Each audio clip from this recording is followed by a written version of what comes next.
There's a lot of things in life that I don't really understand, but if there's one thing I can truly comprehend, it's being grounded. Because in my time, I've served a total of 547 days and 16 hours in the slammer. And through a year and a half of extensive first-hand research, I've come to the professional conclusion that getting grounded is straight ass, bro. You're locked in your room with no phone, no computer. Like, what do you want me to do? Think about my actions?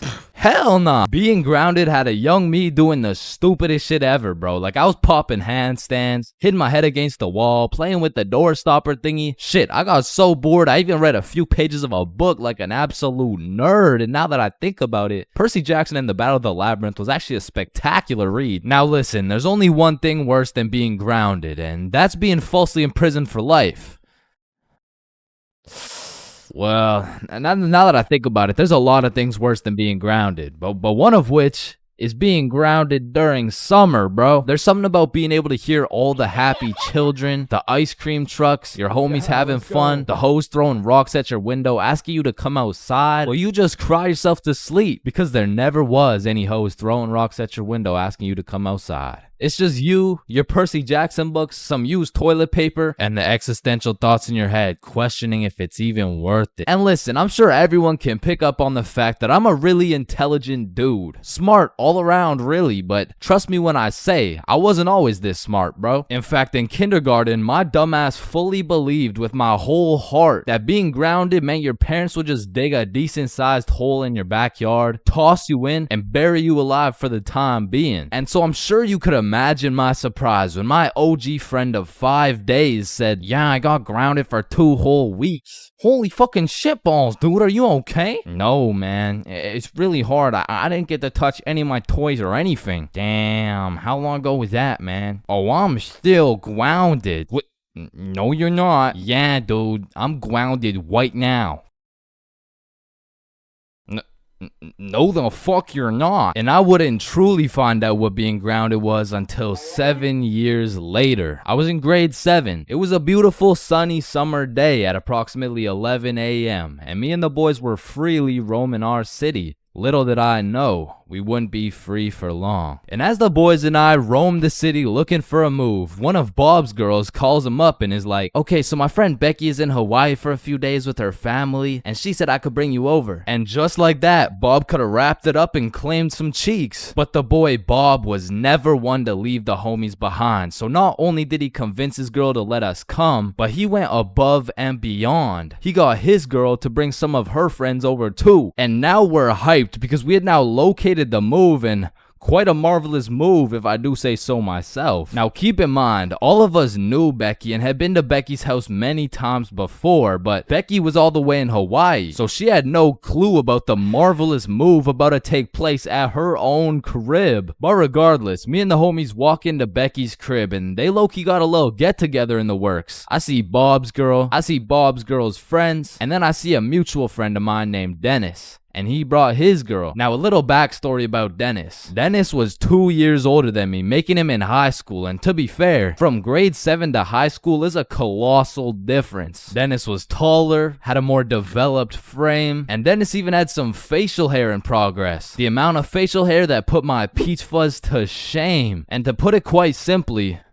Dennis was a menace. But regardless, that's my homie's homie, so I walk up and dap him up. And then everyone heads over to Becky's room. Now keep in mind, Becky had simply invited Bob and Bob's girl to come over, and somehow we ended up being 8 people deep in that joint. And so that means technically, the other 6 of us were straight trespassing. So we were all chilling in Becky's room, chopping it up for a good hour and a half, until eventually, people start exploring her house. Now in Becky's room, it was just me, Bob's girl, and Bob's girl's friend named Lily. And so we're all just talking until I hear someone yell from the room down the hall, "Yo, Chains, get in here right now!" And I don't know exactly what I was expecting to see as I walked into that bathroom, but it was absolutely not seeing Dennis drop a condom filled with water on Billy's head. And of course I laughed because that's comedy gold right there, but it also made me realize maybe we shouldn't be here dropping condoms on each other's heads. But Who was I to tell Dennis what to do? He had facial hair, so he was practically a grown man to my standards. So I just turned around, went back to the room, and continued chilling with Bob. And as we talked, the music progressively got louder and Dennis progressively became more of a menace. And it had got to the point where the speakers were booming and Dennis was lobbing condom water balloons off Becky's balcony. And then one time, Dennis either almost hit or just missed Becky's neighbor with one of these condom water balloons. So this grown man looks down at a condom that seems to have fell from the heavens. Then he looks up and sees Dennis scrambling inside the Becky's crib with the speakers blasting music. And then he continued on his way. And we were all just having a fantastic time in Becky's room until we hear the downstairs door swing open. And we all absolutely shit our pants and run onto the balcony. Hey!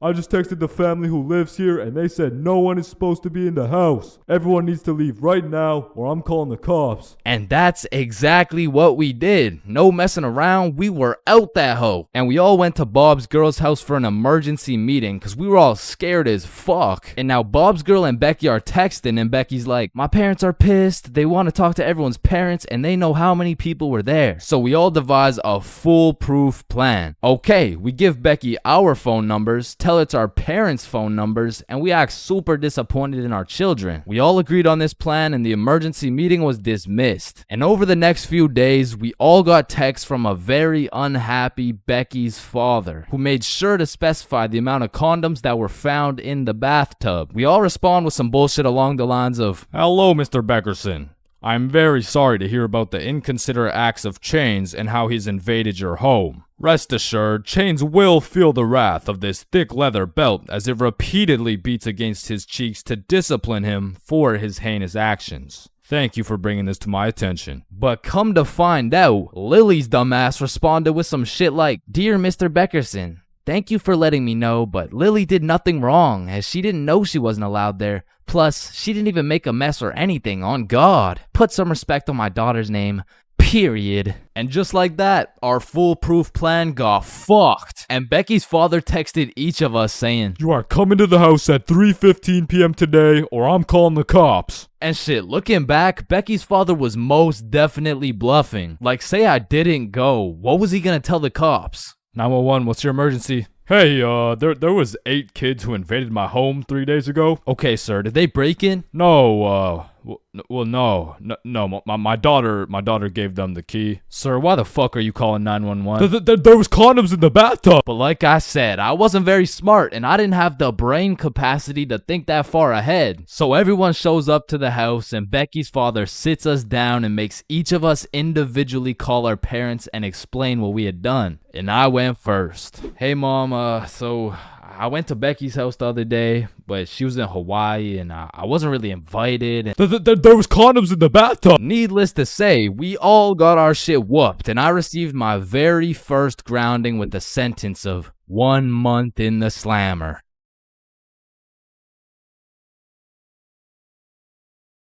Man, family functions have the weirdest dynamic, bro. Like, how have you known these people your entire life, but have still never gone past a surface level conversation?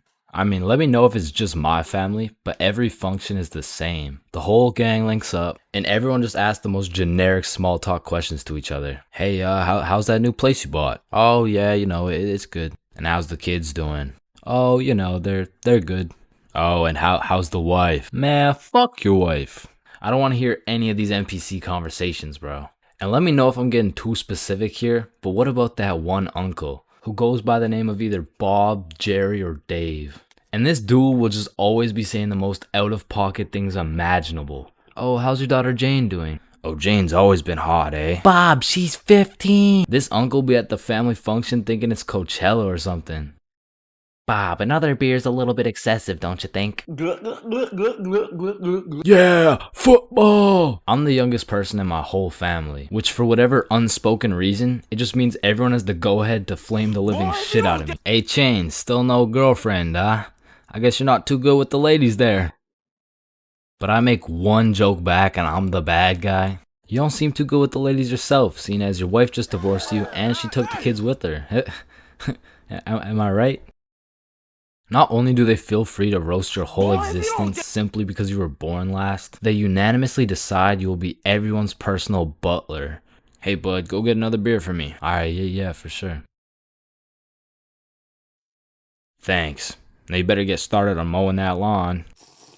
Grass isn't gonna cut itself, am I right? Oh my God, bro. And coming into these family functions, you would think your mom is your closest ally. But as soon as she gets the chance, she will expose your biggest secret for a little bit of parent clout. You guys will never guess what I found under Chain's bed yesterday. Oh my god, what is it? Yeah, tell us. What? No way. Sometimes when my family tries to make small talk with me, they just miss the boat completely. So, buddy, how's those swimming lessons going for you? The swimming lessons I took when I was 5? Yeah, right, those ones. They're good. I finished them a little while ago. Oh, is that right? Good for you, buddy. And bro, don't get me started on those recycled ass jokes. Well, looks like you got your workout for the day. Oh, looks like you've gotten so tall. What are you feeding this kid, am I right? Oh, Bob, I think you got some food in your beard. Oh, don't worry, I'm saving it for later. Ah, good one, Bill. Oh, Bob, he's so funny. Thank you. I guess everyone at the function must have Alzheimer's or something. Because these jokes will have them cracking up like they haven't heard the same joke the past 15 functions. But cousins, man. Cousins are the saving grace of family functions. Without cousins, you would have no choice but to participate in the tomfoolery of small talk. I'd be walking in the function just praying to see that one cousin. And bro, I have a family function survival tip for you. You always have to stay within arm's reach of either your siblings or your cousins. Because whenever some bullshit goes down, you just give each other the look and flee the scene. And because when you get caught lacking on your own at the function, you get jumped. Metaphorically speaking, of course.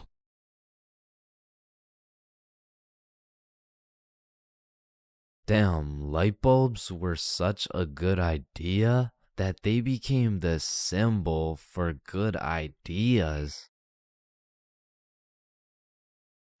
God damn, I just spilled my water. What? Why does water make clothes darker if water is clear? What the fuck? Yo, there's 2 guys coming. On me. Oh, I clapped his ass. Yo, Billy. Yeah, what's up?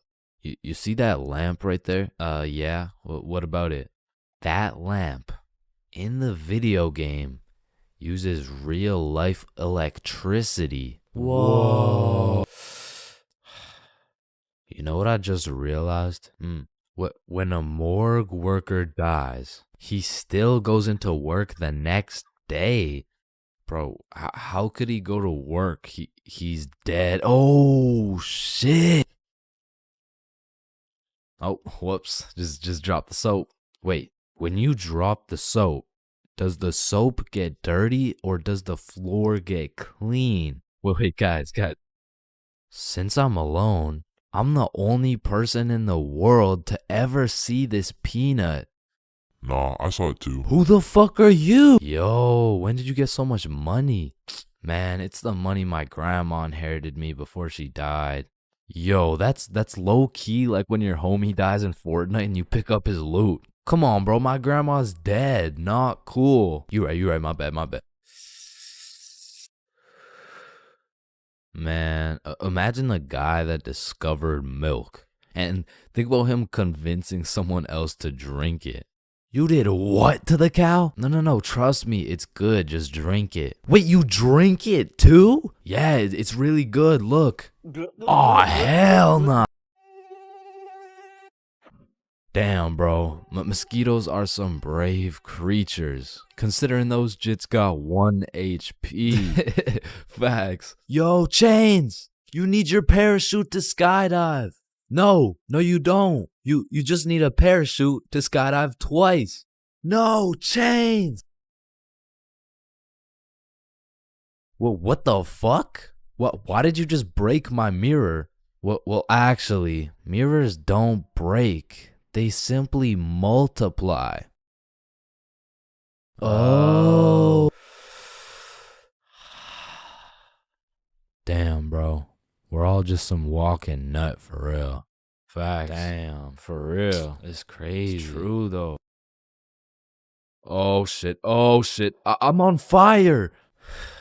If you really think about it, You're not on fire. Fire is on you. Call the fire truck. Wait a minute. A fire truck is actually a water truck. Oh, god damn, just call the truck. Jesus. Bro, I was on fire. Why didn't you just call the fire truck? First of all, you weren't on fire. The fire was on you. Second of all, it's a water truck. Bro, I got the munchies. We should cook some cookies or something. Nah, you don't cook cookies. You bake them. What? Then why are they called cookies? Shit, I don't know. Cookies are just cookies. No, that's like saying you cook bacon instead of baking it. Well, actually, you do. What the fuck? Bro, what keeps the hot dog in like hot dog shape? It's like meat inside some animal intestine casing or some shit. Okay, so it's hot dog meat inside animal casing, right? Yeah. So, hypothetically speaking, once you eat the hot dog, it's still hot dog meat inside animal casing, but you are the animal casing. So, with that being said, when you eat the hot dog, you become the hot dog. Just let me eat my fucking hot dog, bro. And that is why Genghis Khan has the most descendants in human history. I actually know someone with more descendants than Genghis Khan. Well, that's impossible. Who could possibly have more descendants than Genghis Khan? Genghis Khan's dad. Damn, you know Google Maps, right? Yeah, of course. Bro, someone at Google really just said, yup. Let's just have someone drive down every road on fucking Earth. And then they did it.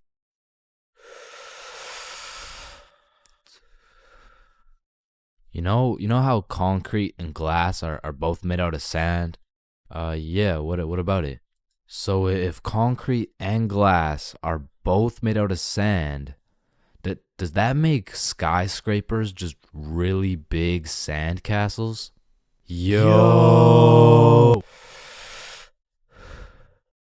How tall is the tallest person in the world? I don't know. Let me check. God damn, he's 8'1". Holy, you know what I'm thinking? Yeah, imagine getting railed by this absolute. No, I was thinking at one point the tallest person has experienced the height of everyone else in the entire world. Holy shit. Paper has 6 sides. Shh. Like we're really just some talking nut for real. Facts. No cap. Damn. Just some breathing semen for real. That's crazy. For real. Facts. So true. Damn. True. For real. Hey little man, what do you want to be when you're older? I want to be a doctor and cure aging and all the diseases. Well, if one day we cure all the aging and all the diseases, then we will all die painful and horrible deaths. I still don't understand why it's a chair. It just doesn't make any sense. Yo, you know what I just realized? What? The size of your hands is the font size you use in sign language. Oh shit, that motherfucker Shaq must be talking in all caps. Sir, I am very sorry to inform you that you are bleeding internally. Wait, I'm bleeding internally? Yes, we will need an immediate operation and we will have to. Oh, no, it's all good. Internally, that's where the blood's supposed to be. No, sir, where are you going? This is an urgent matter. Get back here. You're in critical condition right now. Yo, can you pass the Apple charger really quick? Yeah, for sure. Yo, what if Apple chargers were called apple juice? Whoa. Damn. Yo. Apple juice? Bro. You know what I just realized? You can drink a drink, but you can't food a food. Nah, that one was ass. Yeah, you right. Like, I mean, we're literally just semen that can talk. So true. Facts. That's so crazy. For real. Yo, when you put your socks on inside out, the entire universe is wearing your socks, except you. Fuck. Yo, look, it's a unicorn. Damn, it's got a really unique horn. Unique horn? Unicorn. Unique horn. Unicorn. Unicorn. Unique horn. Unique horn. Unique horn.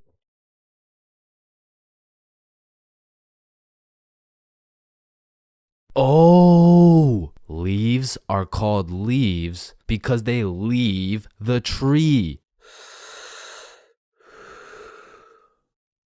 Holy shit, I got an idea. Can you pass me the wrench? Rope. Glue. Piece of pizza, please. Tape. A little more tape. Damn. Big ass magnet. Alright, all done. Whoa! This bad boy uses 0 gas. It's completely eco-friendly. Hop in.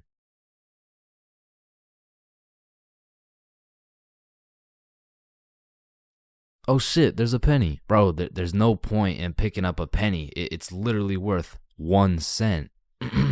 How much do you make working at Wendy's? 15 an hour? Oh, okay.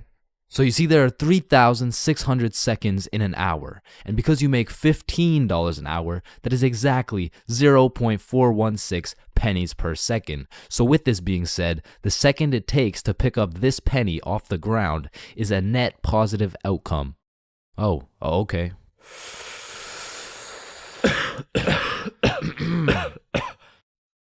Wait a minute. Are stickmen always naked? Holy shit, we are stickmen. What the fuck? Yo.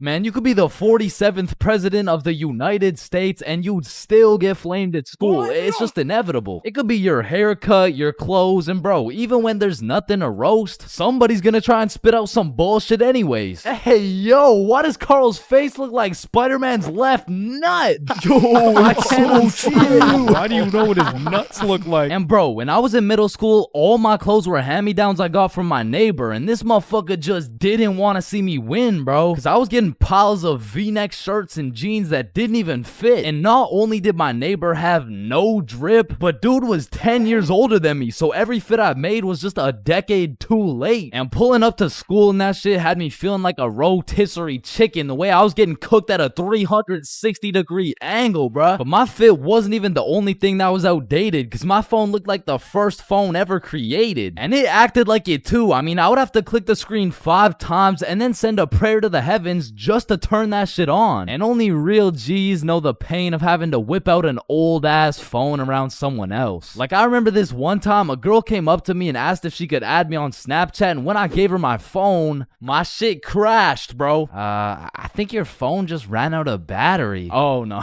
don't worry, sometimes you just gotta. Yeah, here you go. Actually, I have a boyfriend, so Wait, what gonna- the fuck? And ever since that day, that phone was my #1 op, bro. So much so that the next time a girl came up and asked for my Snapchat, I started fucking malfunctioning, bro. Hey, can I get your Snapchat? No. Oh. Okay. No. It's just cause I don't have Snapchat. Oh, well, what about your phone number? I actually don't even have a phone. You don't have a phone? Oh, well, I did, but then my dog ate it. You know? Oh my god, is your dog okay? Sorry, I don't even have a dog. I don't have one. Then who ate your phone? Fucking I did. Wait, was that? Nope. Like, I do appreciate all the hand-me-downs, because without them, I would be walking through the school butt-booty naked. But to be honest with you, if it was a choice, I would have rather been butt-booty naked. Because these V-necks were straight girl-repellent. Like, there's birth control, there's condoms, and then there's V-necks, bruh. Well, shit, I mean, you could still pull a lot while wearing a V-neck, but it's just like... It's just gonna be dudes. And just when you think I couldn't have been more roastable, my mom will be like, oh, sweetie, you need a haircut. No, please, mom, no. My mom used to take me to this shop that gave out $1 haircuts, bro, and these motherfuckers were straight speed running these cuts. They'd be asking what kind of cut you want while cutting your hair, and by the time you get to show them the cut you want, your shit is already done, bro. And my mom must have not been tipping them either, considering the fact that every time I went back, the cuts kept getting worse and worse, until one time I walked out there with my head bleeding, like I asked for a 2 on the sides, and she hit me with a -2. Now don't get me wrong, when I pulled up to school wearing the most abominable fit known to man with the atrocious haircut and shitter phone combo, I got my shit roasted, flamed, grilled, sauteed, deep fried, and then thrown into the goddamn microwave. Like the type of flaming that has you going home and just taking an extensive look in the mirror, questioning if you should legally change your name to Albert and flee the country. But somehow, this motherfucker Carl got flamed even harder than me just for being Carl. Like, whenever a friend group is created, there's just one dude selected to be the punching bag for the entire group. And you know, I feel bad and shit, but like, it's better Carl than me, bro, so I'ma slip a few jabs in if I have to. Yo, what the fuck is Carl eating, bro? Oh, hell nah. Wait, whoa, Chains is eating the exact same thing. Nah, what? Your shit looks like it tastes like cardboard with honey mustard. Wow, how did you know? Like, Carl can't even get a little chuckle out without getting crucified, bruh. Damn, he's fucking that shit up. Looks like he hasn't eaten in weeks, bro.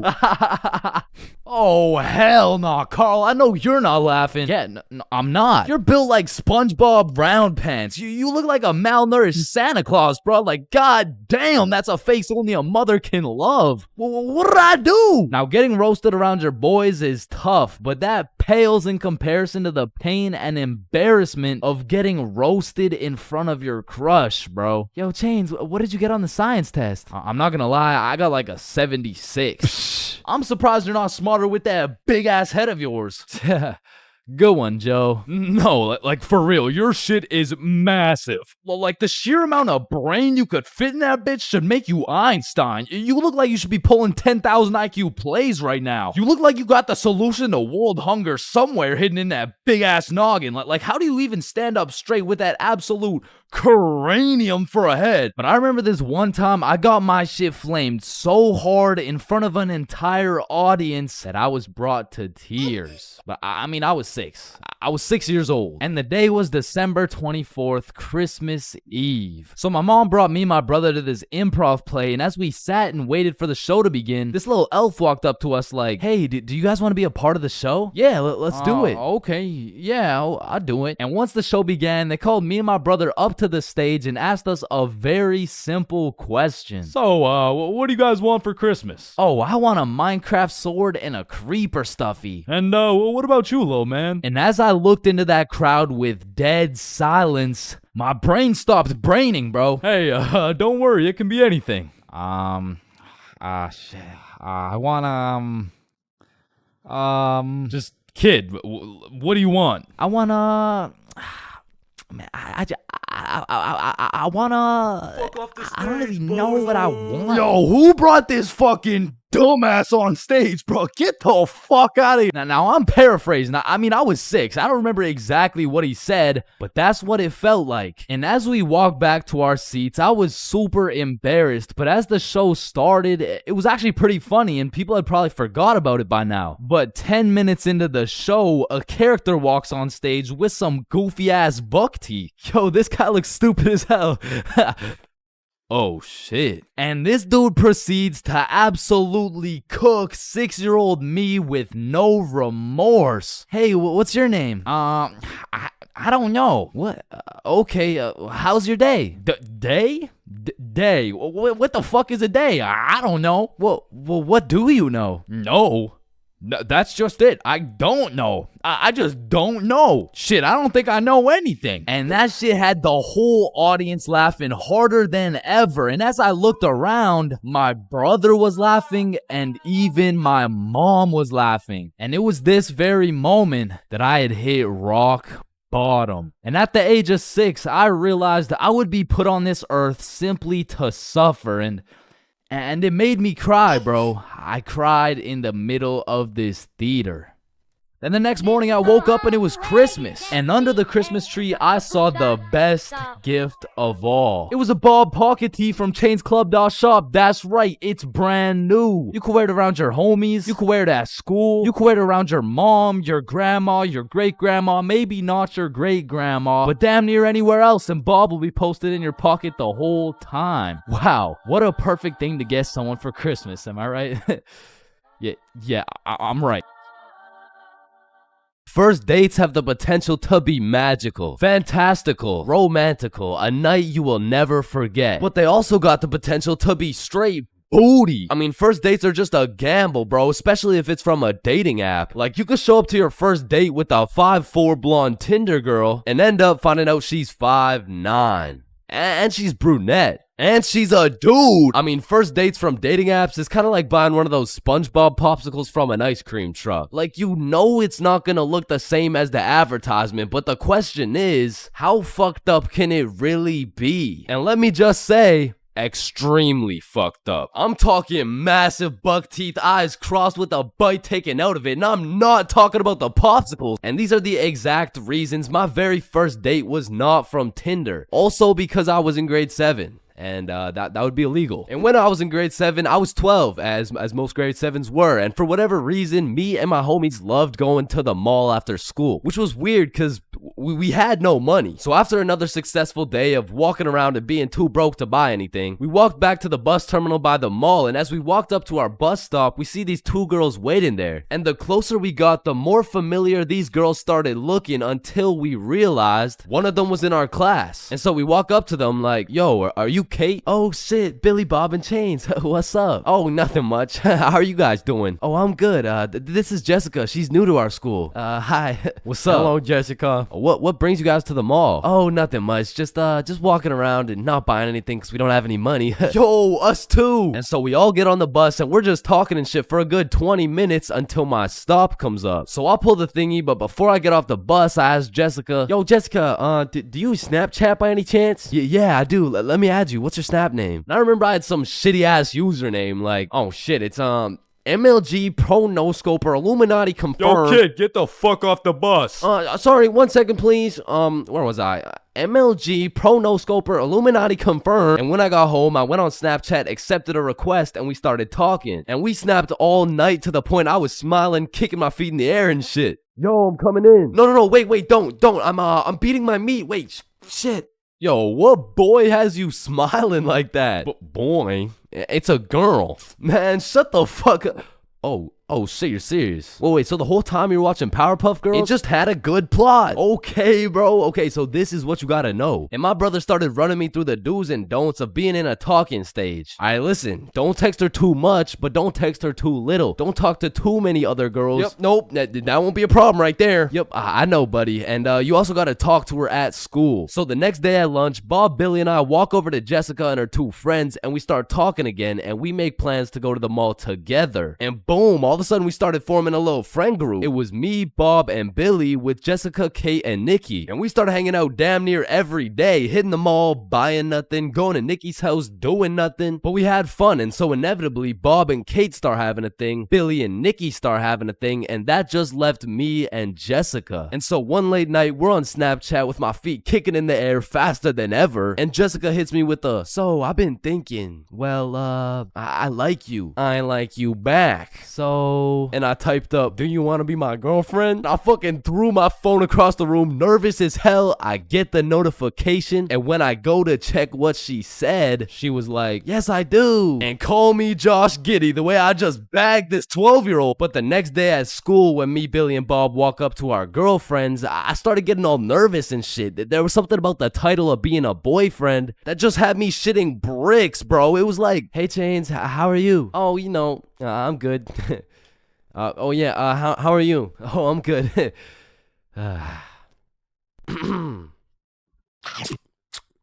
But now that all three of the boys had acquired girlfriends, Billy was like, hey, why don't we all see a movie this weekend? Like it'll be a triple date. Yeah, that's a great idea. Yeah, let's do it. It's a date, triple date. Yeah, fuck yeah. And by the time the weekend rolled around, I was still terrified of the fact that I was going on a date, and to be honest, I was also scared of the movie, bro. We came to watch It, which as a 12-year-old sounded like straight nightmare fuel, bro. But nonetheless, me, Bob, and Billy hop on the bus and arrive at the movie theater fashionably late. And so when we walked through the doors, there was our 3 little girlfriends excited for our first dates. So we all walk up, hug, and then go to get our tickets. And I dropped my entire life savings on her ticket and then go into debt for mine, but nonetheless, we head to the theater. Wait, should we get popcorn? Oh yeah, of course. Hey man, how much is a large popcorn? Large popcorn, that'll be $10. Damn! What happened? Are you okay? Yeah, I just realized they ran out of popcorn. Are you fucking stupid? Yeah, no, don't worry. Thank you, man. Is it no problem? Have a good day. And we got to our seats and sat down, and the movie began. And as the movie progressed, I realized it wasn't even too scary, but about 20 minutes deep, I get a tap on my shoulder from Bob. And he gestures to me the fact that him and Kate are holding hands. And I look over to Billy and Nikki, and they're all cuddled up and shit. Which meant I had to make a move, bro, which inconveniently made my hands start sweating bullets. So now I was in a position where I couldn't just grab her hand while my shit was sweaty as hell, cause then she'd think I'm weird. But then I also couldn't just sit there and do nothing the whole time, cause then she'd also think I'm weird. So I just started doing the only thing I could think of, which was blowing on my hand like some hot soup, and believe it or not, made me look fucking weird. But at least my hand was dry, so I go and hold her hand, but when I do, I make a grave mistake. A tactical error, bro. When I held her hand, my hand was on top and hers was underneath against the armrest, and my dumbass was scared I was gonna crush her arm or some shit. And I don't know where I got the idea that I even could crush her arm from, bro, because those 12-year-old stickman arms couldn't crush a fucking pretzel if they tried. But for whatever reason, I decided my best option would be to hover my arm slightly above hers so my 1-pound arm couldn't come down and fucking demolish her forearm. And you know, this was cool for about 60 seconds until I started feeling the burn, which started hurting so bad that I forgot I was even watching a movie. I was just 100% focused on thugging this shit out. And about an hour into the movie, I was just fucking shaking relentlessly. I mean, at this point, it wasn't even about not having this girl think I was weird, because Lord knows it was too late for that shit. But now it was about proving to myself that I could finish the movie this way, and sure enough, I did. But at what cost? Wow, you were so scared you were shaking, huh? No, I wasn't scared at all, actually. Oh my god, are you sweating? No. So, you know, looking back, it wasn't my best performance, you know what I'm saying? But with that being said, after that triple date, Billy's girlfriend Nikki ended up breaking up with him and gave up on dating dudes as a whole. So, I mean, it could always be worse, bro. Hello, can I get a green apple and bubblegum, please? Of course, that'll be 25 cents. Oh, gee, what a deal. Life sure is good, huh? Oh, it sure is. Hey, yo, Unc, pass me that green apple and bubblegum, gang. Oh, wow. I remember when I was your age, I used Didn't to... ask plus ratio, all right? Just give me the vape juice, bro. Vape juice? I thought we were talking about real green apple and bubblegum. Of fucking course, dude. These fucking old heads nowadays, right, guys? Just give me the vape juice, please. All right, well, in that case, I need to see some ID. Yeah, I got you, Unc. Your ID says you just turned 11 years old. Type shit. No, you gotta be at least 21 to buy vape juice. Oh, shit, yeah, no, I guess it's a robbery then. Oh, wait, what? Aw, shit. Listen, the times are changing, bro. Not too long ago, kids were just playing outside, playing sports, and climbing trees and shit. But nowadays, I swear these kids are just grinding TikTok, playing GTA in real life, and the only thing they're climbing is the spectrum, and I blame the internet, bro. Because now these kids are coming straight out the womb watching Skibbity Toilet Brain Rot, and if that was my kid, shit, I would want to restart, bro. Like, take two from the top, bro. And honestly, I feel like most of these kids were coming along just fine, you know? Like, they were developing into some cool dudes. They had a banger theme song and shit. Like, yeah, I was low-key fucking with this new generation. And then the birth of brain rot. Millions of people scrolling TikTok, Instagram Reels, YouTube Shorts, and even... It was great. I mean, we had all the free time in the world to fill up our brains with dog shit, and it didn't even matter until we had to talk to each other again. Like, Oh, shit. hey, oh, hi, oh, what's up? What? Hi. Oh, what's poppin'? Brand new whip just hopped. Oh, yeah, I know that song. I got options. What I could about pass that bitch like Roxanne? stock. Roxanne. Like shit, even now in 2024, I feel like half the motherfuckers my age still haven't mentally recovered. Like ever since the great brain rotting, I've unfortunately witnessed some of my closest homies get NPC-ified, and there's really no bringing them back. Yo, bro, you've been watching a lot of TikTok recently, huh? Oh yeah, nah. I mean, this shit's fire, bro. Just look at this We one. can go gut for gut. Fuck that, we can go wrist for wrist. Yeah, no, bro, you have a problem, like dead ass. Like you gotta put the TikTok down, bro. Like really lock in up here, bro. Nah, bro really just phantom taxed my phone. And minus 100 aura for throwing it and shit. Like, that would have been El Riz if I wasn't Sigma.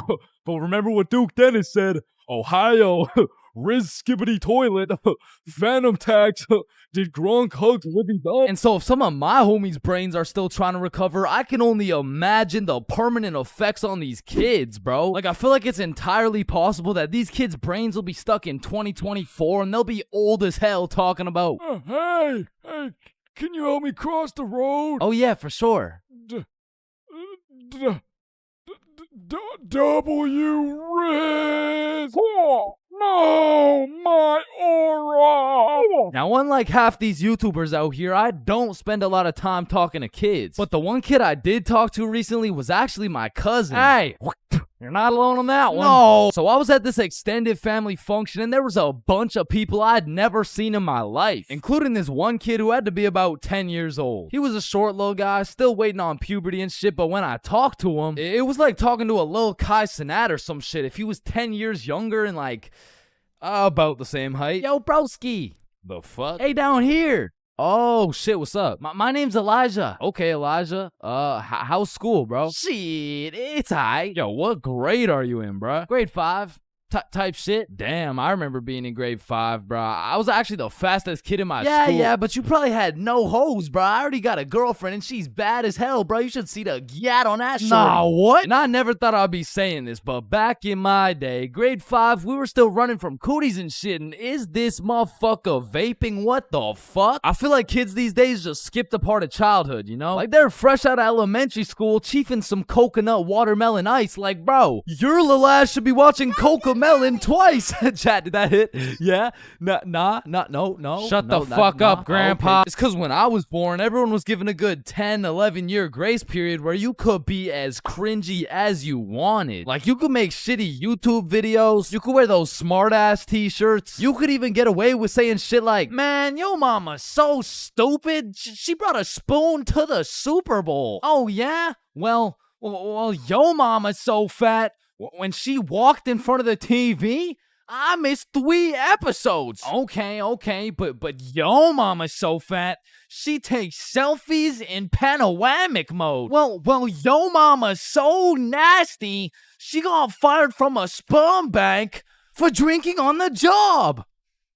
What's a sperm bank? Shit, I don't even know. And I feel bad for this new generation because they don't got no cringe grace period or anything, bro. They just pop straight out the womb like, and it's a boy. Yeah, I'm a dude, whatever. Now snip me up, bro. I can't have the host seeing my foreskin, dog. And maybe I'm just jealous, but to me, it's wild that these kids are getting new-ass phones in elementary and middle school. Because they'll never understand the absolute crucifixion I would get every single time I whipped out my phone, bro. Like, that shit was staying in my pocket unless it was 100% necessary. All right, class, everyone get your phones out for our end-of-year Kahoot.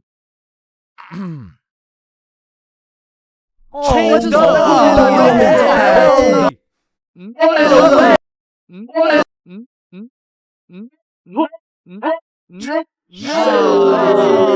I honestly feel like the world would be a better place if we implemented a new law where if you saw a kid who had an iPhone number higher than their age, you had every right to respectfully and lawfully slap the shit out of them and give them a devious wedgie, bro. Like, you're 10 years old. What the fuck do you need 6 gigabytes of RAM for? I need it because I like to play Fortnite on my phone. Man, how about you eat 6 gigabytes of this shut up sandwich before I ram this fist up your ass.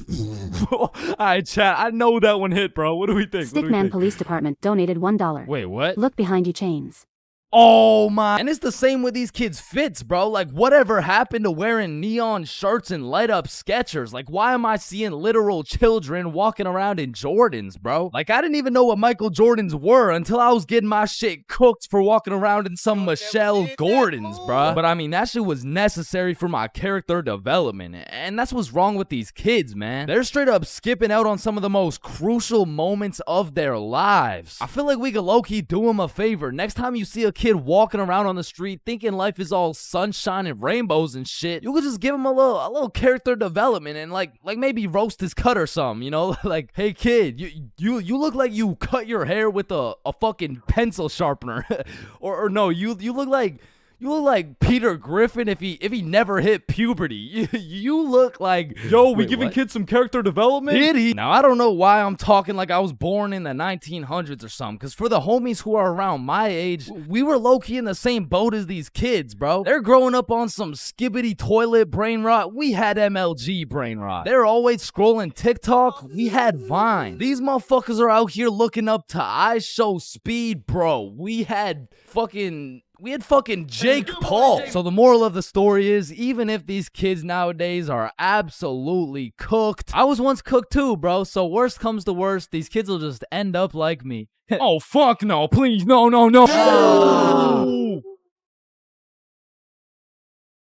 So, 50,000 word essay, 3 worksheets, pages 5, 6, 9, 273, 655 in your workbook, and you'll need to make a TED talk you'll present in front of the whole school. What do you want, Chains? Well, how much time do we have?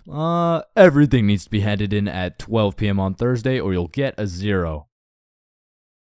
Wait, Mr. Cumminson, that's in 2 minutes. Actually, it's 1 minute now. Any other questions? Yeah, can I go to the bathroom? Fuck no. Sit down, Jeremy. Oh, okay. Man, imagine being a high school teacher, bro. Like, as soon as you hit the ripe age of 5 years old, they throw your ass into school and you just don't make it out until you're like fucking 65. And when I was younger, I always used to wonder, like, why is Mr. Cumminson so angry all the time? But as I got older, I realized I would be pretty fucking pissed if I was in the exact same spot I was 40 goddamn years ago. Which brings me to the first type of high school teacher, Mr. Angerson. This is the type of motherfucker whose wife divorced him 7 years ago and he takes his heartbreak out on the students. What was that? Oh, nothing. I just had to sneeze. Oh, so you think it's okay to just sneeze in my classroom now, huh? Well, no, I just needed to sneeze. What if I just broke into your house and started sneezing on shit, huh? Well, no, that's just... Matter of fact, get your ass up here. Yo, this isn't the 1950s. You can't just... Linda, come back, please. Now, I don't know how Mr. Angerson continues to keep his job, but it feels like this dude's mission is to ruin the day of every student that walks into his class. Like, he'll be putting in extra effort into his test to make them as confusing as possible. The type of motherfucker to make a multiple choice test with the first 4 letters all as A. Bro will have me changing the correct answers into the ABCD strategy. Next up, we got Mrs. Talkinson. Some teachers really just don't give a fuck about teaching, bro. I mean, Miss Talkinson over here, she really just wants someone to talk to for real. And that's when Franklin D. Roosevelt became president. You know, actually in high school, I had a friend named Franklin. He was a really nice guy. We used to go to the movies together and stuff, and then he went to jail for multiple hate crimes. Like, by the end of the class, you'll know her home life, her family, how she takes her anger out on her children. So me and my classmates would recognize the fact that if we could just keep Miss Talkinson talking, we wouldn't have to do shit all class. So in 1938, Germany invaded Austria. Yes, Chains. Miss Talkinson, have you ever been to Germany? Oh my goodness, you would not believe what we did in Germany. And for my personal favorite teacher, we got Miss Cakinson. You know, the teacher that is caked up for absolutely no reason. Like, she's got that dump truck for what? I mean, I'll be failing all my classes, rocking with a 1.5 GPA. But I walk into her class, fuck, all of a sudden I turn into a... Miss Cakinson, actually, you forgot the homework for today. Oh my god. Shut up. Oh, I thank you, Chains. I almost forgot. You're welcome, Miss Cakinson. All my homework is done, all my tests are aced, and at any given chance... Oh, shoot, my computer isn't working. Does anyone know... What do you need, Miss Cakinson? And I'm there. Miss Cakinson, if you're watching this, just give me a chance, please. And next, you know we got Mr. Questionable. Ensign. Now I know what you're thinking. Bro's name is a little bit of a mouthful, and that's because he may or may not have a mouthful of little boys. Okay, listen, I'm not here to point fingers at anyone, but if I was to point fingers at someone, it would be fucking him. Like, I'm really not trying to accuse anyone of anything, but there does come a point when some things this man does gets a little questionable. Maya, let me help you. So you put your hand like this and you... OMG, Chains, you will not believe who just followed me on Instagram. Oh shit, was it at ChainsFR? No, it was Mr. Questionable Ensign. Damn, brother, this test was hard as fuck. Yeah, bro, literally everyone failed that shit. Facts, bro. What did you get? Yo, I got 22%. What about you? Oh, I got 103%.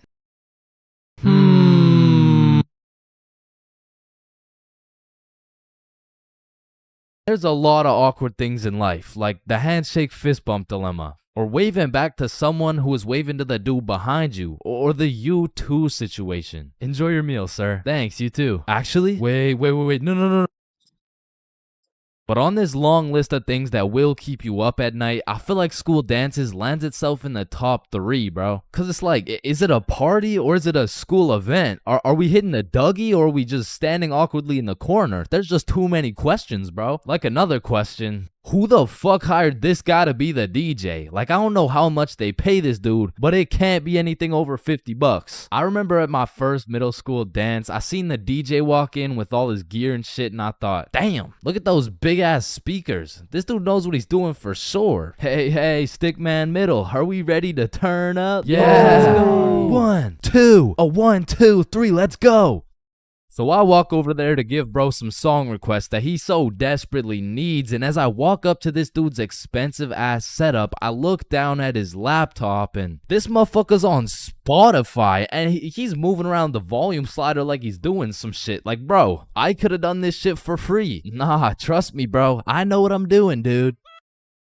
Want a break from the ads? Now, to be honest, it was really the middle school dances that had me fucked up. Like, you took a bunch of self-conscious, prepubescent little kids and threw on some music and told them to dance with each other. Like, shit, of course they're gonna start hitting those Fortnite emotes, bro. That's all they know how to do. Like, these grade 6s are fresh out of elementary school. There's no way you'll catch one of these youngins asking a girl to dance. Like, they're still scared of catching cooties, bro. Or what about the grade 7s? These kids were straight menaces. Like, I remember at my grade 7 dance, there was a duo. We'll call them Greg and Roderick. Greg and Roderick would run up on some unsuspecting students, and Greg would slide behind him on his hands and knees, and Roderick would casually strike up a conversation. And just when the poor guy was expecting it least, Roderick would shove his ass, causing the unsuspecting victim to trip and eat shit. And they went around to damn near everyone pulling this shit, until one time they messed with the wrong dude. Hey bro, it's just a prank. Now, grade 8s. These boys are damn near in high school. They don't dance. It'll ruin their street cred, bruh. Instead, they prefer mosh pits, rap, EDM, fucking smooth jazz. It doesn't matter what song. These grade 8s will be relentlessly jumping up and down for no apparent reason. And soon, these grade 8s will turn into freshmen. All that street cred they once had,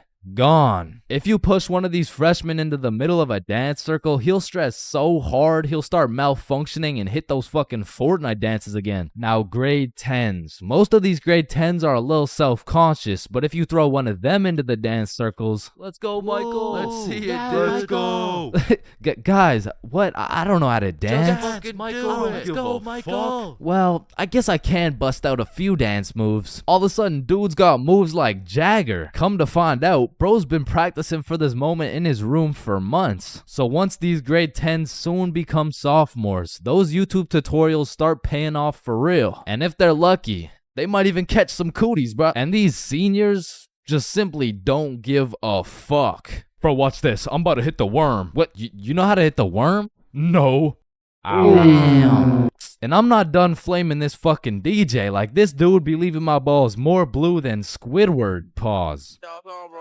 These bitches lost. Oh, hell nah. Is that lo-fi? And then out of nowhere, really quick, the DJ will throw on some heat and it'll have everybody turning up. But just as fast as Pop Smoke got that shit jumping, Ed Sheeran shut that bitch right back down. Like, mixing drill with The Shape of You has to be some sort of felony, bro. Like tell me this dude deserves to roam the streets freely after pulling some shit like that. In fact, funny story, I had seen the DJ after the dance in the parking lot one time, and we walked up and we jumped the fuck out of him. Alright, but not all DJs were out here committing war crimes on my ears. Like, you know, the DJ was onto some shit when he got the students and the teachers turning up. Like, you play the right song and these teachers will forget they're on chaperoning duty. Shit, even the principal will start wilding out. Once you got the right song playing, motherfuckers will get hype over anything. Like, remember how hype it was when someone would land a flip in the middle of a mosh pit? Shit, remember how hype it was when someone didn't land a flip in the middle of a mosh pit? These motherfuckers were excited as ever, like they didn't just witness a dude snap his neck. Poor guy's probably getting trampled down there. Rest in peace. Sacrificed his life for a few Snapchat memories. But you know that one song, that when the DJ throws that hoe on, everybody knows what to do. Motherfuckers will run in from the bathroom, teachers will hop in, the Redditors will hop off the bleachers, and the school dance will be looking like something straight out of High School Musical, bro. Speaking of High School Musical, back in the day, I knew a dude named Troy. I fucked with Troy, but let's just say,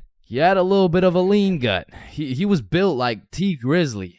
Nah, fuck that. He was built like DJ Khaled. And I remember this dude Troy was just coming off a school suspension, but for whatever reason at the dance, this motherfucker must have been looking for another one. Cause Troy came up to me talking about how he was gonna beat Jordan Johnson's ass at the dance tonight, and honestly, I ain't believing him. So once the dance came around, he was beefing JJ every chance that he got, until soon JJ wasn't gonna stand for it. Now, a school dance is simply the best time for a school fight to take place for the dude who wins. For the dude who loses, you literally have every single motherfucker in your school gathered in one place to get several different 4K angles of you getting pieced up. So Troy was really putting everything on the line here because JJ was known for handing out whoopings like food stamps. But to be fair, Troy loved food. Regardless, JJ wasn't scared. In fact, he threw the first punch. Boom. But Troy ate that shit like a Wendy's 4-for-4 combo. And instantly, the entire school gathered in a circle. The circle was so big, there was no escaping. They were gonna have to fight to the death. But the DJ was so locked in that he was completely oblivious to what was happening. He was playing some happy-go-lucky ass shit. Oh shit! Ooh. Damn! Yeah, Get his ass! let's go. Beat his Go, ass, Troy. JJ! Yo, I'm Shit. Jordan Johnson. Now, the moral of that story is don't get into a fight at the school dance. Unless you know you're gonna win. Now, on another note, asking someone to dance is a very important topic when it comes to school dances. Now, girls, I'm sorry, I can't help you with this one. I've never asked a dude to dance before. But boys, shit, I can't help you either. I'm like 0 for 15 with this shit. But I do know someone who can. I'm talking about the homie Bob. So Bob, how do you ask a girl to dance? Watch and learn. Is this motherfucker moonwalking right now? Oh shit. Oh, what the fuck?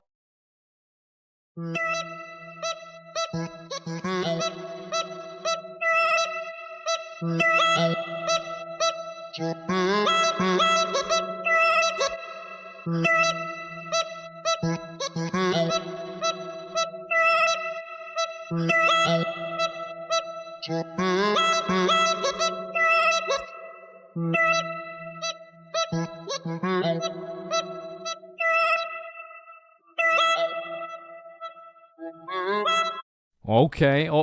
Okay. Oh yeah, baby. Let's go. Let's go. Let's go. Now, I don't know why, but there's just some things we all did as kids, and it's not like any of these things actually make sense, but we just did them. Like, did you even have a childhood if you never dug a hole to China? Timmy, we're almost there. Yay, just 2 more minutes.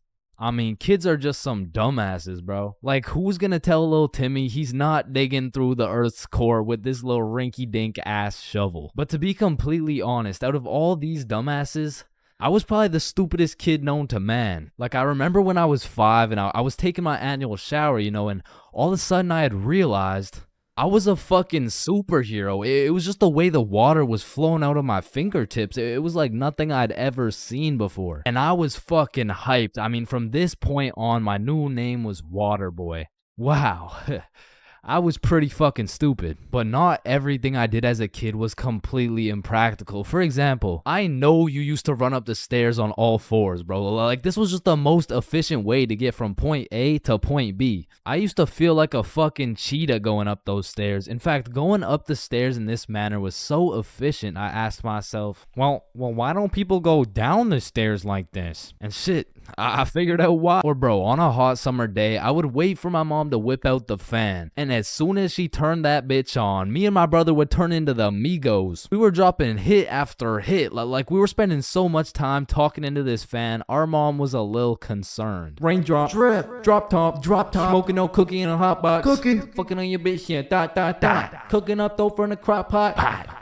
Hey guys, you've been there for 6 hours. I think it's time. Ma, let them cook. Bad and bougie.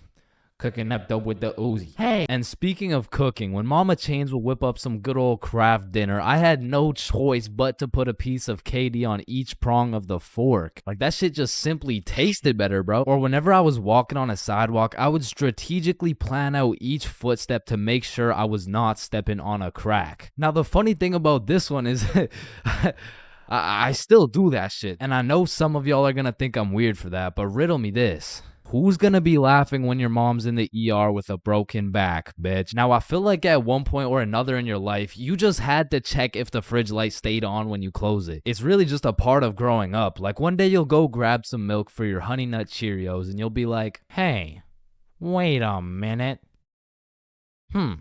Or what about when you were bored in the car and you start doing parkour with your fingers to the window? I used to hit some crazy combos and then I would go to finish it off with a backflip.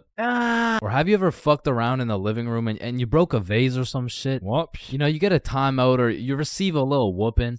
Now, coming out fresh off that whooping, this shit could only go one of two ways. Either you bawl your eyes out and play with this fucking thing for hours, or you would plan to run away, bro. That was it. That was your only options. And I had a few of those moments where I was ready to dip. I would pack an apple and my trusty Minecraft sword for the trials and tribulations to come. And then I would look my sweet mother in the eyes and realize, shit, she's making mac and cheese tonight. I can't leave yet. And you have simply not lived if you never hid a DS under your pillow at night. Like for me, the Mario grind was 24/7. There was no sleeping. But I'm not gonna lie, I had some close calls trying to pull that shit off. Good night, Chains. Sweet dreams. Good night, Ma. Love you. Love you too.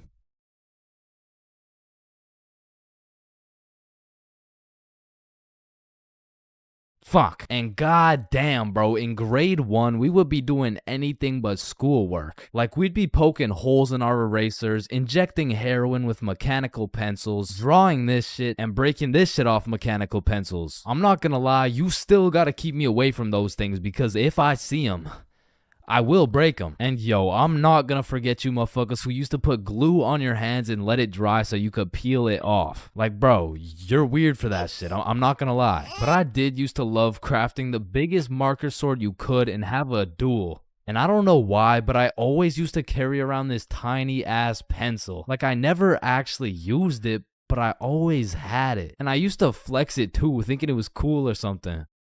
Yo, shorty. Take a look at my pencil. Oh my god, why is it so tiny? Tiny? It's not that small. And bro, tell me as a kid that you never had the random urge to just do this shit.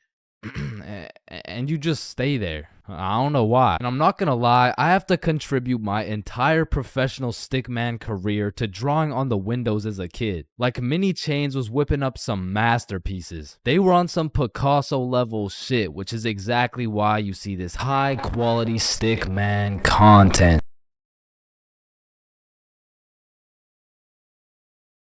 We are currently facing a life-threatening epidemic that is threatening the lives of many teens around the world. Oh, what's that? Yeah. Oh, okay. Okay, it has been brought to my attention that there's a new strain let loose that is infecting more teens than ever. The strain is propylene glycol formaldehyde. Street name, Guava Ice. So stay safe out there, and back to you, Linda. Linda? What? Oh shit! Man, way back when, somewhere in Timbuktu, a Homo sapien found a plant by the name of tobacco, and for whatever reason, somewhere in this dude's caveman brain, he decided, Me. Smoke now. and that he did. And as humans slowly evolved, smoking did too. And soon, motherfuckers went from looking all old and wise, smoking these big old pipes, to soon smoking cigars on some mafia boss shit, which turned into cigarettes. Now, back in the day, if you were stressing, Doc would prescribe you a pack of good old cigarettes. Sore throat? Cigarettes. Oh, you got a cough? Here, smoke a cigarette. But after a while, people's teeth started looking all British and shit, so they decided, Oi! I don't think these are healthy, innit? so we decided we needed to make cigarettes better. And you know what makes everything better? The letter E. Your mail's taking too long to come in? Email. Wait, what's that? You want to play sports, but you're ass at every single sport? Esports. Oh, you got daddy issues? E-girl. So of course, when people realize cigarettes are killing them, E-cigarettes. man, one thing leads to another and shit. You got yourself a Vaporizer Gen Y GTX box mod with 3 USB charging ports, a speaker, and a 6-inch LED touchscreen that can play Flappy Bird. Like, vaping is just getting a little too advanced, bro. Like, I remember one time I was chilling in the washroom with my homie Billy, and of course a motherfucker walks in with a vape. But this was no regular vape, no. This shit looked like a gadget straight out of fucking Star Wars. Yo, you want a hit? A hit? A hit of your iPhone? iPhone? This is that eSmoke FTX 763 3rd series, my boy. Watch this. Yo, did he just hotbox the whole bathroom in one hit? Yes the fuck I did. And this shit's 100 Nick. Holy shit, where did you find 100 Nick? I ended up mixing my 50 Nick guava juice with my 50 Nick blueberry ice, and it just kind of added up to 100. Bro, I don't think that's how it works. Shut up, my mom's calling me. Yo, fuck you, mom. And that was the moment I realized there really is levels to this shit. Level 1. Level 1 is the type of dude who isn't addicted, but he'll occasionally take a hit of somebody's device. But level 2, bro's borderline addicted, but he's still in the denial phase. Bro, are you addicted to vaping? Addicted? Nah, I don't even vape like that, bruh. Shit. Do 5 jumping jacks right now. Bro, what? That's easy. 1, 2, 3, 4. Oh shit.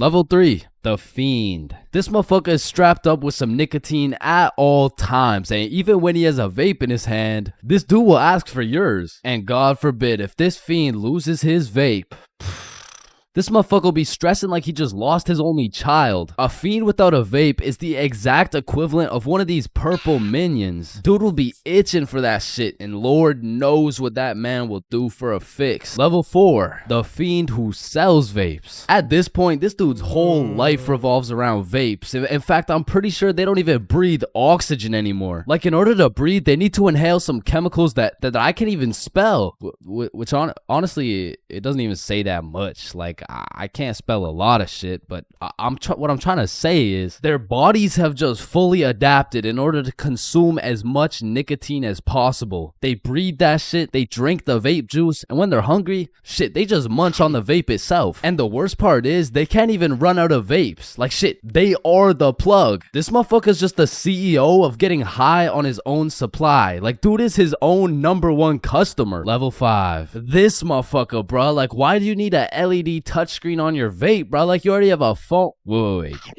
Did you just order that pizza from your vape? Shit. Where'd you get this from? And don't get me started on these flavors, bro. Like, tell me why these motherfuckers can make a vape juice and call that shit early riser. And that shit literally tastes like a Wednesday at 6 a.m. Like, what the fuck type of ingredients mixed together to taste like a Wednesday at 6 a.m.? But early riser isn't even the weirdest flavor on the market, because if you're feeling the family dinner vibes, you can get a rotisserie chicken bacon flavor. Or if your breath is smelling nice and fresh, you could fuck that shit up quick with some garlic flavor juice. And they even got bacon.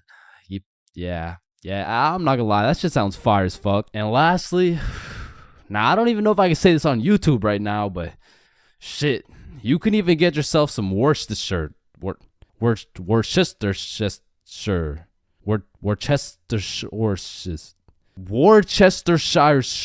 regardless, I think we all know the home of nicotine, the eternal hot box, the communal vape sesh. It's the high school bathrooms, man. You walk into one of these joints and there's at least 15 dudes hotboxing that shit at like 10 a.m. You come in trying to take a piss and now you got a head rush. You walk over to the urinals, but it's so goddamn hotbox, you start pissing all over the walls. But shit, you can't even piss on the walls in peace, man. You got that one fiend coming over to you trying to suck your device dry, and dude's so down bad for that hit that's not the only thing he'd suck dry. And listen, you may be thinking, Chains, how do you know what you know about vaping? And that's a great question. Back in the day, I was a curious little George, man. And back in grade 7, I was chilling at my friend Becky's house. And when I walked into Becky's crib, I was nothing but an innocent, curious young man. But little did I know, I would leave Becky's crib far different than I entered. So you know, me, Bob, and Billy are posted in Becky's room, and I was sitting with Becky. So Becky asked me, have you ever hit a vape before? Hell no, I hadn't, but you know I had to play it cool around Becky, so I said, yeah. Yeah, I do that shit all the time. And so, of course, she passes me the vape. And honestly, I didn't think this far ahead, but I was in way too deep to come clean now. So I put that shit in my mouth, and I sucked the fuck out of it. Pause. And because this was the first time anything had made contact with my lungs beside oxygen, my lungs started malfunctioning. And I was coughing up a storm, and my cool guy cover was blown, but I had to see it through. Oh my God, are you okay? This shit ain't nothing for a guy like me. Guys, I think Chains is dying. And as I went on with my life, I would hit a device here and there, and eventually I even learned some tricks and shit. But one day, me and my homie had to run to catch a bus. And so we started running, but the homie doesn't even make it 100 meters, and he starts rolling on the floor, coughing up blood. And I was like, no, fuck that. And you know,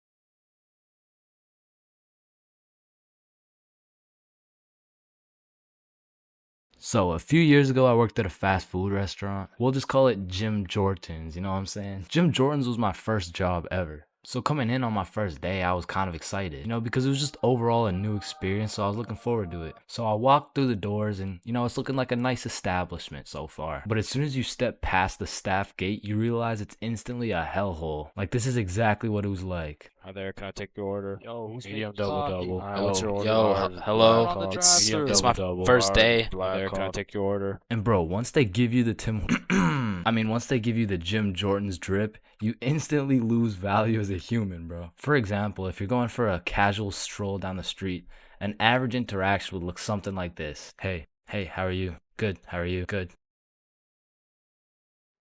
You know, just average small talk things. But once you throw on that Jim Jordan's drip, hey, what can I get for medium black coffee?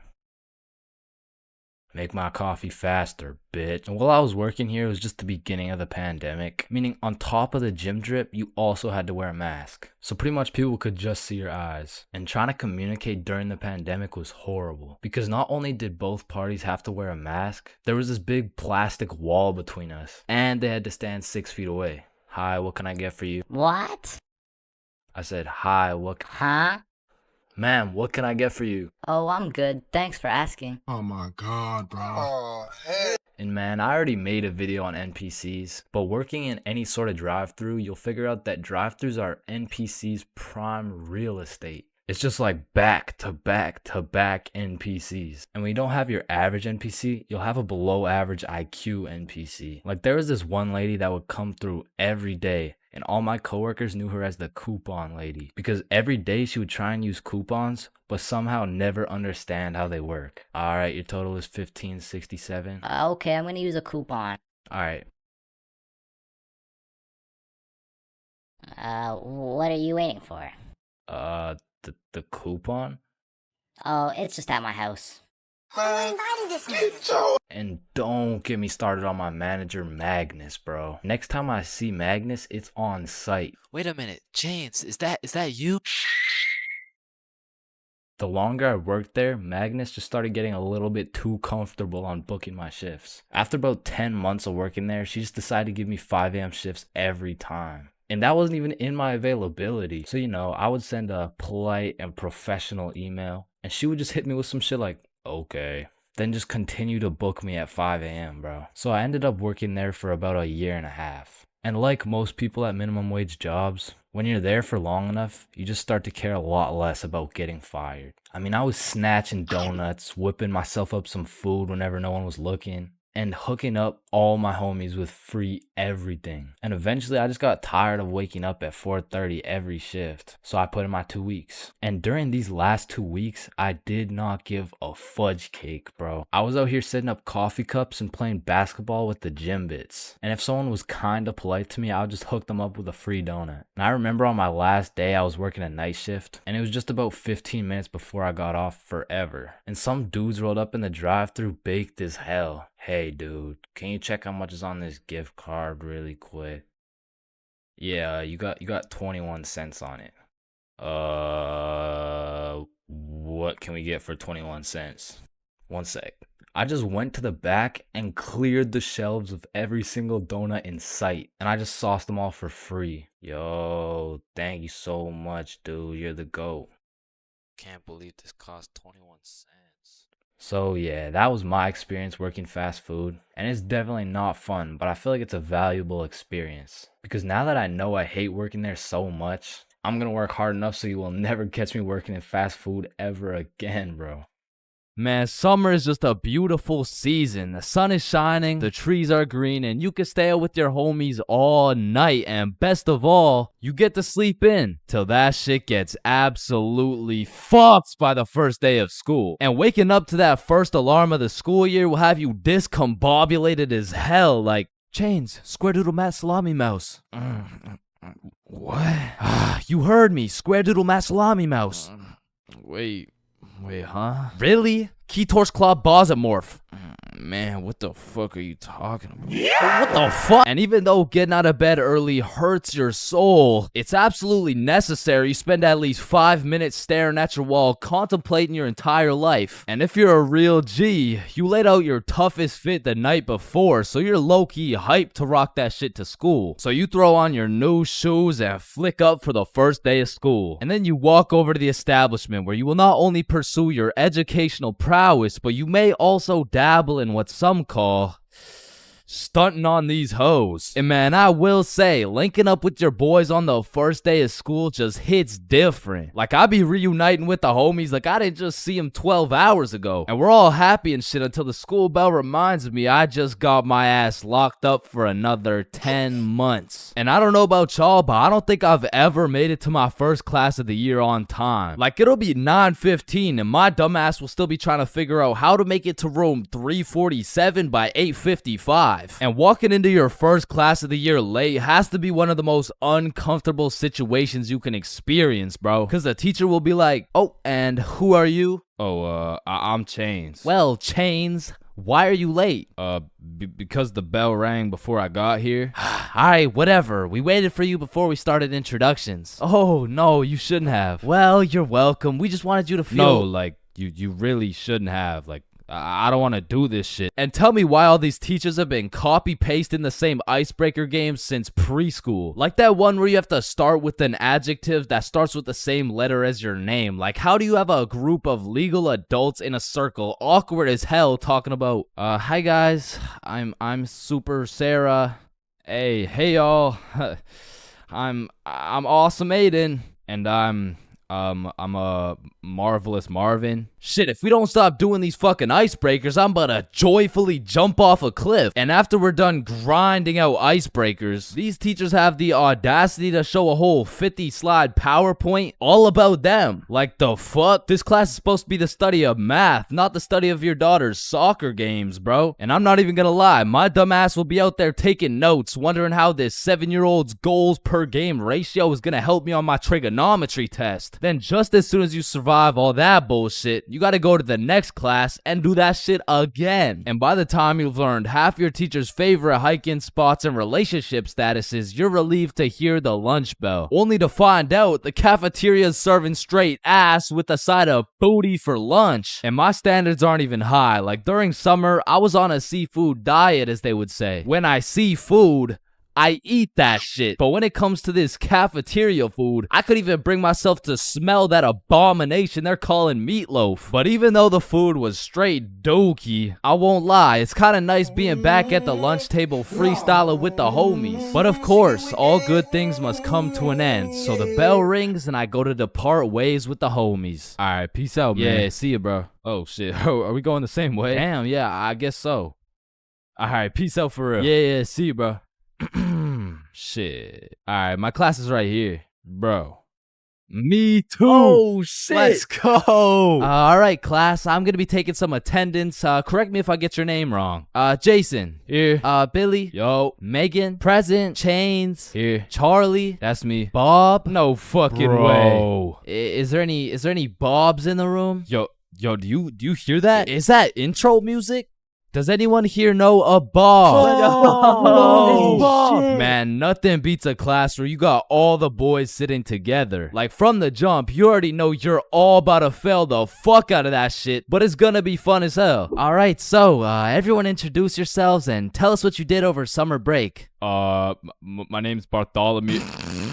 My name's Bartholomew, and I'm not gonna lie to you guys, I had a pretty rough summer. I mean, I crashed my car, my girlfriend broke up with me, someone robbed my house, my grandma got jumped the other day. No, bro, not the grandma. You three in the back, disrespectful. And what's crazy about the first day of the school year is how these teachers will act all nice, talking about, it's so lovely to see all your beautiful faces, and it's also nice to see you, Aiden. Wait, what the fuck? We're gonna have an amazing, fun year, and guess what?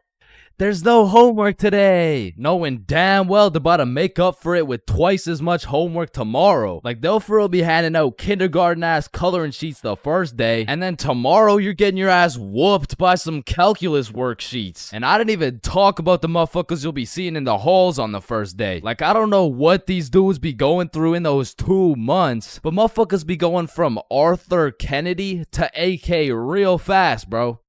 Oh shit, is that you, Arthur? Oh, gee, don't be dropping the government name like that. Government name? But that's just your first name. Hey fam, it's AK. Aight, man. What you been up to, bro? Hey fam, I'm trapping, trying to make it out of the mud, you know? The mud? You live in a gated community. Oh shit, that's the ops right there, fam. Get down. The ops? That's just fucking Edward. Or the way these new freshmen be walking like they're scared a senior's gonna slap the books out of their hands and take their Fortnite V-Bucks gift card. Like, bro, you freshmen are worried about the wrong V-card. Like, I don't know why, but the day these kids go from sophomore to seniors, they instantly decide to pull an EDP. Like, bro, you're 18 and she's fresh out of middle school. That's a whole crime. But that's not the only crime motherfuckers be committing on the first day of school. Some dudes be pulling up to school with the most atrocious fits known to man. Like, there's no fucking way you laid out this ramen noodle chicken soup ass fit the night before, slept on it, then woke up and thought, oh yeah, the hoes are gonna love this one. Like, I'm not gonna lie, you could never catch me wearing the types of fit these motherfuckers be wearing, bro. Like, that shit should have never made it out the closet. Like, I don't condone bullying, But all I'ma say is,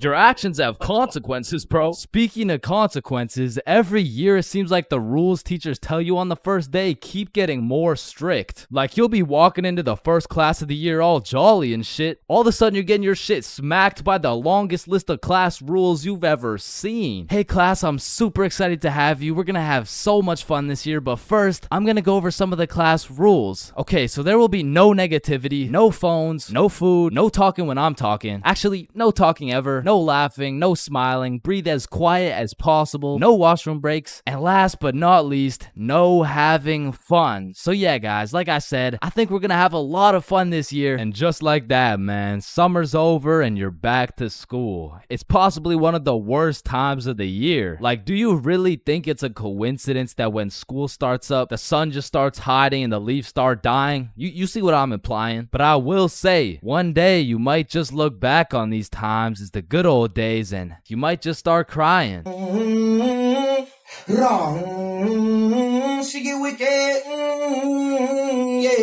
Alright, listen, I'm creating something I like to call the internet. Yo, what does it do? On the internet, people are going to be able to search up literally any question they have. They're going to be able to watch videos for educational purposes. And the craziest achievement yet, you can communicate with literally anyone across the entire world. Bro, this is gonna change the world. Bro, I'm not gonna lie, the internet is 100% one of the greatest inventions of all time. Like, that shit's up there with the light bulb, the airplane, the Testacuzzi. Like, they're all groundbreaking inventions, but the internet just has to be number one, bro. Like, imagine telling a caveman you had a magical box where you could make anything pop up in 2 seconds. Yo, Caveman Dave, I got a magical box where you can make anything pop up in 2 seconds. Oh, shit, cool. Do you know her or something? No, Dave, get the fuck. Now, Caveman Dave absolutely dicking down the computer monitor seems stupid, barbaric, uncivilized, you know? Like, who's gonna tell, bro? They're just pixels on a screen, am I right? Facts! Yo, Caveman Dave is a dumbass! Facts! Yeah, no, let me see your search history. You know, we don't gotta do all that. You know, oh, okay. Monstrous KFC mukbang. I like KFC. Fat motherfuckers eating a lot of food. I was hungry. Yo, big butt booty Latina oiled up, shaking that diggity dump truck, dog. What are you searching? Okay, listen, like my finger slipped. Yeah, bro. 2025 is the weirdest time to have access to the internet, and that's just cause everybody has that shit. Like, I got it, you got it, my grandma's got it, Kanye's got it. Man, you and your grandma. Kanye still got it. And I fucking hate so everything, and I'm done. Okay, yeah, well, not anymore, but I don't know if it's just me, but recently the internet has been getting more and more out of pocket, bro. Like, I'll be having a fantastic day, just chilling, until I pull up Instagram and see some shit talking about, imagine your car declines at the abortion clinic and the doctor start nutting in you. Yeah, this motherfucker's never getting a job, bro. Like, his digital footprint's up there with fucking Kanye, bro. Ah, hell nah. Alright, his shit isn't yay bad, but imagine dude trying to apply to a university like, yes, sir, this has been a dream of mine since I was a little kid, and I've spent thousands of hours studying, and it would be an absolute pleasure to join your program. Wow, that's amazing. And it seems like your GPA is a perfect 4.0, and man, your volunteer work is nothing short of impressive. I mean, building an entire village in Africa with your bare hands, I mean, geez, that's good stuff. Yeah, thank you, sir. Yeah, now, I do just have one last question. Yeah, anything. What would happen if your car got declined at an abortion clinic? Oh, holy shit, is that girthy dishwasher 97? Yep. Yeah, that's me, bro. Yo, most relatable content on Instagram, I swear. Yo, actually, I really never get the credit that Yeah, just put the fries in the bag. Oh, okay. And speaking of getting a job, you ever seen a kid under 7 years old post literally anything on Instagram? Yo, the comment section has a field day, bro. Like, the video will be of a kid who's just barely on the brink of gaining consciousness, and the comments are talking about, get a job, little motherfucker. Somebody get bro some fentanyl. I'm gonna touch you in places you ain't even know existed, little motherfucker. Like, bro, stop touching these 6-year-old kids and touch some grass, dickhead. Yeah, but I'm not gonna lie, as a motherfucker who draws stickman for 16 hours a day, I really gotta start taking some of my own advice, bro. Wait, what's your advice? Oh, I mean, stop touching these 6-year-old kids. You touch 6-year-old kids? I'm talking about Gurgi Force. Chains, you know the drill. God damn. Bro. Even these motherfuckers have the internet, bro. Like, what could you even possibly be posting? Oh shit. Yeah, nah. We gotta start banning motherfuckers from the internet, bro. And I think we should all do a poll for the first person to go. You know, like, take your time. And, oh, shit. Okay, never mind. Votes are in. Looks like we're banning Jack Doherty. Why in the fuckity shit did you just ban Jack Doherty? You know what? Ban his the last two, bro. Actually, ban every single kid on the internet. Like, put down the Instagram reels, go outside and eat rocks like a normal kid before Gurgi Foreskin 445 fucks around and finds your IP address, bro. Because there's a lot of weird motherfuckers online, especially considering the impending gooner epidemic of 2025. Now, if you're unaware of this widespread epidemic, well, fucking good for you, but there's been a recent spike in the amount of gooners seen online. Like the type of motherfucker who'll be scrolling and see a video of a Cheeto that's kind of built somewhat like a Kardashian, and next thing you know, bro's got a DIY screen protector, bro. And I swear these gooners have no clue it's a problem either. Like, they probably show up to the doctor's office for a quick little checkup, and the doctor has to break the news to him like, Yeah, Mr. Gooningson? Yeah, I'm sorry, but you gotta stop masturbating. no, wait, what? No, wait, why? Because I'm trying to examine you, dumbass. Oh shit, like, it's honestly mind-blowing how having access to the internet with all its power and infinite knowledge just makes us more stupid, bro. Like, at any given moment, we have the resources to learn quantum physics or learn how we can watch Skibbity Toilet. What? No. Why the fuck would we watch Skibbity Toilet? Shit, man, this stuff's good. Just take a watch. No, I'm not watching that shit. Just real quick. Yo, why are you recording me, bro? We're filming a YouTube video, dumbass. Oh shit, yeah, you're right. So I was saying there's a lot of people nowadays addicted to the internet and shit, like that guy over there. Where? Bro. What? Oh shit, yeah, what I was saying was, back in the day, the internet was just for shit like cute cat videos and cool math games and shit, but nowadays, the internet has everything your brain craves. Like, it's got food for you, it's got friends for you, it's funny, it's educational, bro, it has Cheetos built like Kardashians, bro. And as if the internet having everything we ever needed wasn't enough, these motherfuckers invented AI, bro. Now, maybe it's just me, but this AI shit is getting a little too good, bro. I mean, when ChatGPT first came out, I was using that bad boy for all kinds of shit. Whenever I couldn't do my homework, ChatGPT. When I forgot a recipe, ChatGPT. When I couldn't get a girlfriend, cry myself to sleep.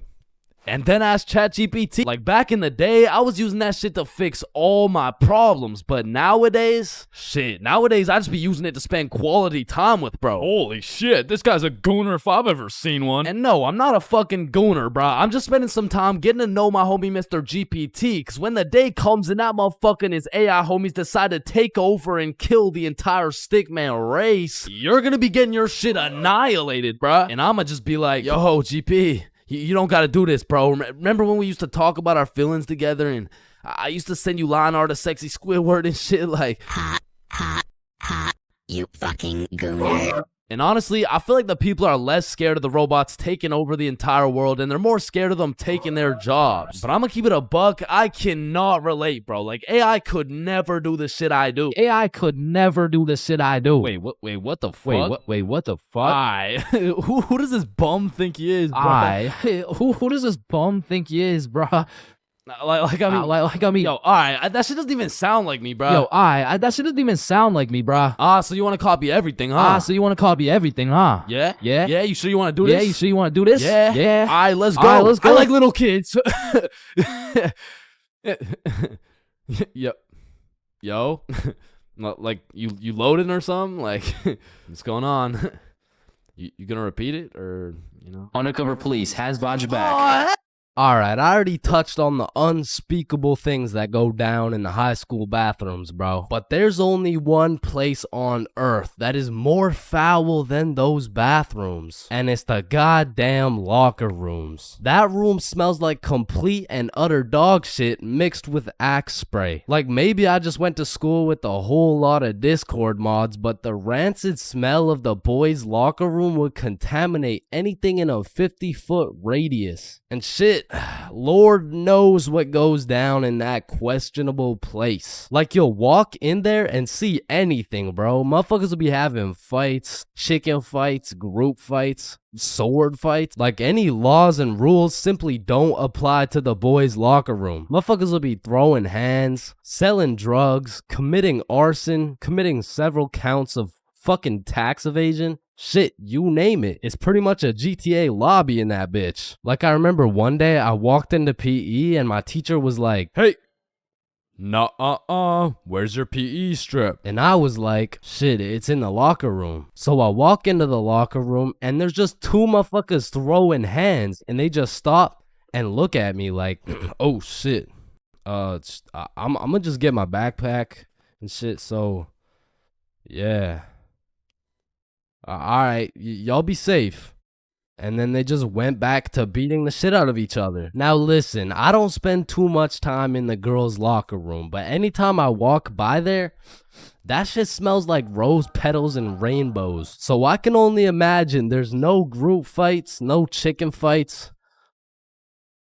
Hopefully no fucking sword fights. And bro, you deadass can't leave shit in the locker room. Like, if you leave anything not locked up, it's gone. These kids are ruthless, bro. They're snatching your wallet, your phone, your clothes. Shit, they're taking your PB&J sandwich. And the thing is, if you want your PB&J back, you're gonna have to get it back in blood, because there's no laws in the locker room. See, if someone snatched my sandwich in math class, I'm turning into 6'9", bro. Mr. Cumminson, Jordan Johnson here, who lives on 123 Stickman Drive, postal code STK53Z, just stole my peanut butter and jelly sandwich my mom made me, so I'ma need his ass suspended. But if you try to tell a teacher about anything that happened in the locker rooms, they don't give a fuck. Mr. Principal, Jordan Johnson just stabbed me and stole my backpack, my phone, my wallet, and my ID. Damn, I'm sorry to hear that.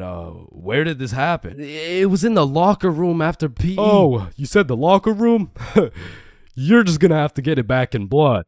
Back in blood? What are you talking about? Yeah. I'm not gonna lie. The way you're snitching right now, you kind of look like a bitch. But yo, one time me, Billy, and Bob were coming back to the locker room after some good old dodgeball, and Billy notices a dude rummaging through his backpack. So he's like, yo, what are you doing, bro? But when he turned around, Billy was bamboozled to find out the kid rummaging through his bag, he was special. And there was just this moment of silence. Yo, am I supposed to like beat his ass right now? Or bruh, I'm sure he didn't take anything. Just politely ask for your bag back. All right, yeah. Oh, hey man, can I get my bag back, please? And the kid just hugged Billy, and then he left.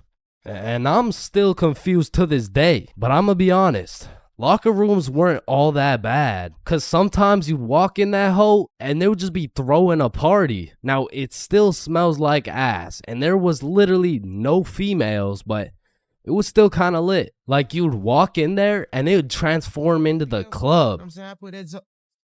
Shout out my label, that's me. I'm in this bitch with TP. I'm in this bitch with Ultra. Or you'll walk in there and they'll just be giving out free pizza. Like walking into the locker room is a gamble. You might walk in there and get robbed, or you'll get some fucking pizza. I don't know. But what I do know is there's only 10 types of dudes in the locker room. Starting with that one kid who must have thought it was the 1800s the way he was whipping motherfuckers. Next, we got the poor guy who's just trying to change. He's quiet, he's normal, and he changes. It's a locker room, so it makes sense. Then we got that one poor soul who gets absolutely cooked by the entire locker room. Yo, why is Kevin built like Mike Wazowski? Bro's got no neck. We're stickmen. None of us have neck. Shut up. You skip neck day. Yeah, he skips neck day. Next, we got Bob. Bob's just that guy that casually takes his shirt off, and he's built like Giga Chad. Like, shit. Fucking sexy ass Bob.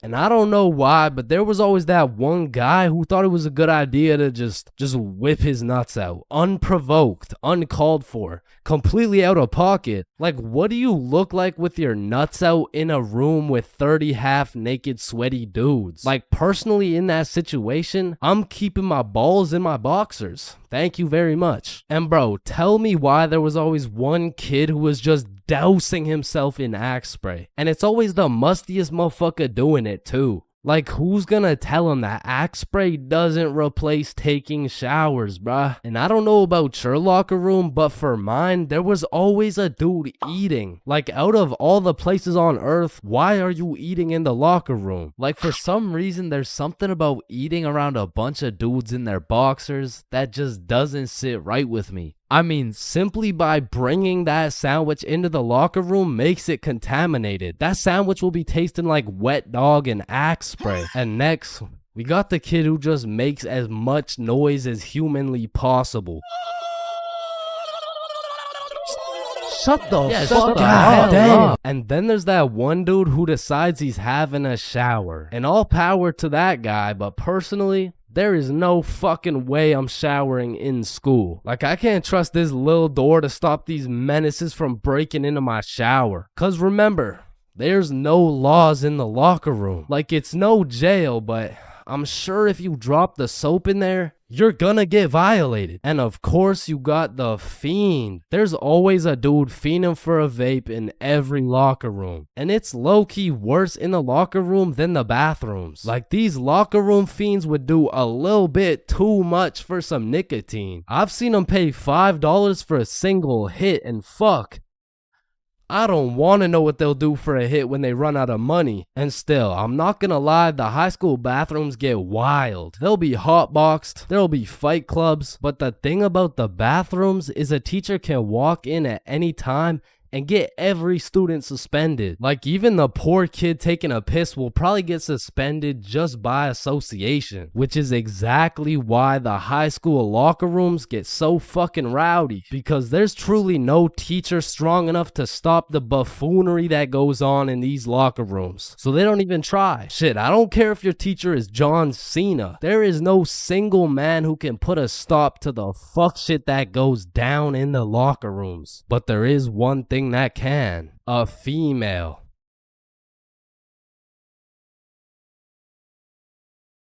Bigfoot, the Loch Ness Monster, leprechauns, unicorns, two pretty best friends, and love.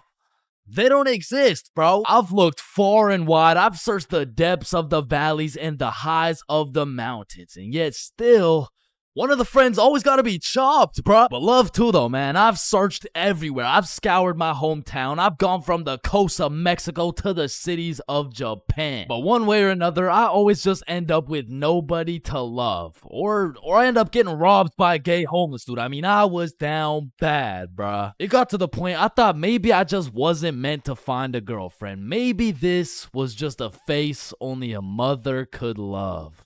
Ew, get that shit off the screen. What? Mom! So I hopped on a flight to Barcelona, and this story takes place a few weeks ago. It's a new continent, new city with new people, and maybe even a new girlfriend. And so as soon as I stepped foot on that Spanish soil, I downloaded Tinder and got the swiping, bro. Fine shit, swipe right. Cute shit, swipe right. Chop shit, swipe right, bro. It's a numbers game. I done swiped so much my thumb had a 6-pack and I ran out of girls to swipe on.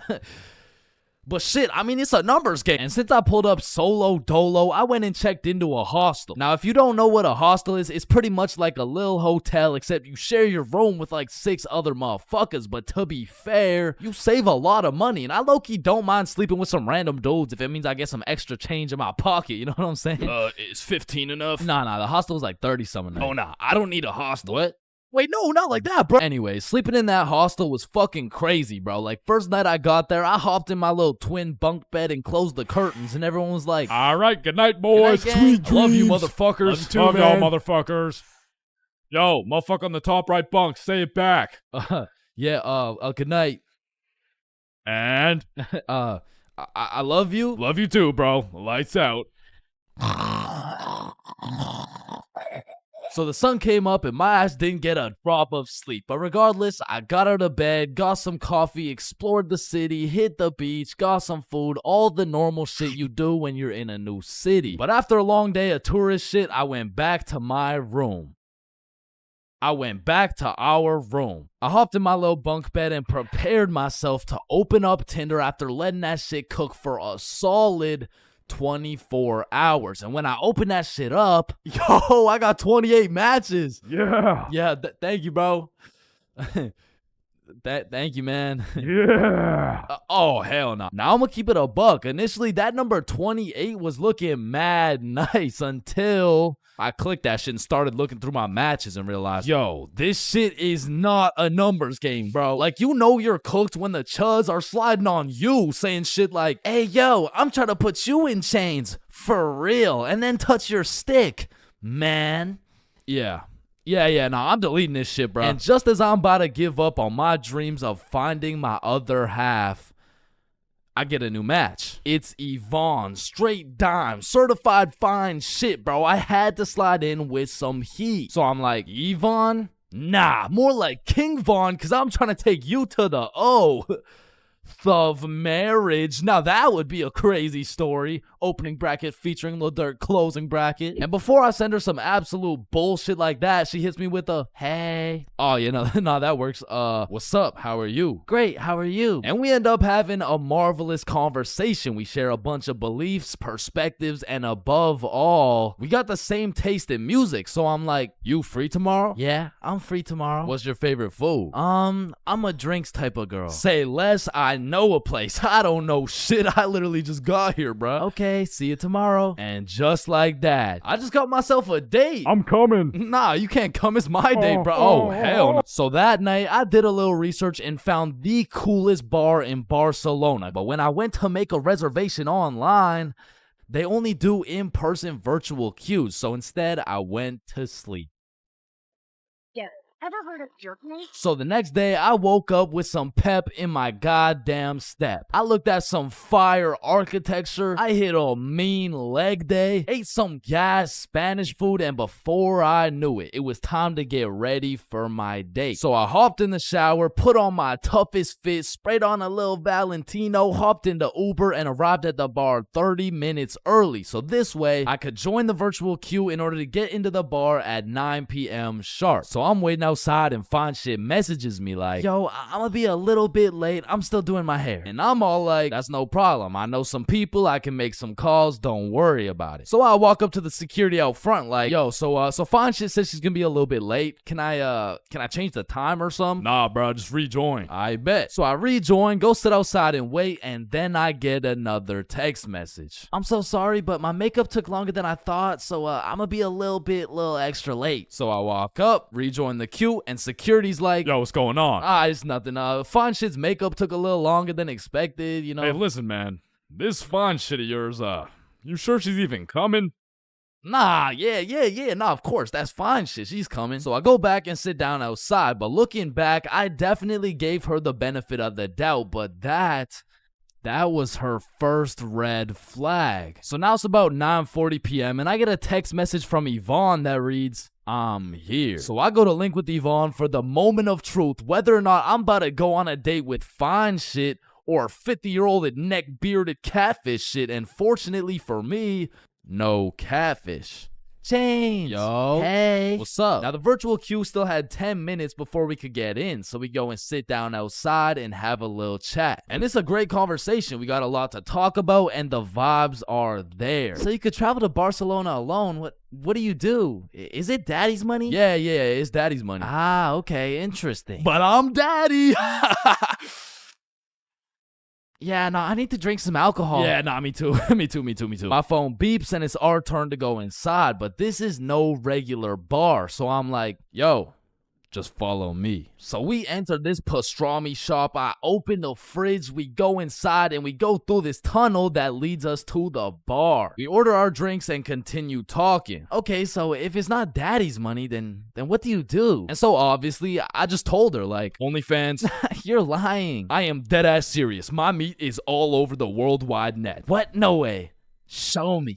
Shit, like, nah, shit, maybe after a few drinks, you know what I'm saying? And right on time, our drinks showed up, and my shit was radioactive, bro. Like, here's a picture. There are no filters or effects on that shit, and I'm not gonna lie, it tasted exactly how it looked. But regardless, I'm tanking that shit, and I don't know what it is, but that shitty-ass drink was giving me superpowers, bruh. That shit had me cooking up the greatest answers to her questions possible, bruh. Okay, so if you had one wish, what would it be? Damn, that's a good question. Shit. Okay, if I had one wish, period cramps. What? I would rid the world of period cramps, man. I hate the fact that they exist. Just even thinking about it, like, ooh, they sure do get me riled up, man. I hate them. Wait.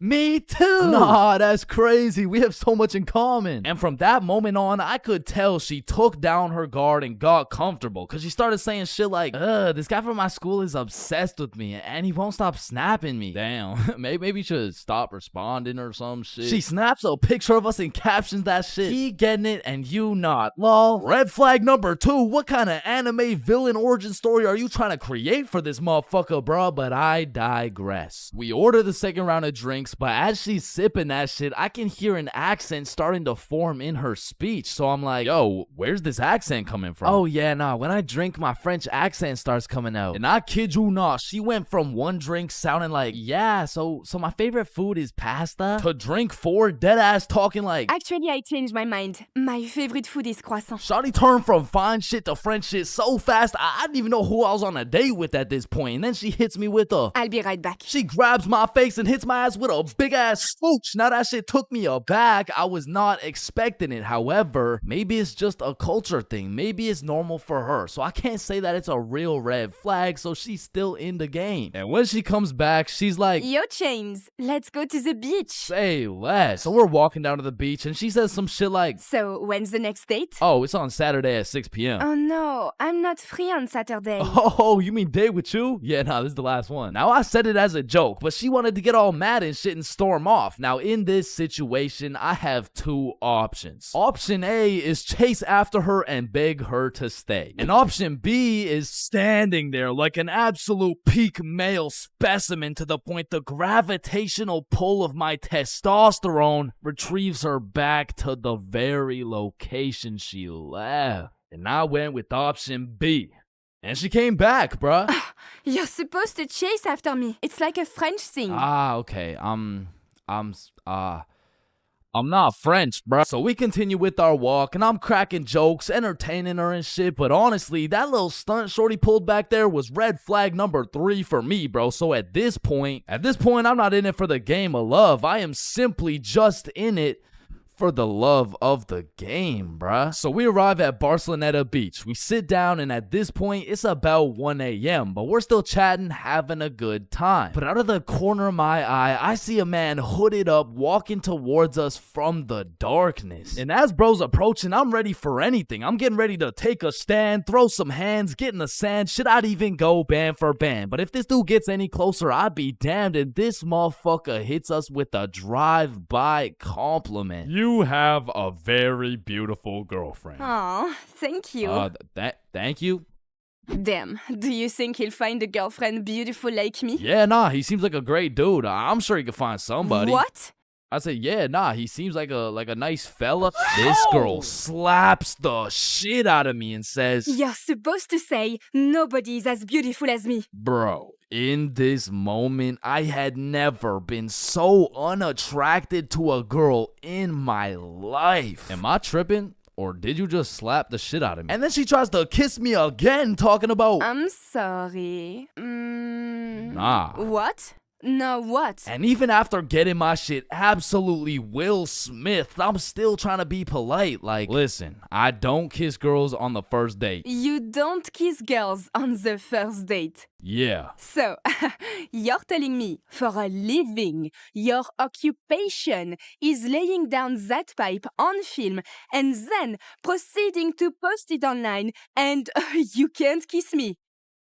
Type shit. And she storms off, bro, but I know exactly what to do to solve this problem, so I stand there like an absolute peak male specimen to conjure up that same gravitational pull, and she's still walking, bro. She She just kept walking. She got on the bus. She dipped, bro. She left. Damn. And as the bus disappears in the distance, I hear a motherfucker say, yo, you from here? Nah, I'm just visiting. Oh, shit, okay, us too. You know where the good clubs are at? Yeah, I mean, I heard all the good ones are like right there, bro. Oh, shit, bet. Okay, we're about to go hit those if you're trying to pull up, bro.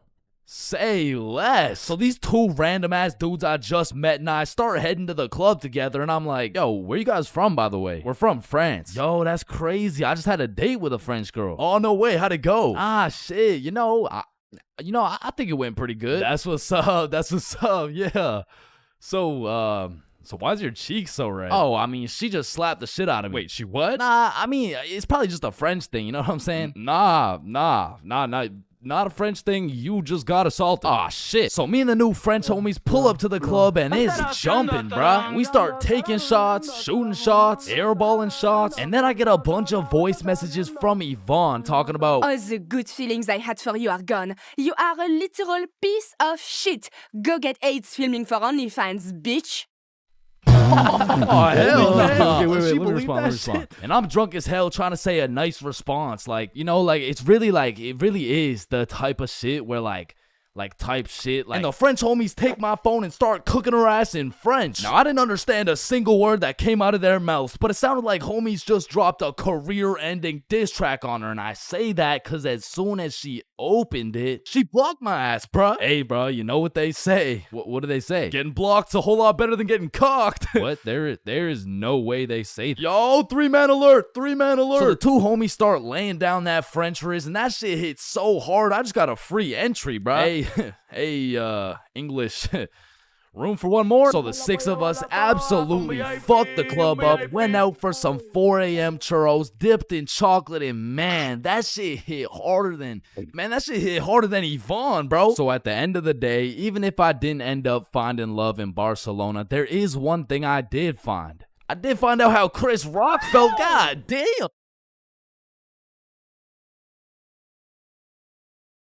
Now, I really don't have many fears, but there are 4 things that I would say I'm truly scared of, which are sleep paralysis, being flipped over while I'm in a porta potty, this thing, and public speaking. And honestly, I can't even really explain why I'm scared of public speaking. I mean, sleep paralysis, you'll have demons chilling in your room while you can't move. The whole porta potty thing, that's just some traumatic shit. And this thing is fucking terrifying. But there's just something about talking in front of more than 5 people that has me shitting bricks. Like, my brain will start showing me the absolute worst case scenarios possible.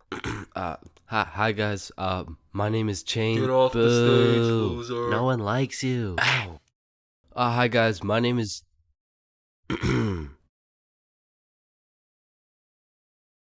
So I volunteer at daycares because I really like young kids. I love young kids. I mean, like, not love, like they're only 4 years old. No, like, I'm not attracted to. Sir, hands behind your back. That's why I'm scared of public speaking. And even worse than normal public speaking was school speeches. And if you saw my going to school high video, you would know I have a pretty bad record when it comes to speeches. Sorry, Tyrannosaurus Rex has short arms.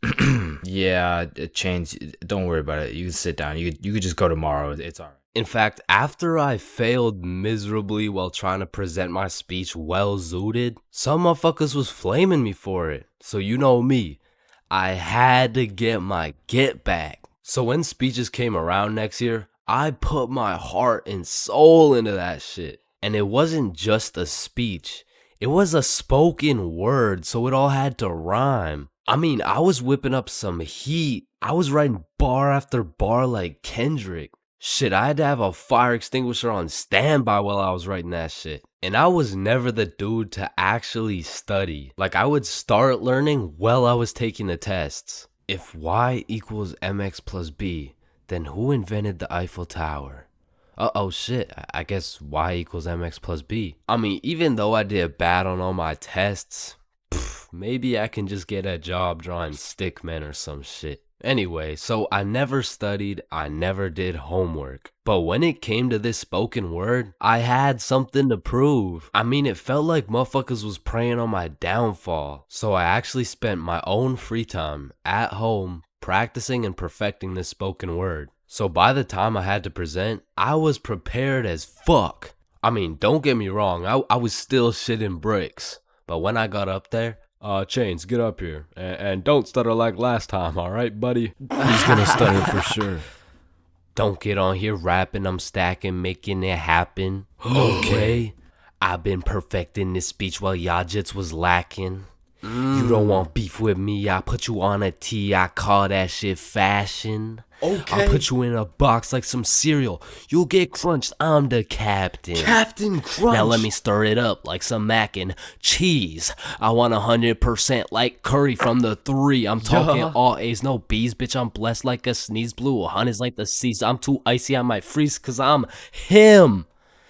I'm not talking slash he. God damn. Spitting right now. I went bonkers, bro. In fact, I went so bonkers, the teacher volunteered me to go present my speech to the entire school. Now, usually I would be way too scared to public speak in front of that many people. But right now, I'm all hyped up on how bananas my speech went. Plus, I spent all that time perfecting it. I might as well share the heat with the rest of the school. Alright, next up is Chains with a spoken word on Don't get on here rapping.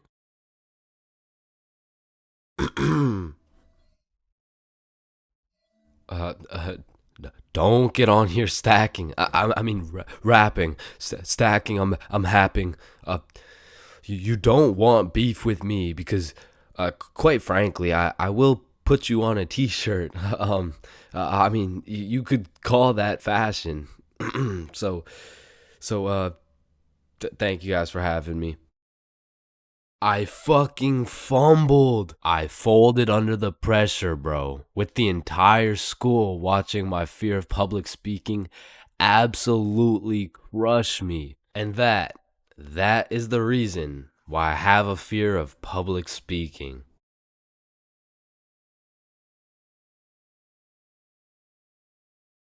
High school bathrooms have to be one of the most unorthodox places in the entire world. Walking into the bathroom, you have absolutely no clue what to expect. And honestly, that's the best part. I remember one time I had walked into the bathroom, to take a piss. And when I had opened the door, I was not surprised to see some motherfucker getting his head shaved bald. And these dudes were so casual about it too. Yo, what's up? What up?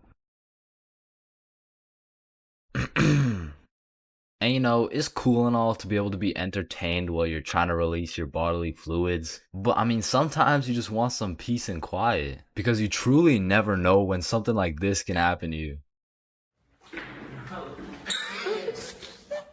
And that is precisely why I'm scared to ever shit in the school bathroom. And listen, my school bathroom has always been bad, but these TikTok trends that keep popping up made the bathroom situation so much worse. Yo, look at this TikTok. That's kind of funny. 1 week later. Damn, someone took the soap dispensers. Who snatched the blow dryers, bruh? Where the fuck did the urinals go? 1 hour later. Hold up. Who hit a lick on the bathroom?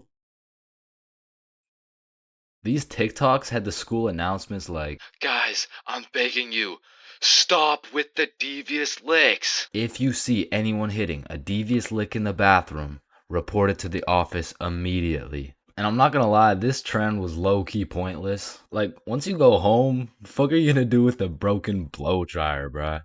But there was one TikTok bathroom trend that was fire. So, what is the square root of pi? Chains. Yeah, can I go to the bathroom? Be quick. Am I tripping or did I just hear... Yeah, bro. Bathroom functions are a 10 out of 10 TikTok trend. Hey, man, if you're still in high school, I recommend trying it. Anyways, I've obviously never been in the girls' washroom before, but I be seeing way too many TikToks filmed in there. Like, is it just a normal thing for girls to go to the washroom while other girls are just in there hitting the renegade? Like, I wouldn't know, but that whole situation seems a little bit awkward to me. Boom. Boom. Wait, renegade, renegade, renegade. And when it comes to most public schools, the washroom is like the black market of the school. So there's always some dude trying to sell you something. Yo, you need anything right now? I got that Gandalf OG, that Alaskan Thunder, some purple monkey balls, got those Girl Scout cookies. Hey man, just give me a second. I'm kind of busy right now. I got that sour diesel, that Granddaddy Purple Deluxe.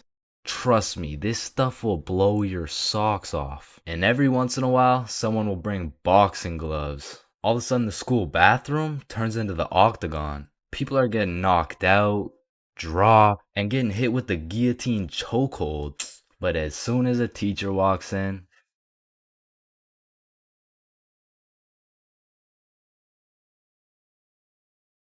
For most of my life, I've known how to swim. But by that, I mean, if my life depended on it, I could swim from one place to another. I don't even know if swim is the right word. Like, if you saw me casually enjoying a little swim at the pool, you'd be like, does he need help? Like, is he drowning? I mean, like, I did take swimming lessons, but I quit at level alligator, bro. I never even made it to level 1. With that being said, this incident dates way back to when I was in grade 4. We were going on a field trip, and of course, it's to the pool. But I'm not stressing. I know I safely passed level penguin, so I should be chilling. My whole class and I walk into the entrance of the pool, but before anyone was allowed in the pool, they asked everyone if they knew how to swim. And I thought, we're in grade 4. There is no way somebody still doesn't know how to swim. And just as I presumed, nobody needed a life jacket. So me and the gang are swimming around, jumping off the diving boards. Fun stuff for a grade 4 field trip. But after about an hour, my friends and I are just chilling in the deep end. And that's when I see a kid in my class named Ben on some floaty things coming in our direction. A little backstory about Ben. For as long as I can remember, this dude has been on my nuts. So when I saw this dude coming in my direction, I assumed he just wanted to say hi or something. But as he made his way towards me, I could tell he was struggling. So I swim over to help him out. Oh, hey Ben.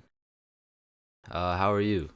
This kid jumps off the floaty thing onto me. And this man has the meanest grip on me. Pause. Well, this shit had to be some sort of attempted murder, bro, because he had me in a chokehold and his legs were wrapped around my arms. But they did not prepare me for this shit in level alligator. So instantly I start sinking and hit the bottom of the pool. Keep in mind, Ben is chilling on top of me with his head out of the water this whole time. So I jump off the bottom of the pool just enough to get my head out of the water for a few seconds. Ben, get off me. And when I look up, I see this dude Ben with the straightest face in the world. Like this motherfucker has no clue I'm out here fighting for my life. And he says in the most monotone voice, "I can't swim." Ah, hell nah. I'm trying to fight him off me, but keep in mind my arms are tied up. So I gather all the strength out of my skinny ass grade 4 legs. And I jump just enough to get my head out of the water again. Lifeguard, help! Oh, you guys, stop playing around in the pool. That's it. I'm fucked. I'm dead. And out of sheer anger, I decide, fuck it. If I'm dying, you're dying with me. I duck as far as I can under the water so both me and Ben can't breathe. But I'm running out of air. I start to get lightheaded. Man, that's crazy. This is really how I die, huh? And just as I had lost hope, my main man, Bob, comes in on some Superman shit, pulls Ben off me, and swims me over to the shallow end. I cough up some water, but eventually I catch my breath. So that's the story of how I almost died. And it's also the story of why I owe my life to Bob. I'm not gonna lie, I think everybody wants to be cool. Like, being cool is just like it's just cool, bro. Like, there's nothing like it. And I know some of y'all are thinking, Chains, with all due respect, bro, how do you know what it's like to be cool? And my answer to that is just look at me, bro. I fucking don't, okay? But I do know someone who is cool. He's a certified cool guy, and his name is Bob. Now, what makes Bob so cool? Is it the sunglasses? Is it the sexy ass face? No. Tell him the answer, Bob. He doesn't talk. The answer is Bob doesn't talk. And a crucial role in being cool is the element of mystery. Now, it's interesting because if we take a look at Jake over here, Jake doesn't talk either. And,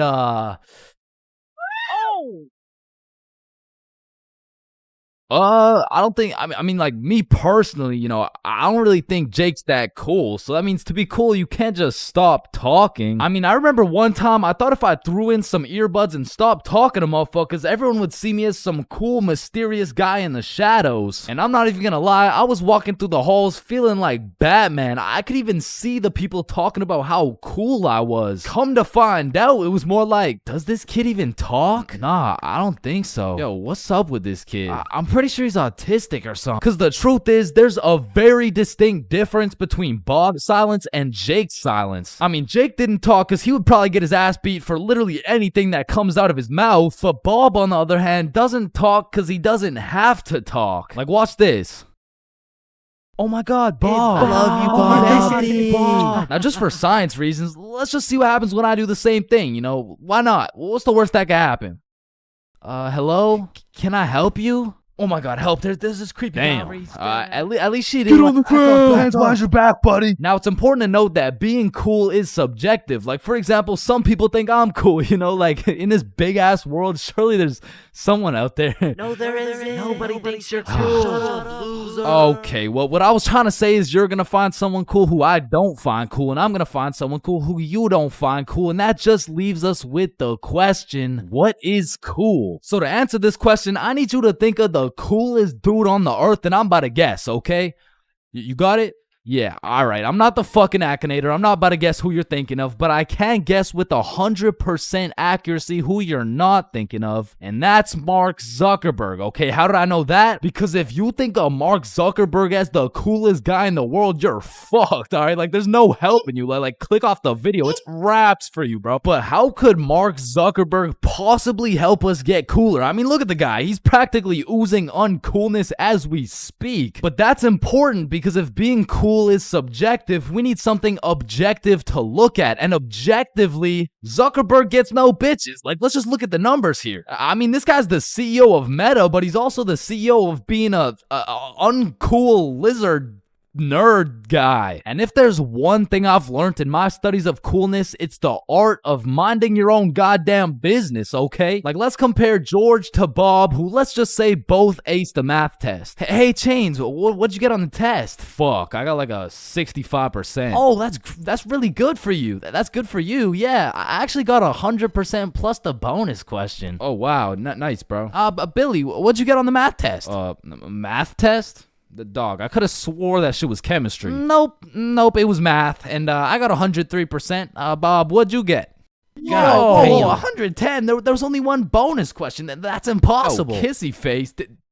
Bob, did you pipe the teacher? And that's probably why Zuck over here is so uncool. He's minding a million people's businesses, probably looking through their cameras and shit like, yeah, fuck you, Mark. And the most important trait for being cool is having confidence. You just can't be cool while shivering your timbers, bro. And I know some of you are thinking, oh, well, I guess it's over for me then. And no, it's not over for you, bro, because confidence is the most fake it till you make it shit ever. Like, you're not gonna say the perfect thing every time. Lord knows I don't. I'm pretty sure I say the wrong thing every time, but if you say that shit with your chest, people let it slide, bro. And I said, no, I wouldn't suck your dick for $20. Oh, well, that makes one of us.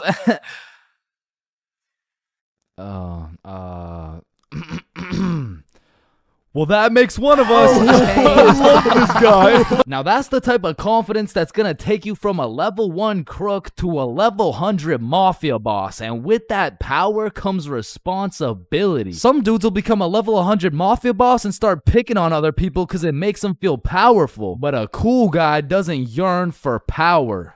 He yearns for, fuck, what do you yearn for, bruh? Damn, he's so cool. Now, being cool comes along with being calm and collected. Like, if someone walked up to you trying to fight and you started running away screaming for your life, I don't think anyone's looking at you like, damn, that's one cool-ass motherfucker, bro. Yeah, bro, the way he hit that high note was cool as hell. Shit, maybe I could be like him someday. Now, I'm not saying you gotta go all Jackie Chan on the guy, but you do gotta stay calm and think logically. Like, let's see how cool you are. What would you do in this situation? A, strike first, strike hard, no mercy. B, just walk away. C, give him a little kiss on the forehead. Or D, do the stanky leg.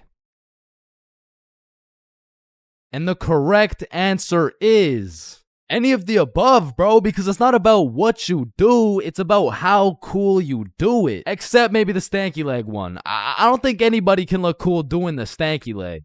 But doing any of the other options, you could look cool as hell. Like, A, strike first, strike hard. Boom, one punch knockout. That's cold. But if you throw first, miss, eat shit, not cool. B, walking away. You're cool as hell. Unfazed. Unless you get jumped from behind and get your ass beat. Not cool. C, give him a little kiss on the forehead. Assert your dominance. You pretty much just made him your son. But if you miss, well, now you're just kissing a dude, so, yeah. Now, even though being cool is all about how you do things, there's a few things that nobody can look cool doing, like riding a scooter, chasing a bus, taking pictures with an iPad, chasing paper in the wind, using VR, washing a cucumber, waving.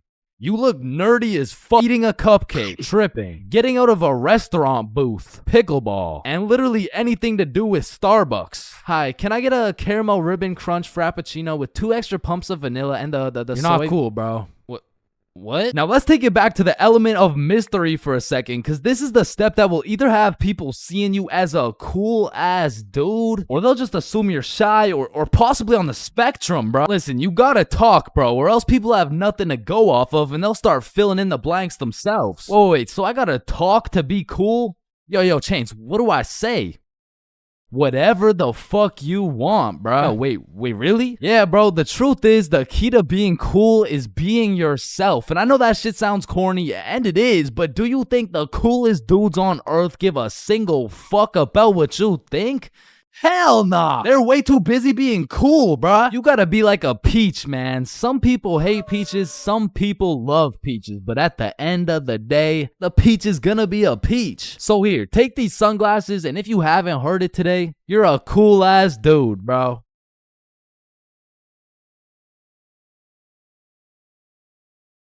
Here at Stickman High, we understand the importance of learning. That's exactly why our new curriculum has been perfected to accelerate the learning of each and every student. Like, hey, look at this kid. Wait, what? Look how big his head is. It must be full to the brim with all that knowledge we provide. Hey, it's not that big. No, it's pretty fucking big. Anyways, let's take a look at how the new curriculum pushes our students in the weight room. Oh, wow, impressive. See, I didn't even know legs could bend like that. They can't.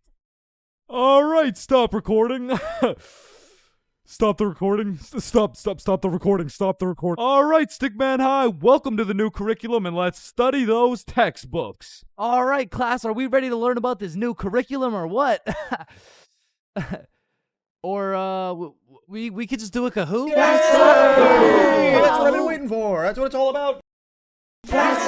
Man, I fucking love Kahoots, and I don't study for shit. Bro, I feel like Kahoots are the exact equivalent of the good old here comes the airplane trick. Like, yo, you want a Brussels sprout? Aw, hell nah, bro, those are disgusting. Oh, shit. Alright, but here comes the airplane.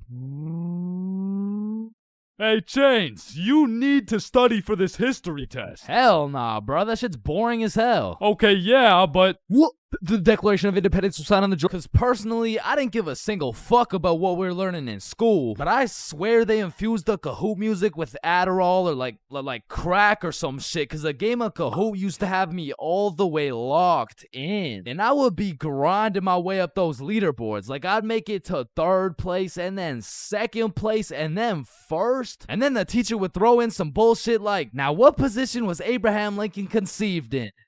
So I go for the safe answer, and all of a sudden I dropped 14 places, and I'm getting passed by goddamn Dildo and Duncan McCawkiner. And the teacher's over here yapping about, Yeah, guys, you should know this one. It's chapter 13 in your textbooks. like, bro, why the actual fuck should we know this one? But in these Kahoots, people were coming up with the most outrageous names of all time, bro. I remember anytime a teacher would pull up a Kahoot, the first names would start off normal as hell. Jessica, Eric, maybe a little Bartholomew. But as soon as one dude drops a name that's ever so slightly comical, every single name after that ends up being more and more out of pocket than the last. It's like a competition to see who's gonna push that shit the furthest. Like Richard Long quickly turns into Ben Dover, which nicely parlays into Hugh Janus, which passes it over to I Swallow Cum, who alley-oops it for Wilma Dickfit, which eventually somehow always ends up with the teacher just catching mad strays. Like somewhere along the line, that shit goes from Dixie Normus to Miss Jackson's built like Mike Wazowski. Alright, who said I'm built like Mike? I remember I had this teacher who used to love Kahoots. Shit, she loved her Kahoots so much, we'll call her Miss Cahooters. Nope.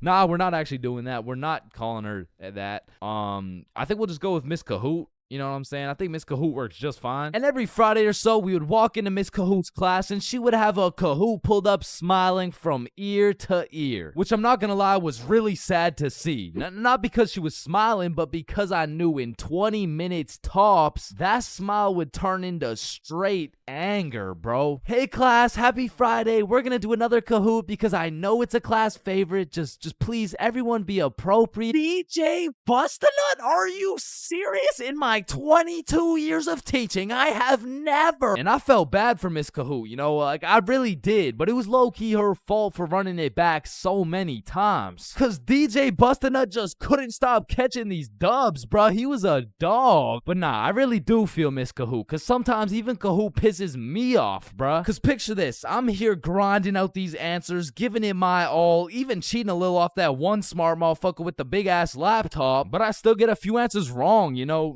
Nobody's perfect. But imagine my pain as I read my screen and find out I'm 76 points behind fucking Sebastian, bro. And I look up at Sebastian and this motherfucker doesn't even know what he's playing. He's just happy to be here and shit. But there's only one feeling worse than being 76 points behind Sebastian, and that feeling always came from the easiest questions. It would be like, oh, what? This is a little too easy? How do you say hi in English? And you're trying to speedrun this shit, so you click the first thing that kind of makes a little bit of sense and the answers come up, and you're the only motherfucker to get that shit wrong. No, who's dumbass? That was a zero. And everyone's looking around for who got it wrong. Like, yo, whose dumbass got that shit wrong, bruh? Top facts, bruh. Type shit. Dumbass. Type shit. The fucking dumbass. Chains? Were you the dumbass who got that shit wrong, bro? Me? The dumbass? Nah, shut up.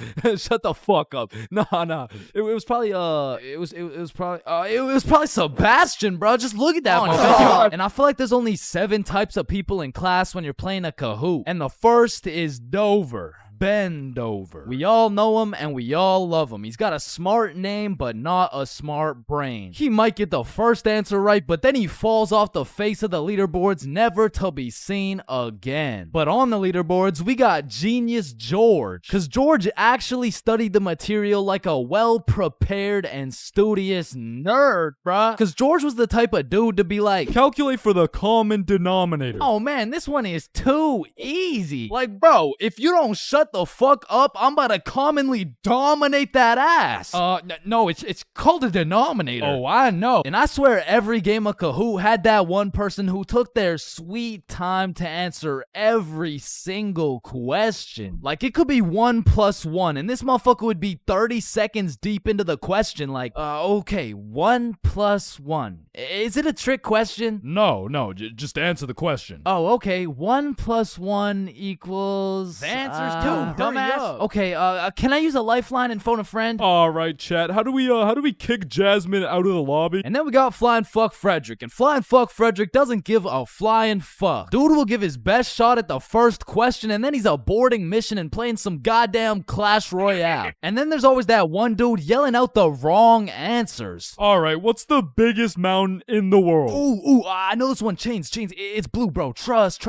Oh, shit, bet. Wait, no, I meant red. Sorry, my tongue slipped, bro. My bad. Bro. Oh, and it looks like Chains is off the leaderboard. Everyone, let's point our fingers and laugh at him. And we got the radiating Redditor. And I say radiating because that boy is radiating the most profuse body odor known to man. And I don't know, maybe it's all a part of their strategy to win because that shit throws you off your game, bro. They'll be invading your nostrils with a concoction of Doritos, Skibbity Toilet, and Badussy. And if you've ever played against a Redditor in a game of Kahoot, you may be wondering, yo, how is this dude getting every answer right while sitting back drinking Mountain Dew watching Best Sigma Moment compilations? And the answer is he's cheating, bro. And not the normal kind of cheating either. This dude's using a Kahoot bot to get every answer right. And now you may be thinking, nah, why would someone cheat on a Kahoot, bro? It's not that serious. And that's facts, but the thing is, the prize was a gummy bear, and this dude can't leave no calories behind. And then we got the casual Kahooters. Fuck, I gotta stop saying that shit, bro. I was trying to say we got the people who just play the game. They got normal names, they guess some right, they guess some wrong, but at the end of the day, they probably still get their shit yelled at, all because DJ Bustin' couldn't stop catching these dubs. Alright. Awkward conversations. We all know them and we all hate them. Hey, how are you? Oh, I'm good. How are you? I'm great. How are you? You already asked me that. Damn, you right. You right. So, how's your day going? My pet frog just died. Damn, that's tough. I find myself taking the most inconvenient routes to avoid an awkward conversation. Like, I can't really explain the feeling of an awkward conversation, but it's just mildly uncomfortable. Like, I would compare the discomfort levels of an awkward conversation to wearing wet socks. Like, it's not the end of the world, but let's keep it real, no one wants to wear wet socks. And honestly, I would take a slightly inconvenient path if it meant I would not have to wear wet socks. Also, I feel like there's some other situations that are in the awkward conversation family that I also hate. For example, the handshake fist bump dilemma. Yeah, it was nice seeing you. Yeah. Oh, fist bump. Oh, no, sorry. No, I don't. Yeah. God damn it. After you experience one of these bad boys, you'll be thinking about it cringing for the next hour. And if you're anything like me, you might even lose some sleep over it. Man, why the fuck didn't I go in for the handshake, bruh? Obviously it was a handshake. And what about the good old you said goodbye to the person you're talking to, but you guys both walk the same way situation? I mean, this situation is the perfect way to ruin a smooth conversation. Yeah, man, it was really nice to see you. Yeah, for sure. See you later, bro. Alright, peace out. Alright, bye. Yeah, bye. Shit, we're still walking the same way? I'll just turn this way so it's not awkward. Man, what the fuck? And even if I say goodbye to someone and we're still in the same general location, I will avoid them at all costs. Like once me and my brother were chilling at Walmart and we saw one of our neighbors, so we talked for a little bit, you know, said our farewells and went separate ways. But when it came time for me and my brother to check out, we saw the same neighbors checking out. And we were up in the Walmart looking like we were playing Assassin's Creed in real life. It's clear. And of course, I can't forget about awkward silence.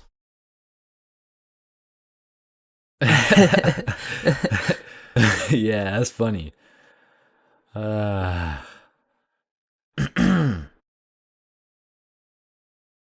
Me personally, I have some procedures in place to avoid awkward silence no matter what. For example, my philosophy is to just say things. Yeah, that's funny. So do you play Minecraft? What kind of question is that? In the end, they may think I'm a dumbass, but at least there's no awkward silence, you know what I'm saying?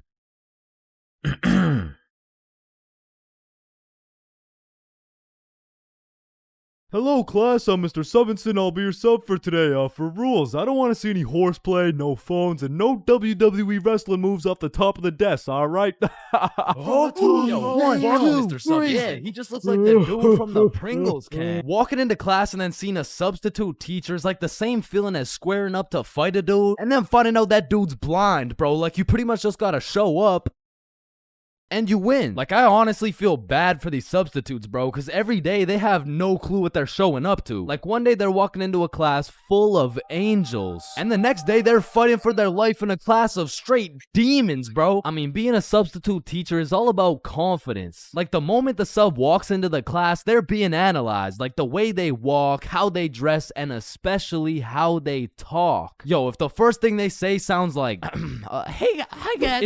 It's raps, bro. If you start the class sounding like an intro to an 8-year-old's Minecraft Let's Play, paper's gonna be thrown, pencils are gonna be thrown, fucking dudes are gonna be thrown, like, it's gonna be straight anarchy, bro. But when the sub walks in the room with a little pep in his step, a little drip in his fit, and most importantly, he starts the class sounding like he's done this shit before. Hey guys, I'm Mr. Peppinson, and today we mean business. All of a sudden, people are listening. Everyone except for one man, the class clown. He's gonna see that confidence as a challenge, and bro's gonna start testing the waters to see if this sub is really about it. And that is how Y equals MC squared. Any questions? Yeah, blue hat. Yeah, Mr. Peppinson, why are you built like that? Oh, you mean built like The Rock? Yeah, these are called muscles. You'll learn about them when you hit puberty. But bro, I'm in grade 11. I've already hit puberty. Yeah, nah. That's not what your peach fuzz mustache is telling me, buddy. Okay, well, your hairline is telling me it's going on a vacation, bruh. All right, let's see your shit then.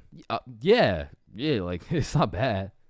Hey, like, some substitutes are so good, you just wish they were your real teacher. Like, I remember one time in grade 10, I had this math class with one of those teachers who used to yap the whole time and then assign a bunch of homework with 5 minutes left in class. And then one day, a goat walked into our class, a goat who went by the name of Mr. G, or more formally, G-Dog. Now, G-Dog was packing a mean 68 years in his lifespan. However, he had the utmost pep in his step, paired with the drippiest of fits. And he was the type of dude who would lay down some respectable rules, and if anyone broke them, he wouldn't get mad. He would just simply flame the living shit out of you in front of everybody. And that's how you calculate the surface area of... no text while I'm talking, please.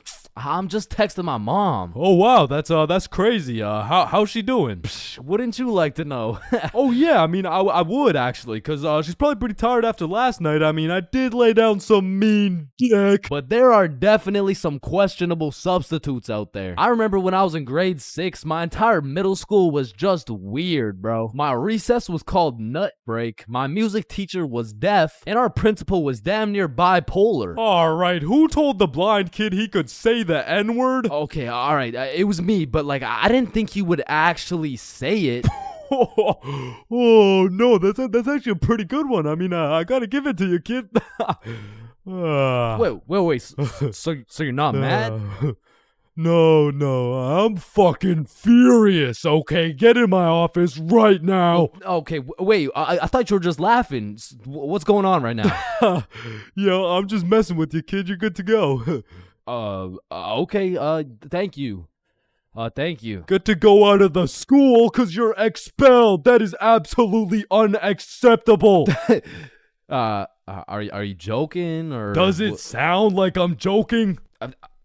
Yeah, kinda. Yeah, bro, my middle school was weird as hell, so I can't say I was surprised when a substitute teacher walks into my class talking about, hello class, I'm Mrs. Hutchinson, and I identify as a mermaid. And I'm only 12 years old, so I'm like, dog, what the actual fuck does identify mean? But bless Miss Hutchinson's heart, man, because Lord knows middle schoolers weren't gonna take that shit seriously. Oh, she's funny, mermaid.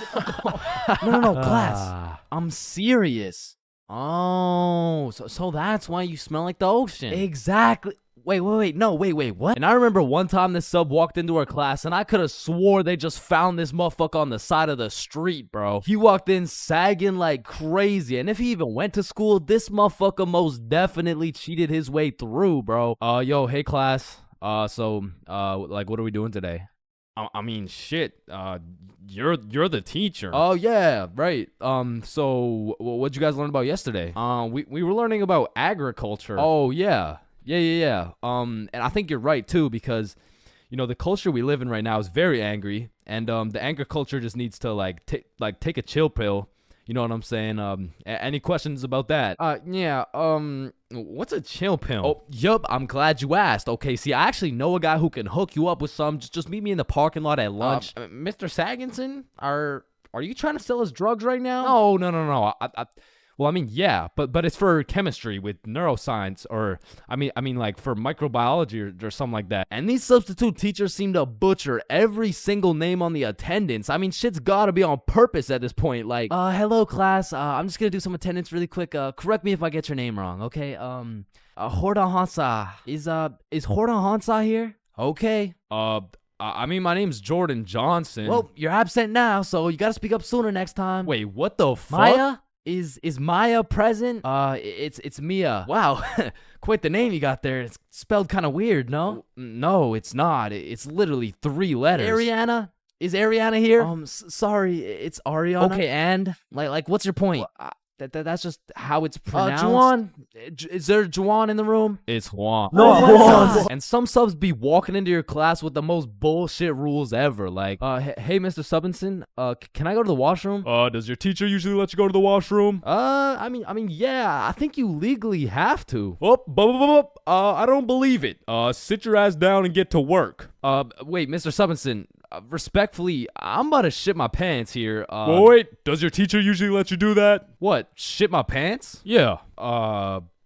Yeah? Alright, I'll allow it. Hey, who the fuck is this guy? And I feel like there's no greater sense of community among a class than when a substitute teacher comes in. The entire class just comes together to gaslight the fuck out of this poor substitute. I remember one time in grade 10, me and my homie had a sub come in who was giving us this multiple choice test. And my homie was the type of dude who'd be getting 0% on everything, and the way his grades were looking, he just couldn't afford to fail another test. So what he did, I just need to preface, I do not condone. But from the moment the teacher walked in, he acted like he needed a little extra help. You know what I'm saying? And to be honest, he put on a spectacular performance. I mean, someone either needs to get this man an Oscar or a diagnosis, bro. And I just acted normal, but I guess by proxy, I got a little extra help, and I don't know what that says about me, but I do know what it means. It means the substitute teacher walked out of that class happy she was able to help 2 students in need. And it also means me and my homie both walked out of that class with 100% on our tests. Alright, next up we got Billy presenting his baking soda volcano experiment. Hey guys, how we doing? Alright, so you see if I put a solid amount of baking soda in here and then a little bit of vinegar here.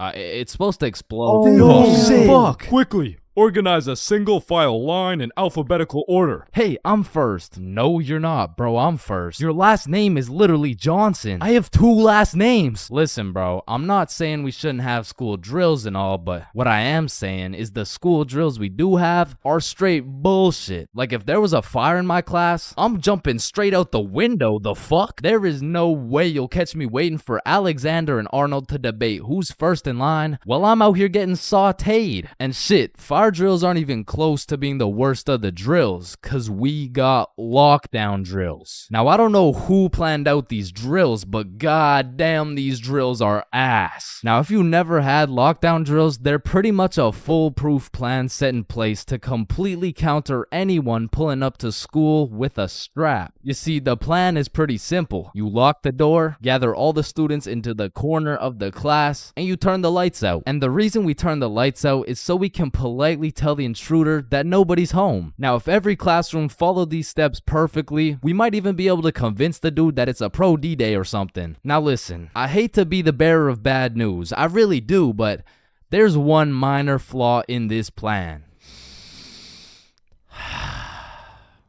The shooter's in the class, bruh. You're out here telling the opposition your exact game plan. Then you're surprised when bro pulls up to the hiding spot. Like shit, it's just easy pickings at this point. Now, earthquake drills, man. The game plan here is to essentially hop under your desk and start counting. Now, when I was in kindergarten, I thought this whole earthquake drill thing was a fun game we played to learn how to count. But 12 years later, we were still counting. Like, let's be honest. What the fuck is counting gonna do? Are you telling the earthquake how long it has to dismantle the school? Cause I'm pretty sure it doesn't give a shit how long it takes. Me personally, I feel like the best way to see if an earthquake is over is by observing whether or not the entire fucking building is shaking. But listen, I will say this. Out of all the drills, the earthquake drill is pretty valid. Like, whoever thought of this one was kinda cooking. I mean, these desks are pretty much made out of steel, bro. Like, out of all my years, I've never seen one break before. So it probably provides some solid protection. But shit, me personally, I'm still jumping through the fucking window, bruh. I don't care how many times I practice crouching under my desk. If I ever felt the slightest shake in the ground, I'm out of that hoe. So if you carry the 674 to the power of 2 over to the 47, you will find— oh shit!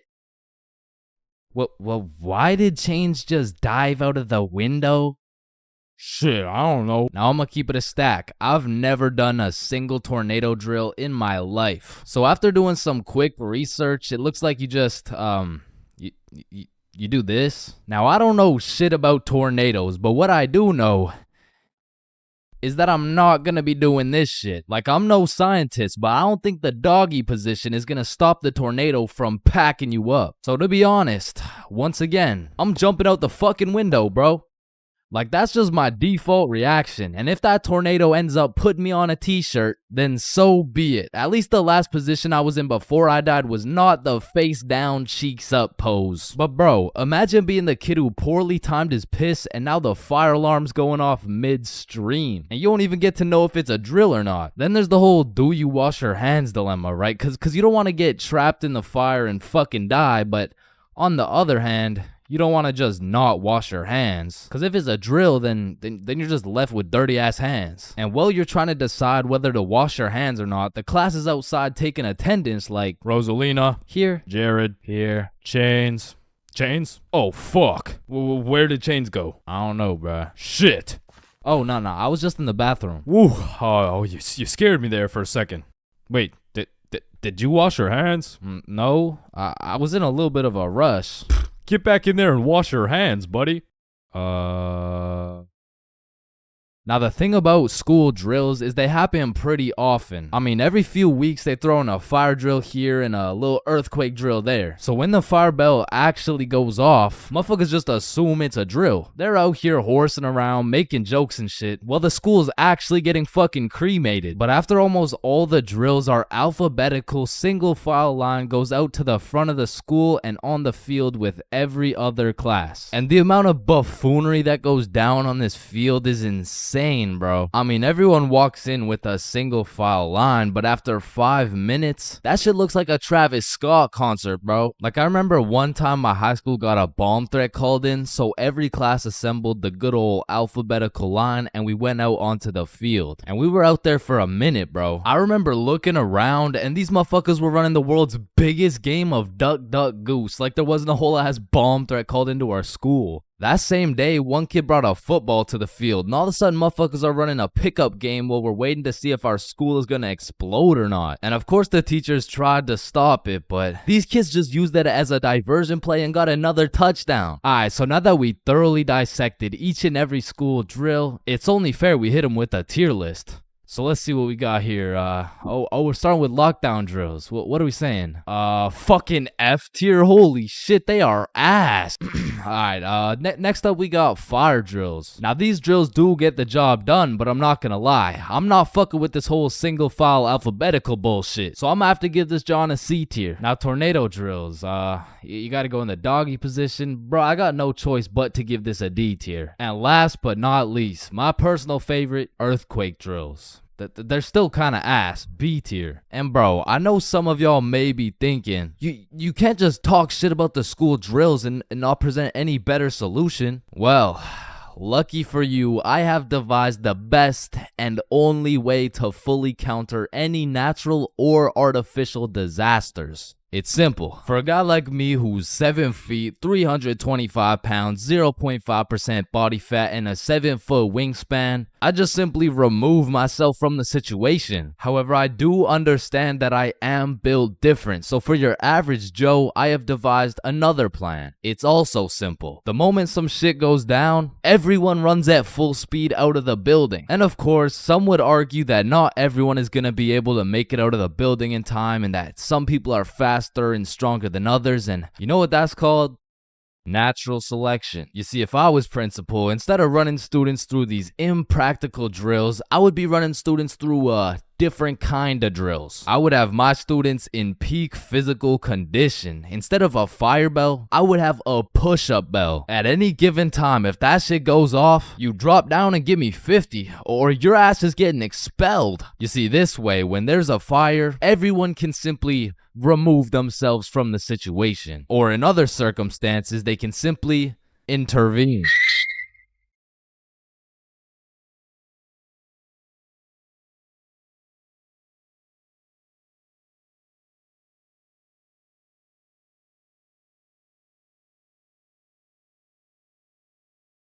Okay, Chains, welcome to your first day at Jim Jordan's. These are our new product, Bieber Bites. Just smile and remember. The customer is always right. Okay, yeah, nah, I could do that. All right, I'll leave you to it. Okay, yeah.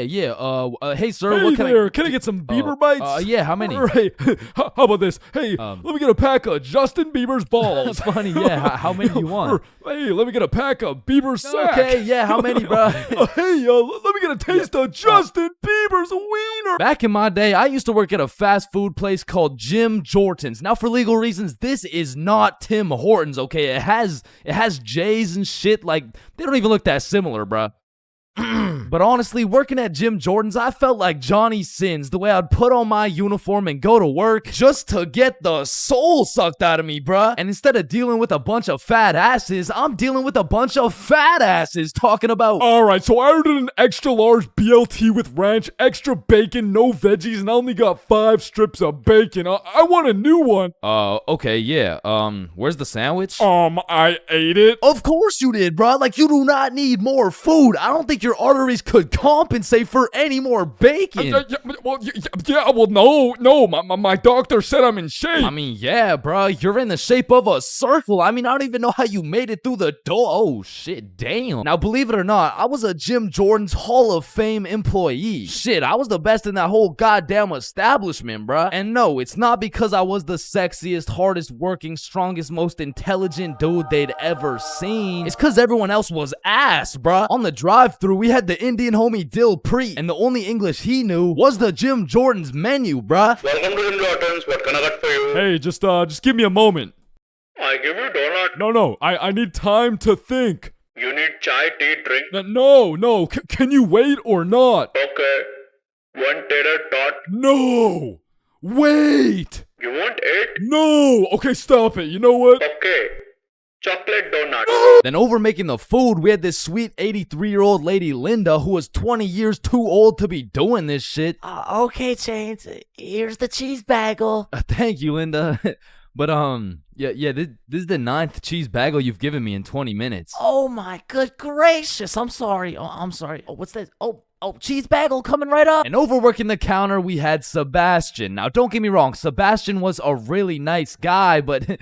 He had a little hint of the tism, you know, no, he had a lot of the tism. Like, it was more like the tism had a hint of Sebastian, which is cool, of course, but it did mean that he would absolutely yap at every single customer who came in the store. Shit, I'll never forget this one time a girl came in the store and just ordered a muffin, like, welcome to Jimmy's, what can I get for you? Hey, can I just get a fruit explosion muffin? Can you guess what Sebastian said next, bruh? Maybe your total is $175? Cash or card? For here or to go? None of the above, bruh. The sentence that came out of this motherfucker's mouth was... A food explosion muffin? Yes, please. That sounds an awful lot like a hate crime to me. Yeah, can I get my muffin, please? Do you get it? Yeah, you get it? Yeah, I get it. Okay, listen.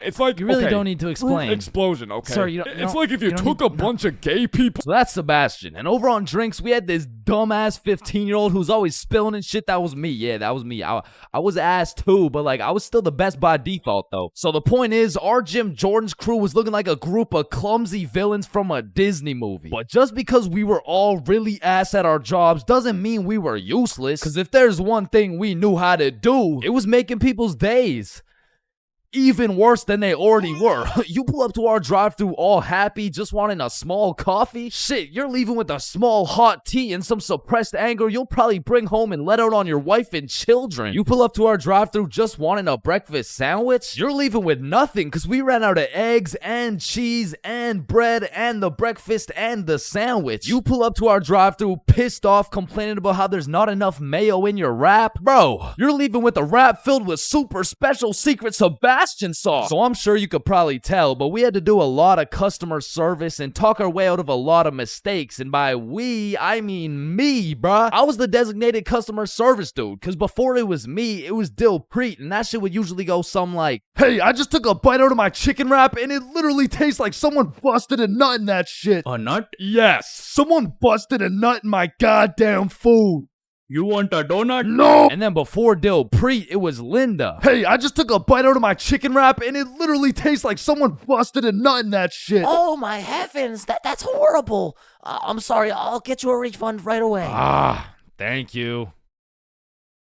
Hello? Hello. Welcome to Jim Jordan's. What can I get for you? God damn it. And before Linda, it was Sebastian. "Hey, I just took a bite out of my chicken wrap, and it literally tastes like someone busted a nut in that shit." Oh yeah, that was me. Now, of course, our elite Jim Jordan's crew had a manager, Magnus. Now, Magnus was strict as hell, but she would only show up like once a month. But whenever she did show up, she was running this Jim Jordan's like it was the military or some shit. Because usually I'd be 54 minutes into my 30-minute break playing Clash Royale. But when Magnus was there, bruh, shit, I'd clock into my break, make eye contact with her, shit my pants, and then clock right back out. She was so intimidating that whenever she would show up, I would never spill a drink. Sebastian used real mayo. Dilpreet spoke fluent English, and Linda would be so stressed out she'd forget to forget. She was running this place so much like the military, she had my ass waking up at 4:30 every day. And when Magnus was teaching me to do customer service, she really loved to say, "The customer is always right." So of course I listened, but it was low-key a crazy statement, cause honestly, the customer is never right, bro. It doesn't even matter what we're talking about. It could be like, "Hey, how you doing?" "Hey, I'm doing good, can't complain. I mean, it's a nice sunny day outside and all."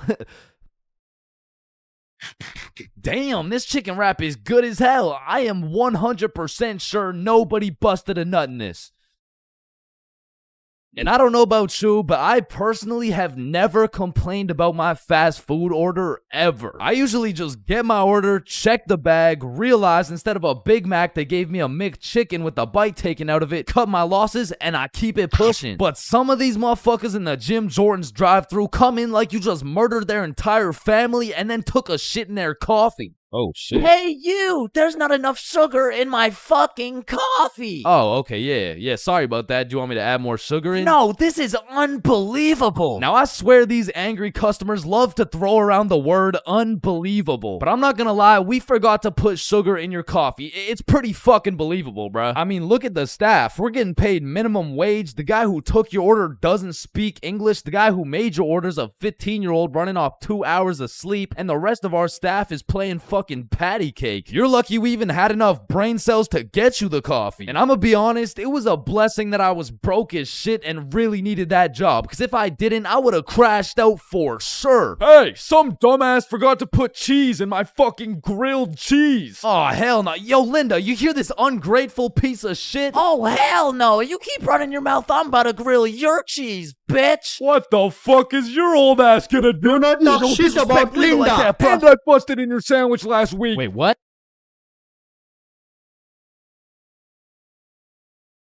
Oh, Yo. shit. Ooh. Damn.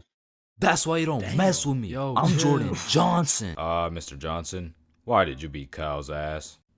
Mr. Principal, I never touched Kyle. In fact, I've never seen this kid my entire life.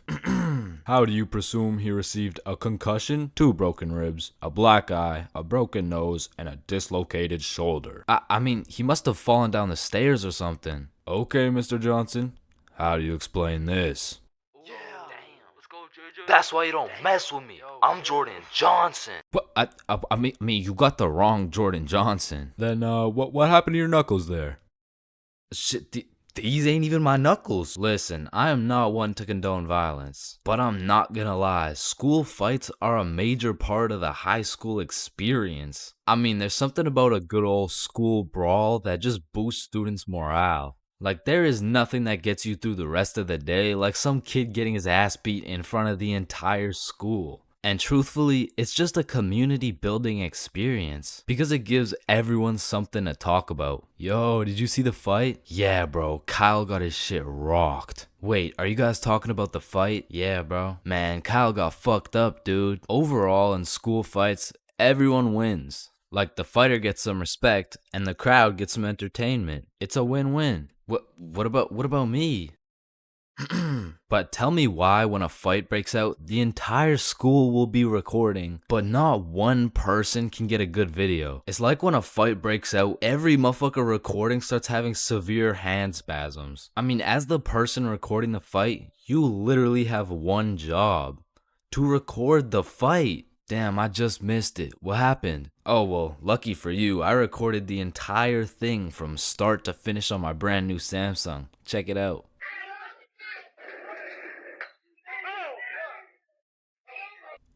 Did anyone else record the fight? Oh shit, yeah, I did on my brand new iPhone 14 that actually records in 4K. Okay, bet. Ooh, Oh, damn. Let's go, JJ.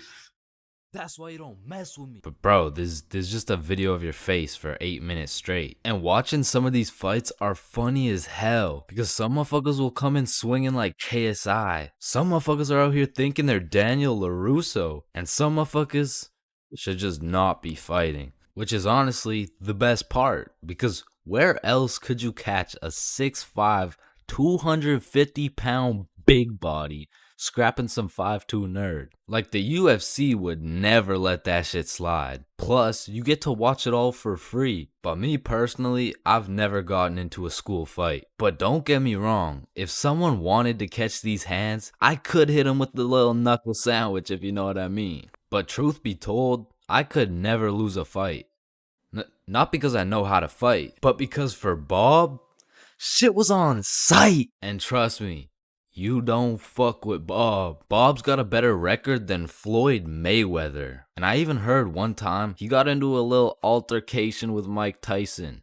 All I'ma say is, he dealt with him. But with that being said, we all know that one kid in school who was born to simply beat people's ass. Like, this dude's life purpose was to run people's fade. And of course, I had someone like this at my school. He was the type of dude who had nothing to lose, so he would instigate a fight wherever he could. We'll just call him Jordan. And honestly, he was holding a solid record. I mean, he was probably 12-0. But one day, Jordan picked on the wrong kid. Hey nerd, take off those stupid glasses. And Bob was a man of little words, so Jordan's buffoonery did not faze him. Hey nerd, I said take off those stupid glasses. Hey, stop ignoring me.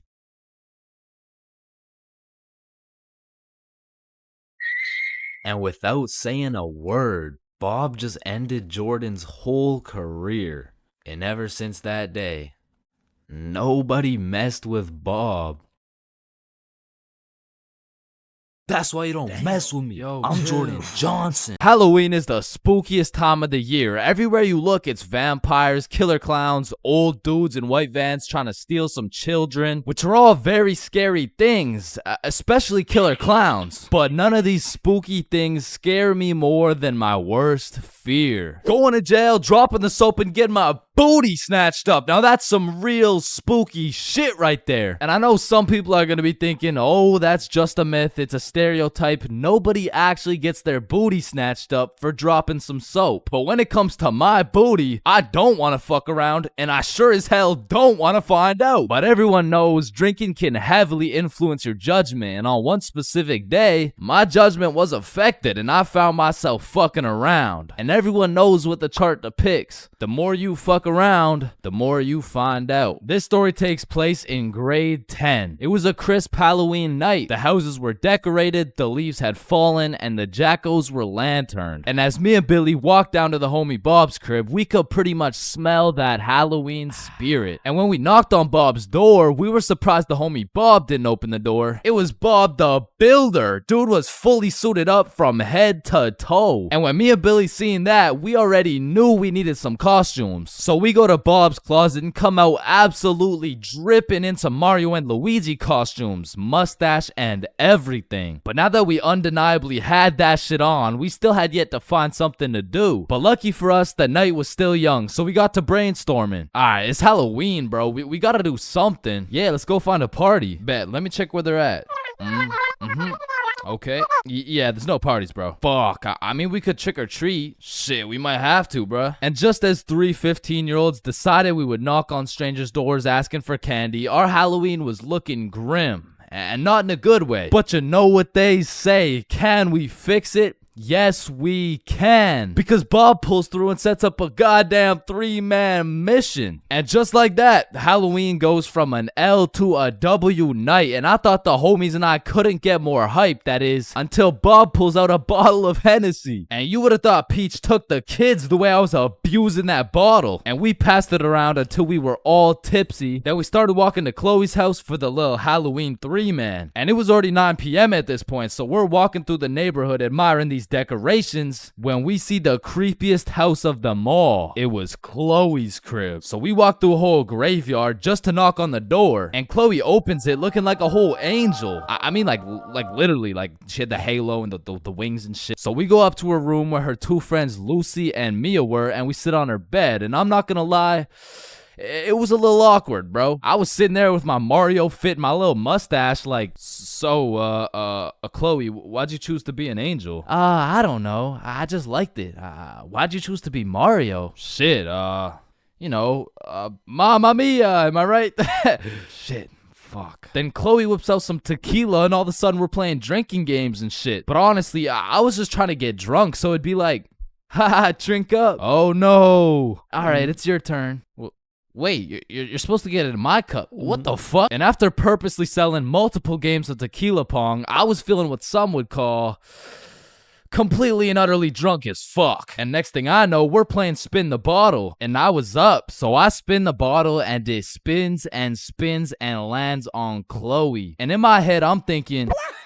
And just as Mario's about to get some peaches, we hear the door open downstairs and Chloe's like, oh shit, my parents are home, hide. So me and the homies run into her closet with a bottle of tequila and we can hear her dad come into the room. Hey, what's going on up here? Oh, you know, we're just watching scary movies. All right, I'll be downstairs watching TV. Let me know if you need anything. Thanks, Dad. And once her dad went downstairs, we all came out of the we exited the closet and Chloe said, you guys gotta sneak out through the front door. Just be super quiet. And so we creep down the stairs and peek around the corner and Chloe's parents are right there with a clear sight of the door. So we know what we have to do. We take a shot for good measure and then run to the door. And my drunk ass couldn't even figure out how to unlock this fucking door. Hey, who is that? It's me, I'm Mario. Then we ran out that joint and we didn't stop running until I got a call from one of my homies named Dave. He was like, yo, what are you doing right now? Oh, nothing really. Just drunk as hell running from Chloe's angry ass dad. Yo, that's what's up. Come link me and Joe at Stickman Elementary. And we had nothing else to do, so we pull up and it's Dave, Dave's girlfriend, Joe, and Joe's girlfriend. And they got some couples costumes going, but I couldn't help but notice Dave and Joe were shiestied up. What are you? If the Simpsons grew up in Chicago? Nah, I'm just Homer. Yeah, but I mean, Homer doesn't usually wear a fucking ski mask. Oh, yeah, no, I just wore this because we graffitied the hell out of this school. What? Joe was here and Dave was too? Bro, what the fuck were you thinking? What? Oh, you want me to include your name too? No, hell no. And just as we become guilty by association, 4 cop cars come zooming down the street. Oh shit, it's the cops, run! And the cops hop out of their cars and start running at us with flashlights. So we head for the forest, but to get to the forest, we had to run across this long ass muddy field. And in the middle of this field, there was a huge pothole. And how did I know that? Because I seen Marge absolutely eat shit right in front of me. And don't get me wrong, I was absolutely plastered, but as the cops got closer and closer, I could practically see myself getting caught and dropping the soap, and you know I wasn't gonna let that happen. And so with all that adrenaline, I Mario jumped that fucking pothole and hauled ass into the forest. And right when you get into the forest, there was this deep creek with a log going across it. But when I look back, I see the cops' flashlight getting brighter and brighter, so I say fuck it and take a run at this log. I get a good 2 steps and then my drunk ass slips. Boom, right into the muddy creek. But I don't have time to give a single fuck. So I run through this waist-high muddy water and then we regroup and check who made it. I see Bob, Joe, Dave, and Dave's girl. Yo, where the fuck is Billy? No, where's my girlfriend, bro? Oh, she ate shit a few yards back. Wait, what? Is she okay? Did she get caught? Wait, shut up. Billy's calling. Yo, where are you? I'm hiding behind a tree right now. In the middle of the field. The cops are looking for me. I bet we're coming. I gotta go. Fuck no, bro. If you go, you're gonna get caught. Listen, bro, I have to. He's the Luigi to my Mario. So I go back in to save Billy, and my main man Bob comes with me. So we get to the edge of the forest and see Billy absolutely shitting his pants trying to hide from these cops, but they keep getting closer and closer. So Bob turns on his flashlight and both cops look at him. He's right there. Get over here. And while the cops were looking for Bob, me and Billy both run for the street, and we ran, but once we were at least 5 blocks away, we text Bob like, bro, we both made it, are you good? And Bob's like, so Bob makes it out of the forest and we all link up. And we take a moment to appreciate the fact that none of us went to jail. And more importantly, none of us got our booty snatched up. And after our moment of appreciation, we were like, yo, maybe we should have just went trick-or-treating. Yeah, bro, some Reese's Pieces would hit right now. I mean, it's not too late to buy some candy. So we all go to the store and cop the biggest packs of candy we could find. Then we walked back to Bob's crib and enjoyed the rest of our night while fucking up some Halloween candy.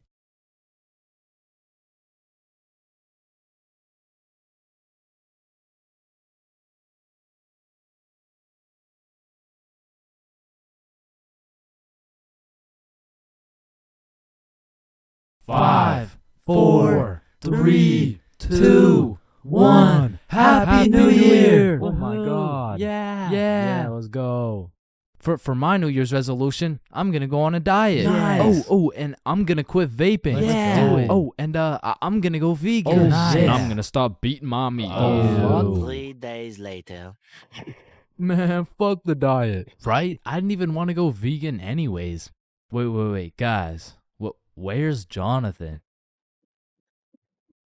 Alright, I'm gonna keep it a stack. This New Year's resolution thing is a whole lot of bullshit. Some goddamn buffoonery. A heaping pile of fucking horse cup. Like, don't get me started on these New Year, new me motherfuckers, man. Like, dyeing your hair and getting another piercing doesn't change shit. Now you're just broke, depressed, and lonely in a different font. And I'm not gonna pretend like I don't see you motherfuckers in the gym for the first 2 weeks. Like, come on now. You and I both know as soon as you get out of this gym, you're about to pick up a large strawberry milkshake, a Big Mac with no pickles, and a side of chicken nuggets, and it's disgusting. But Chains, how do you know down to the exact specifications of the order? 'Cause shit, I'm about to get the same damn thing. Because the devastating truth is a new year doesn't change jack shit. And if you're watching this in 2022, I'm really not trying to kill the hopes and dreams of 2023, but let's be honest. If you really wanted to be jacked, you would start working out, bro. Like, I hate to be the bearer of bad news, but the Earth orbiting the sun one more time isn't gonna get you any bitches, bro. 'Cause trust me, I would know. Now, as a stick man like myself, I can't fuck with New Year's resolutions because it's always the same shit. Like, 3, 2, 1, Happy New Year's. Oh, hey man, Happy New Year's. Well, what's your New Year's resolution? Oh, it's 1080p. What about you? Oh yeah, same. But did you see Ethan, bro? Nah, what's his? Yo, he's got 4K. Yo, what's up, dudes? Oh, look at the quality on this guy. Damn, wait, do you hear that noise? Yeah, what is that? Oh shit, it's Chains. He got 480p again. Shit. Why is it 480p again? God damn. That whole New Year's resolution bit was unfunny as fuck.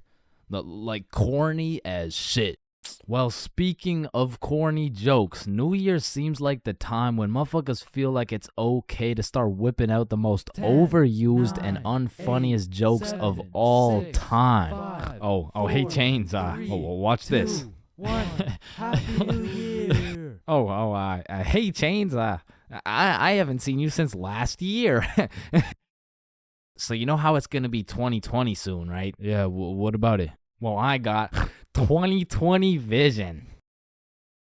Now, I know it sounds like I'm on some humbug shit, but New Year's does have a lot of great things about it. Like the parties, the fireworks, the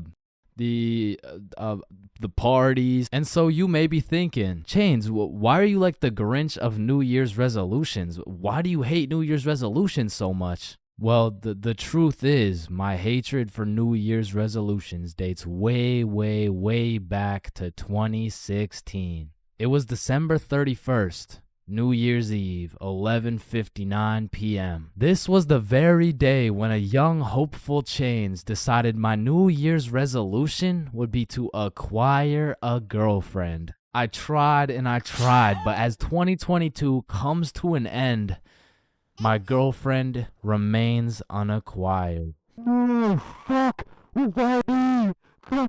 bro, in life, there's so many things you can cheat on. Like, you can cheat on your diet, you can cheat on your girlfriend, you can cheat on your barber, you can cheat on your girlfriend with your barber. Shit, you can even cheat on your taxes. So compared to everything else, cheating on a little math test is not that bad. Like, compared to your taxes, you know what I'm saying? Like, oh shit. Hey, we've all cheated on our barber, but you cannot cheat on this math test. Oh shit. Damn, bro. I know we've all cheated on our girl, but you cheated on me, dog. Oh shit. Babe, I know we cheated on our taxes, but you cheated on me? Oh shit. Listen, in our entire lifespan, we've all cheated on something. Whether it's a game of Uno, your girlfriend, or your other girlfriend, it's usually not worth it, because congratulations, bro, you won the game of Uno, but now you have to look yourself in the mirror knowing you're a cheater and a liar that has 3 Uno cards up his ass. But when it comes to school tests, cheating is 100% worth it, bro. And I'm not condoning cheating at all, but let's just think about this logically. Like why are we at school in the first place? We're at school to learn things and skills that we can use in real life. Now, are we really using trigonometry in real life? Well, effectively, this depends on what career. Hell nah, bro. It was a rhetorical question. We are not using trigonometry. But you know what we will use? Creative thinking, communication, social awareness, logic, and reasoning, and most definitely our fucking phones. All 5 of which are strongly developed through the act of cheating on a school test. And on top of becoming a better human, better grades, it's the ultimate win-win. Your teacher feels like they did a good job teaching, your parents think they didn't raise a dumbass, and if you're good enough at cheating, you might just fuck around and get into Harvard. But once again, I am not condoning cheating, you know, just throwing that out there, you know. But yeah, as I was saying, you shouldn't cheat, right? Like it's bad. Cheating is not good, but you do know what they say. If you're not cheating, you're not trying. Facts. Yeah. Wait, no. What? So if cheating in school is so valid, why doesn't everyone do it? And that's because if you get caught, let me tell you, bro. This story takes place in grade 9 when me, Bob, and Billy were some straight freshmen, bro. And coming into high school, you get your shit absolutely clapped by double the workload. But lucky for me, Bob and Billy were both in my math class, which meant we had triple the studying power.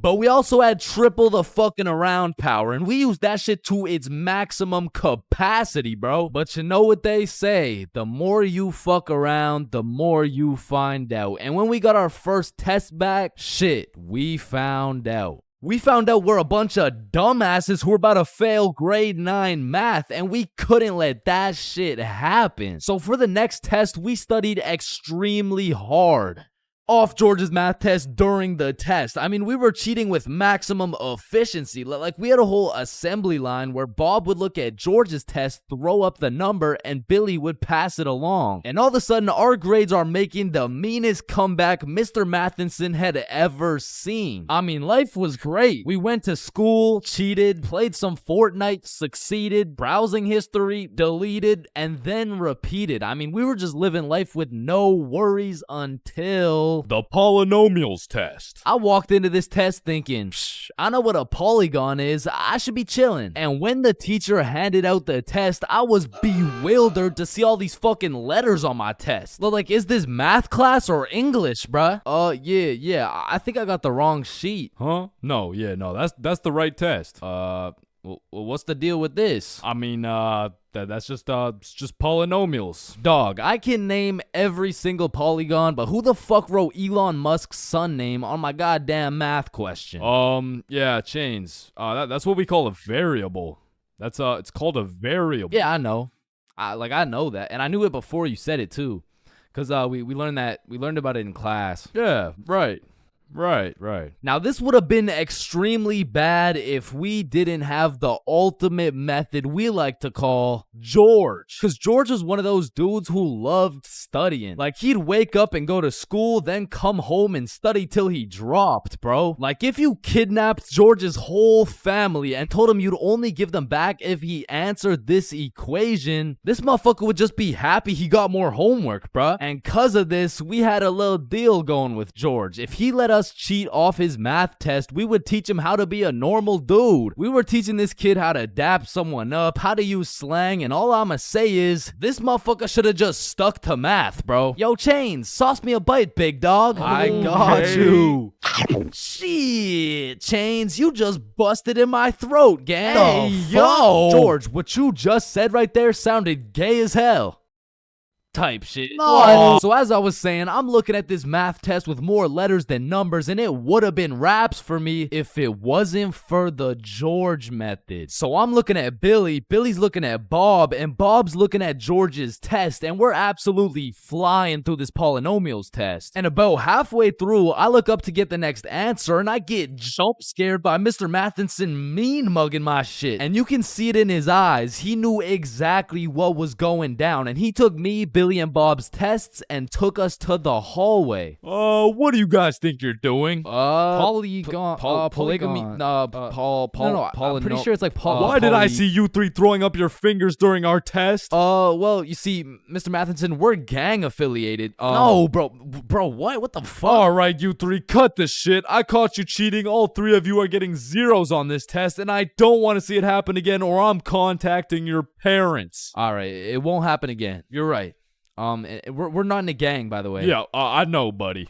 Well, shit. Yo, what happened to you, Jits? Are you chilling? Bro, Mr. Matheson caught us lacking real bad. Yeah, he gave us all zeros on the test. Holy shit, it sounds like Mr. Matheson just absolutely railed you guys. No cap. Now. And all three of us proceeded to absolutely shit the bed on all of our next tests. And it was at the point where our grades were on life support and our math final was coming up. So if we didn't get our shit together for this final, our parents were about to put us on life support with that leather belt. So we put our cheating ways in the past and locked in, bro. We were focused in class, and after we went to Bob's crib and kept studying there. And then it clicked. We all finally understood polynomials. And so the next day we walked into class confidently, knowing we were equipped with hours of studying. We lock in, sit down, and then the teacher gives us our test. And as soon as we lay our eyes on that very first question of the test, we were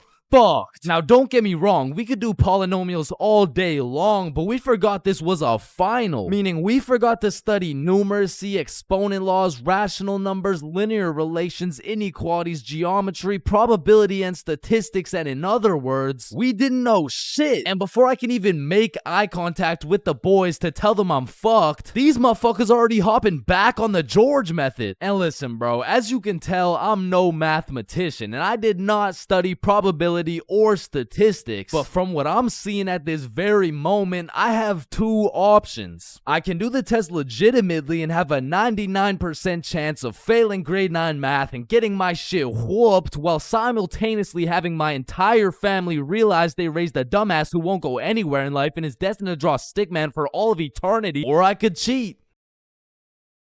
So we're out here hitting the George method, and I'm being extra careful because if we get caught lacking twice, it's complete and utter raps for us, bro. So we're grinding out the method, then the teacher looks up, boom, we're locked in on our own tests. He puts his head down, back to the method. And there was a few times in there I thought we were cooked, but we just kept it pushing. But still, we were low-key running out of time, and I had a whole page to complete. And God bless this random ass dude's soul, because he raises his hand to ask a question, and as soon as the teacher turns his back on us, it's crunch time, bro. It's like double XP right now. Bob was out here throwing up these numbers so goddamn fast, I thought he turned Crip for a second. And then the bell went off, and we were all done, bro. We hand in our test, and then it was time to wait. A few classes go by, and then the teacher hands out our math finals alongside our report cards. And nervous as hell, we all check our report cards, and we all passed, bro. So we all go home happy as hell to show our parents our report cards and the fact that we passed. Chains, you got a 54 in math? Yup, mom, I sure did. You raised one hell of a smarty pen. Oh, fuck. But at the end of the day, even if we all got our shit whooped, maybe the real treasure is the friends we made along the way.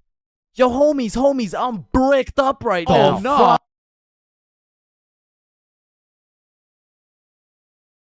Everyone experiences being drunk differently, and it can change from time to time as well. But I'd say most people fall into a few general categories, one of which is the aggressive drinker. These people have to have pent up and saved anger for years. They just decide to let it all loose when they take a sip of alcohol. I feel like they might even just be using drinking as an excuse to sock someone in the face. And the main problem with aggressive drinkers is there's always at least one of them at every function. Sometimes they can be tamed. But if you just let them do their thing, then the function just turns into the Battle of Vimy Ridge, bro. You don't want your friends to be aggressive drinkers. Because when they do something stupid, you just have no choice but to back them up because that's your homie. Coming up next, we have the depressed drinker. I know lots of people who are usually happy and energetic. But when they start drinking, all of a sudden they think I'm their therapist or something. Like, of course I want to help my boy if he's in his feels. But I'm hammered too, bro. I can't help you get your ex back. Now listen, I'm no scientist, but alcohol is a depressant, which means it makes you depressed, bro. I don't. Pretty much what I'm trying to say is, if alcohol makes you sad sometimes, don't worry, it's normal. Next up, we have the flirty drinker. Now these types of people are a common appearance at parties. They just kind of stumble over to someone and just start spitting game. One thing I do respect about flirty drinkers is that they're perseverant, bro. When they get rejected by someone, they just take it like a champ and keep pushing to the next one. Usually flirty drinkers go rotate around the party and try for their first few contenders. But eventually at the end of the night, flirty drinkers will end up attracting other flirty drinkers. Then boom, everyone's happy.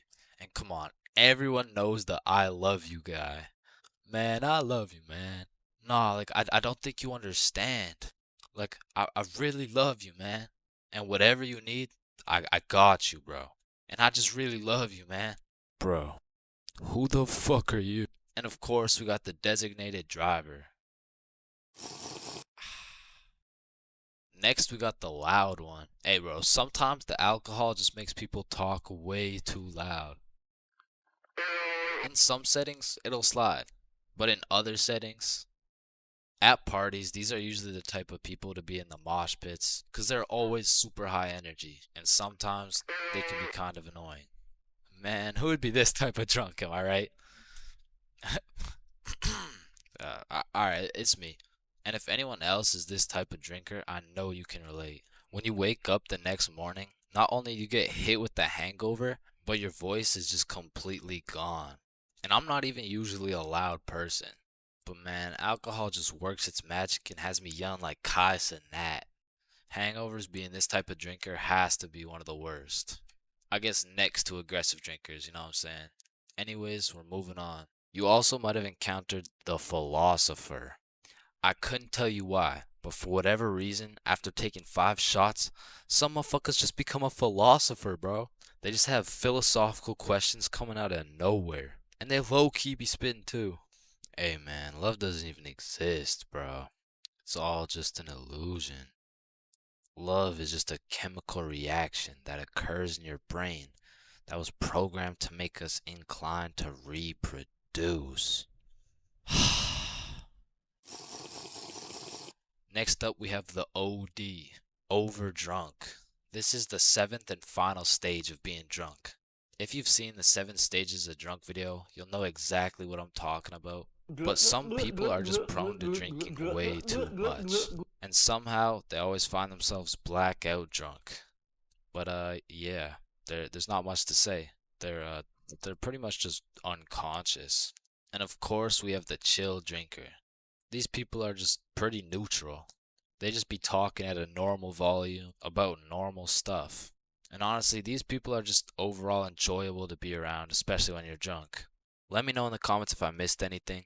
And also let me know which type of drinker you are. Billy is one of my closest homies, and we've been friends ever since we were little kids, and for as long as I can remember, Billy's been a dumbass, bro. I'm talking he's slightly retarded, you know what I mean? And everyone knows Billy for just 2 things. Always making the absolute worst decision possible, and always having the best stories, bro. Like, statistically, this motherfucker should have died 61 different times already, bro. Nah, I got plot armor, bro. Bro, no you don't. I do. Man, shut the fuck.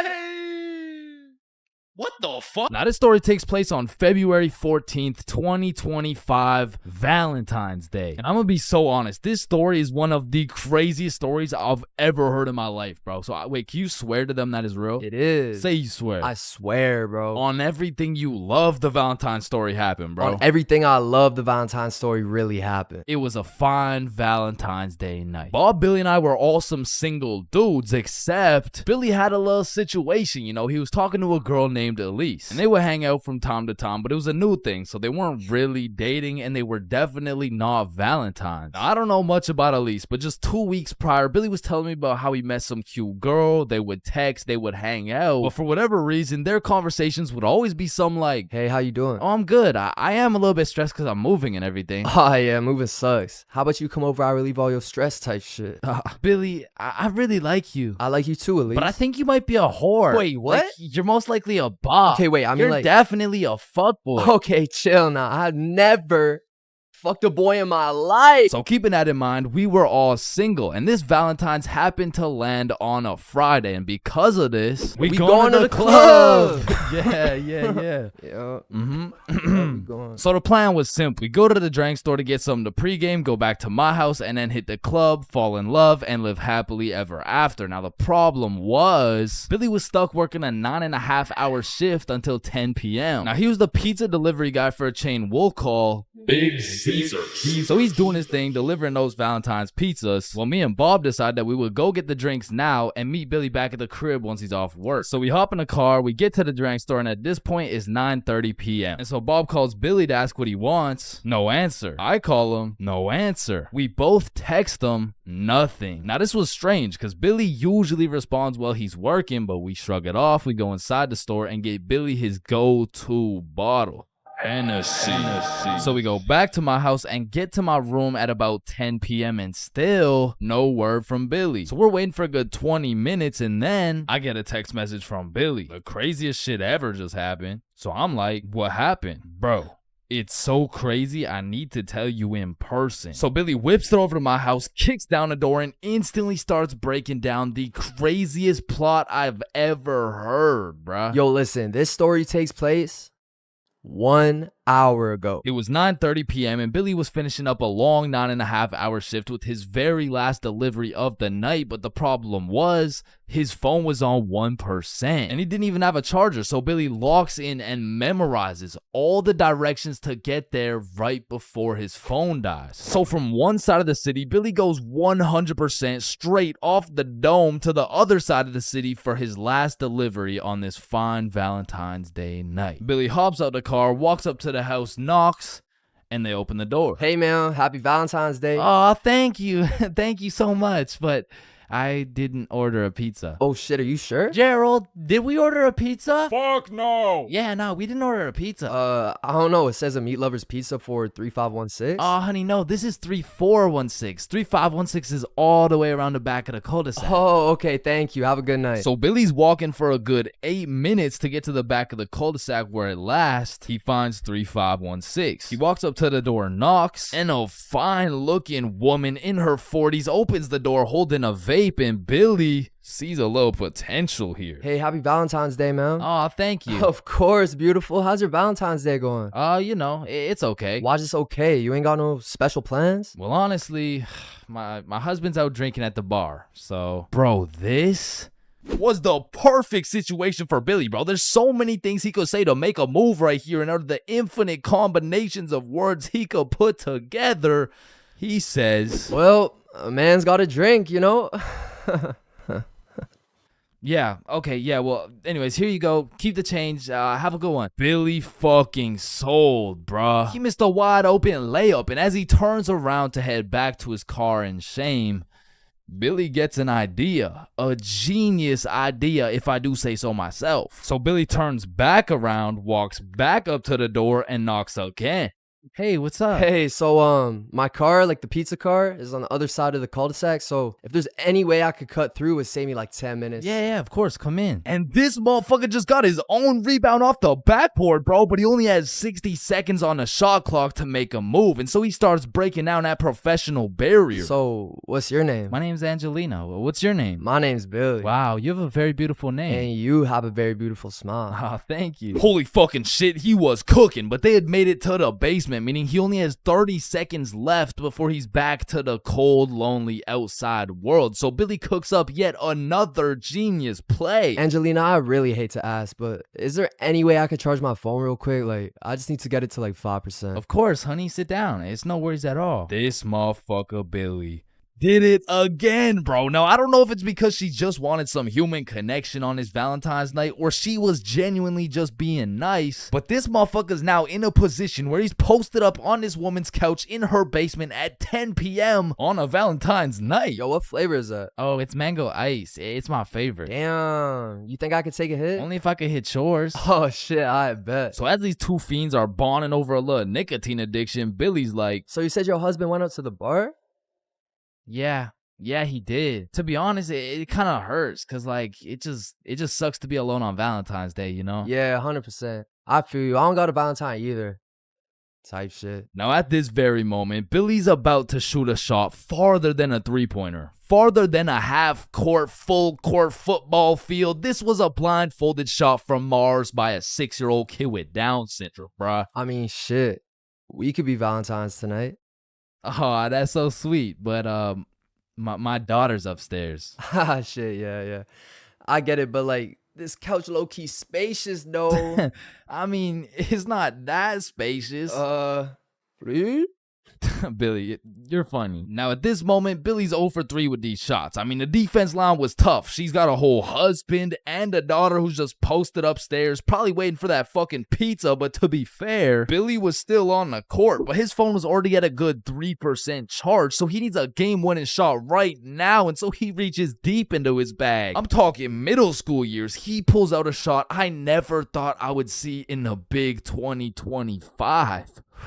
This flavor's fire. Yo, let me show you a new trick. Yeah? What is it? Alright, so it's called a transfer. Basically, me and you just transfer the smoke. Okay, teach me. You gotta come closer though, alright?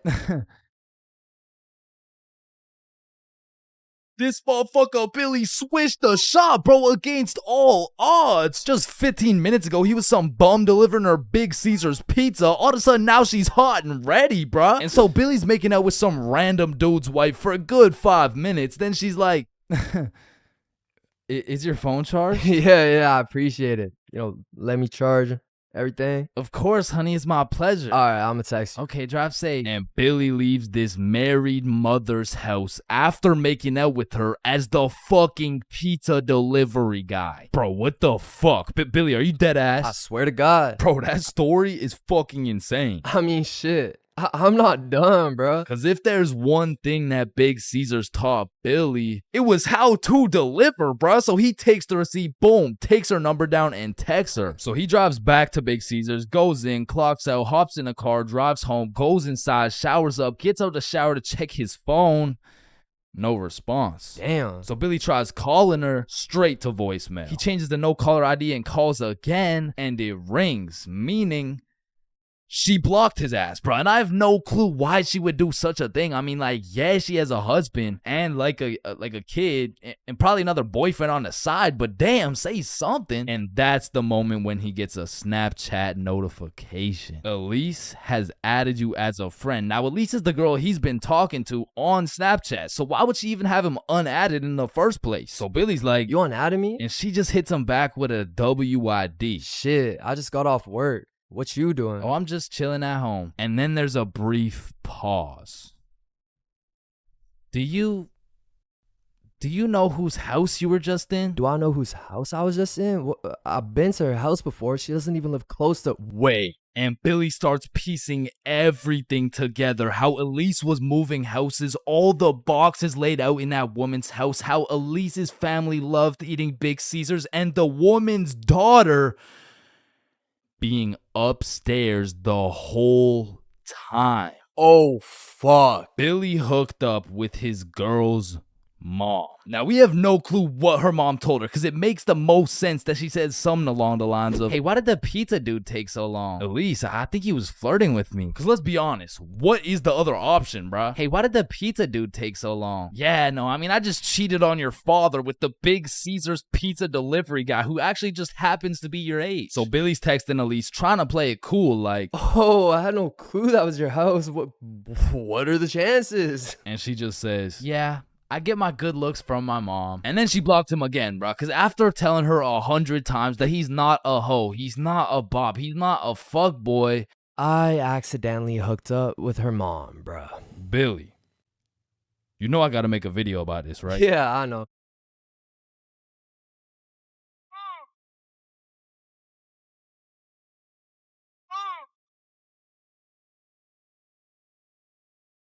You know what they say, there's a first for everything, bro. Like your first steps, your first dance moves, your first words. Dada. Hey, would you look at that? We gotta get some milk. I'll be right back. Your first stepdad? New dada? Yeah, nah, I'm head out too, actually. And your first kiss. Man, the things I would do to go back and completely erase that shit from existence. Bro, all these Disney movies I was seeing as a kid had these first kisses turning ugly ass frogs into some fucking giga chads and shit. Like, spoiler alert, fucking ribbon. On top of that, the fact you have to close your eyes, like, bro, imagine you're learning how to golf and you're about to take your first swing and these motherfuckers are like, yeah, now do it with your eyes closed. Bruh, this is my first time. What do you expect to happen?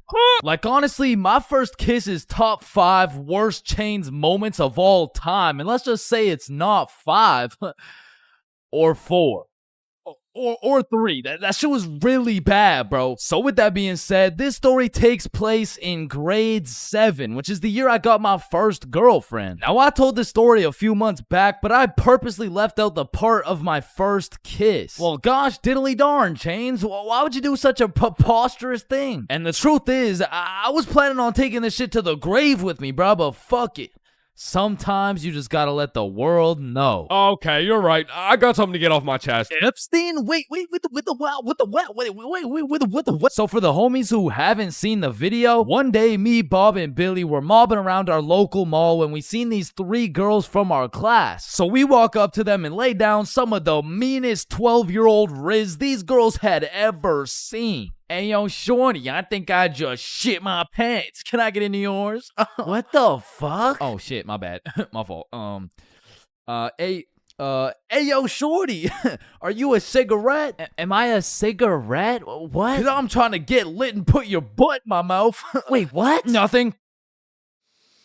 Please, please, please, please. Holy shit, bro. Let me guess. You all got restraining orders. No. Worse.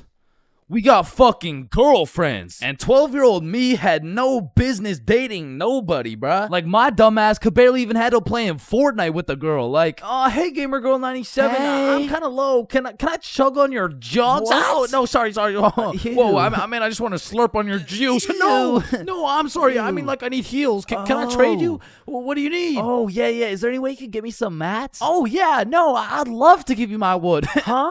or bricks or metal or anything you need. Okay. Anything else? Yeah, I don't have a shotgun yet. Oh shit, I got 3. I Okay. can give you 2 pumps. Or Ew. no, it's 1 pump. No, wait. Stop. Oh, sorry. I can give you shotguns. I mean. Okay. Where are you? I'm in this little wood fort I made. Oh, okay. I see you. Let me come in your box. What? So needless to say, every single interaction I had with my girlfriend was awkward as shit. Cause I had to pre-plan things to say in my head, and as soon as that shit went off script, I was cooked. Hey Jessica, how you doing today? Honestly, just not the best. Oh, that's good. What'd you do today? Oh, I don't know. Just did my makeup. Hey, me too. You did your makeup? Yeah, we have so much in common. Have a nice day.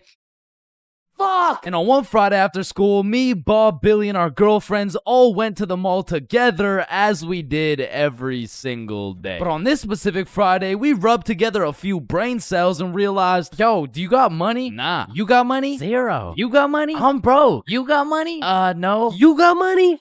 Yo, why are we at the mall? I don't know. That's a good Thought about question. it. I mean, we could all go to my house. Yeah, do it. And so, of course, as the good kid I was, I text my mom to ask her to go. Greetings, mother. I would like to know if it's in the realm of possibility that you would be so kind to grant me your permission to visit the household of my dearest acquaintance, Nikki. Looking forward to hearing from you. Your favorite son, Chains. And I immediately get a call. Let me speak to her parents. Now, I, Chains for real, have never dated a 12-year-old boy in my life, and I honestly don't plan on it. But even in grade 7, I could use my logic and reasoning skills to understand if your boyfriend had to get his mom to talk to your friend's mom for permission to slide to the crib, instant ick, bro. There's just no way. She'd probably break up with me on the spot. So I'm doing anything I can to not let that happen. Hey there, Miss For Real. This is Nikki's mom. I just wanted to let you know Chains and his friends are welcome over anytime because they're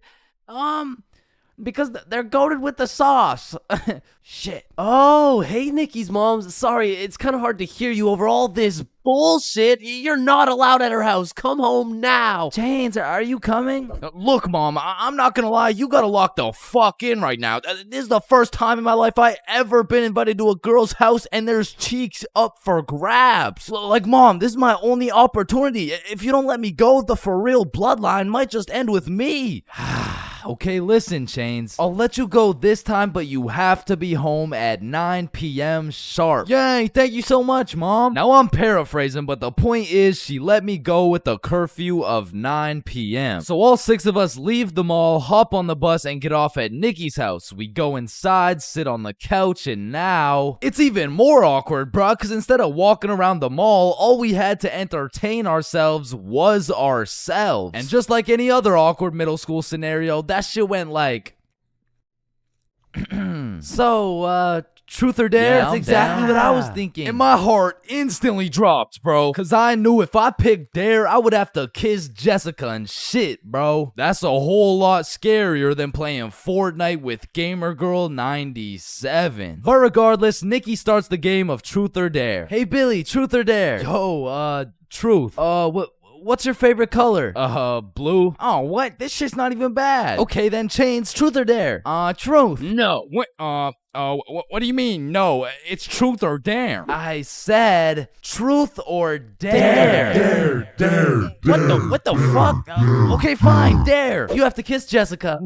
Bro, this time it wasn't a pickup line. When I say I just shit my pants, I mean not literally, but metaphorically, I was shitting bricks, bro. And when I turned to Jessica, she's just sitting there straight-faced as fuck. So, Jessica, are you down? like hypothetically speaking, of course. Mm-hmm. Okay, I'm going in.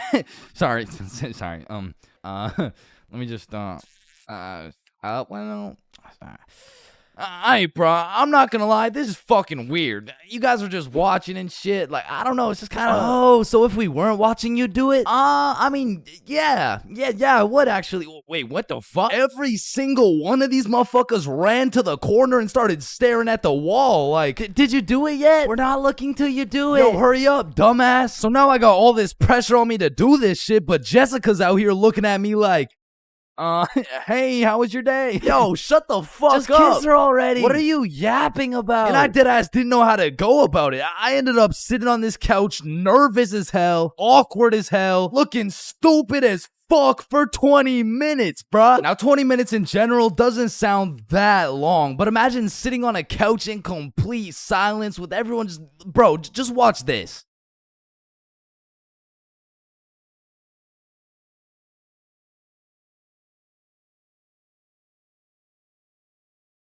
My brother in Christ. That was 10 seconds, bruh. Imagine doing that times 120. So after the second longest 20 minutes of my life, I say, you know what? Fuck it. And Nikki's mom walks in the room. Hey, who wants snacks? Oh. And at this point, I checked my shitty-ass Samsung Galaxy 3 and it was already 8:50 p.m. And with the curfew at 9, I had no choice but to lock in. So I lick my lips, close my eyes, and real quick, I smash our mouths together. And when I turn around, not a single motherfucker is facing the wall. I look the other way and Nikki's mom is peeking around the corner with her fucking mac and cheese and shit. So I made like my pops and I was out that hoe. Pleasure doing business, Jessica. Wait, what? Where are you going? Thanks for having me, Nikki's mom. What the hell was that? And I proceeded to sprint home, making it home at 8:59, exactly 1 minute before my curfew. And that night, when I went to bed, I couldn't sleep, bro. I haven't been able to sleep since. Damn, I should have taken this shit to the grave with me. Fuck.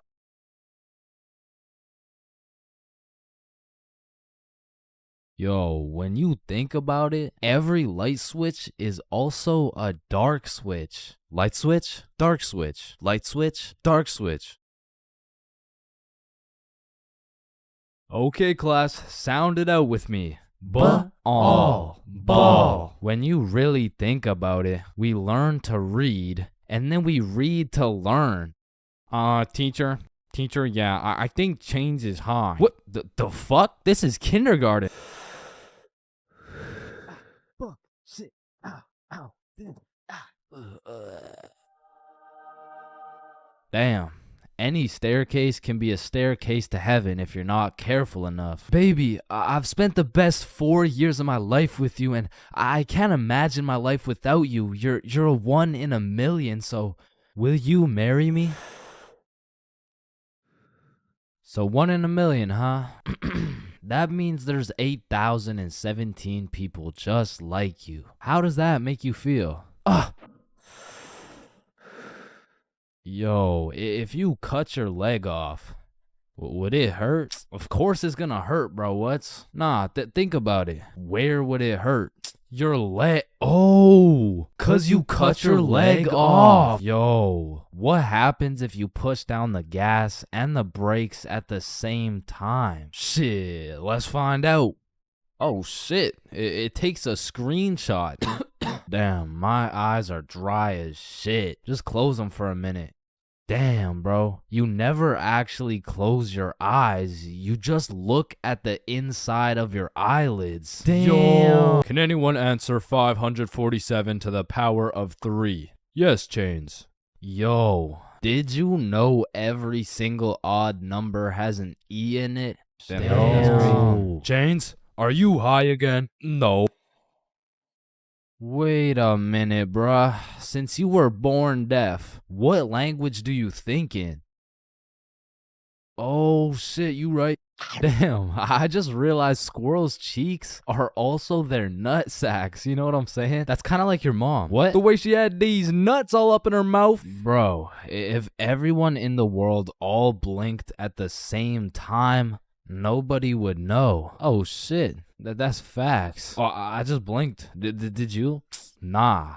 Oh, I just blinked. Did you? Nah. Wait, what about just now? Yo, which of these buildings do you think has the most stories? Oh, it's gotta be that one, bro. That's massive. Nah, this one's even taller. Oh, it's this one for sure. No, it's this one. No way. That shit's library? Tiny. Think about it.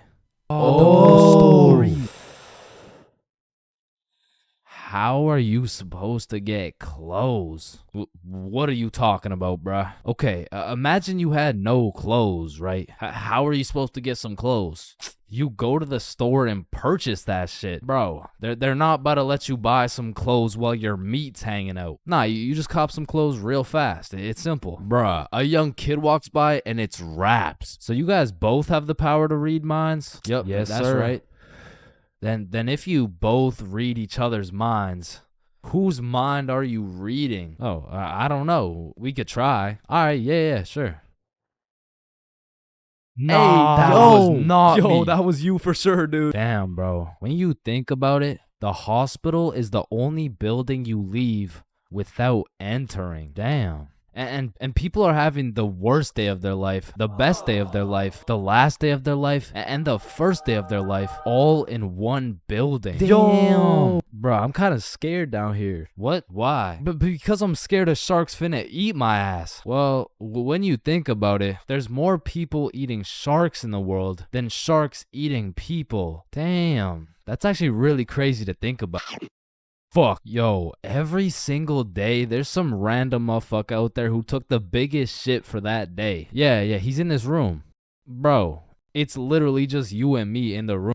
Yo, this Taco Bell is busting. So he incorrectly assumed his position. You spelled that incorrectly. Spelled what incorrectly? Incorrectly. Yeah, but what's incorrect? Incorrectly. Wait, what? Wait, guys. When you really think about it, the only time incorrectly isn't spelled incorrectly is when it's spelled incorrectly. Shut the hell up. Yeah, shut the fuck up. You know, the number of people older than you never increases. It only gets smaller and smaller. Damn. What? It just got smaller. Yeah, pizza's here. Shit, I got the munchies. I'm about to fuck this shit up. Wait, I ordered a mushroom pizza. Why'd they give us cheese? Hey, any pizza can be a mushroom pizza if you're patient enough. Damn, I guess you're right.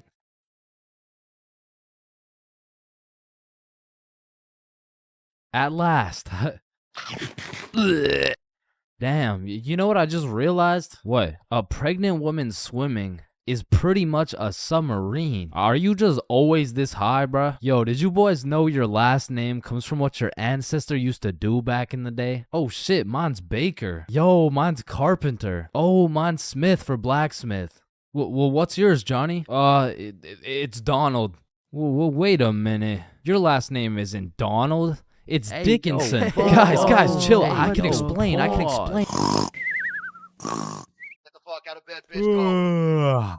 Go. Your alarm is really your theme song because it plays at the start of every episode. Well, why the fuck are you in my house? Yo, is Chains still mad over that chair? Yeah, well, what does this dude have against chairs? Why is it a chair? Yo, why is there sidewalks in the movie Cars if there's no humans? This dude won't shut up. Like, just watch the fucking movie, bruh. Damn, think about this. When a child is an asshole, the child gets a whooping. But when the parents are an asshole, the child gets another whooping. Shit, tell me about it, bruh. Fuck. Bro, you've checked the fridge 15 times already. No good food's finna magically appear. Damn, now that I think about it, we don't keep checking the fridge for new food, but rather we keep checking to see if our standards have dropped low enough to eat the shit that's already in the fridge. So we got Mercury, Venus, and then here's Earth. Yeah, Chains, what do you want? If Earth is the third planet from the sun, does that make every country a third world country? You're high again. Just get the fuck out of my class. And look at these sheep. Sheep. You know how one of your teeth is called a tooth? Yeah? And one geese is called a goose. Okay? Then why isn't one sheep called a shoop?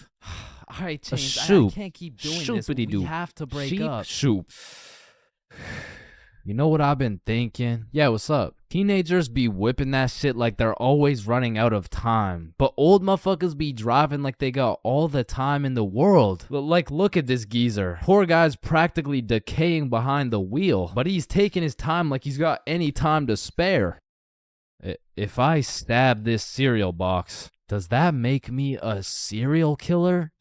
That one was straight ass. You gotta work on that shit. I'm gonna work on that one. Yo. If you weigh 99 pounds and you eat a 1 pound burrito, does that make you 1% burrito? Yo, that's crazy, because I literally just did that last night. You guys wouldn't believe this, but your blood work came back and it says you're 1% burrito. Yo, picture this. Imagine if Ed Sheeran was working at a bread place, right? Would that make him the gingerbread man? You're high as shit.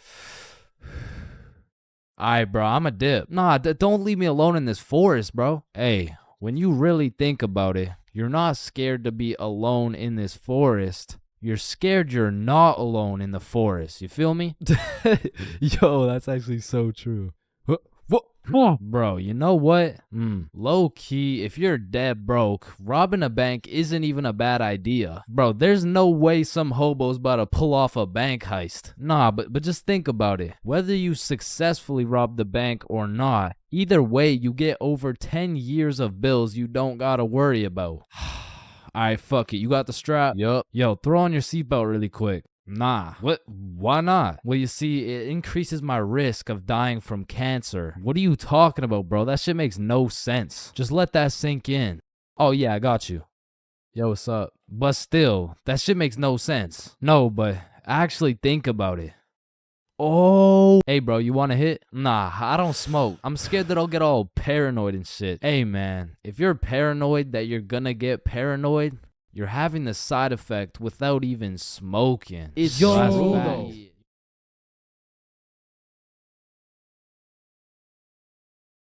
Everyone has encountered countless NPCs during their lives. Like, you know, the people that just spawned in.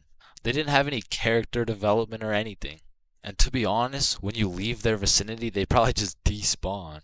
If you still have no clue what an NPC is, it's a non-playable character. They're like the type of people you could sock in the face and they'd say some NPC-ass line like, "Hey!" And I know at least some NPCs have to exist.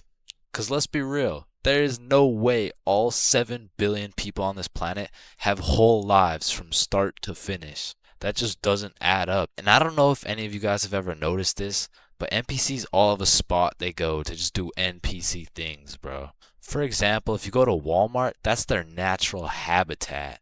You are bound to see at least 15 NPCs at Walmart. And usually the NPCs are trying to avoid eye contact. But if you've ever tried interacting with them, you'll know they always have the most predictable and neutral responses possible. Like whoever programmed them should have spiced it up a little bit, you know what I'm saying? They could have made them tell jokes or something, I don't know. But anyways, I used to work at a summer camp where you teach little kids to ride bikes.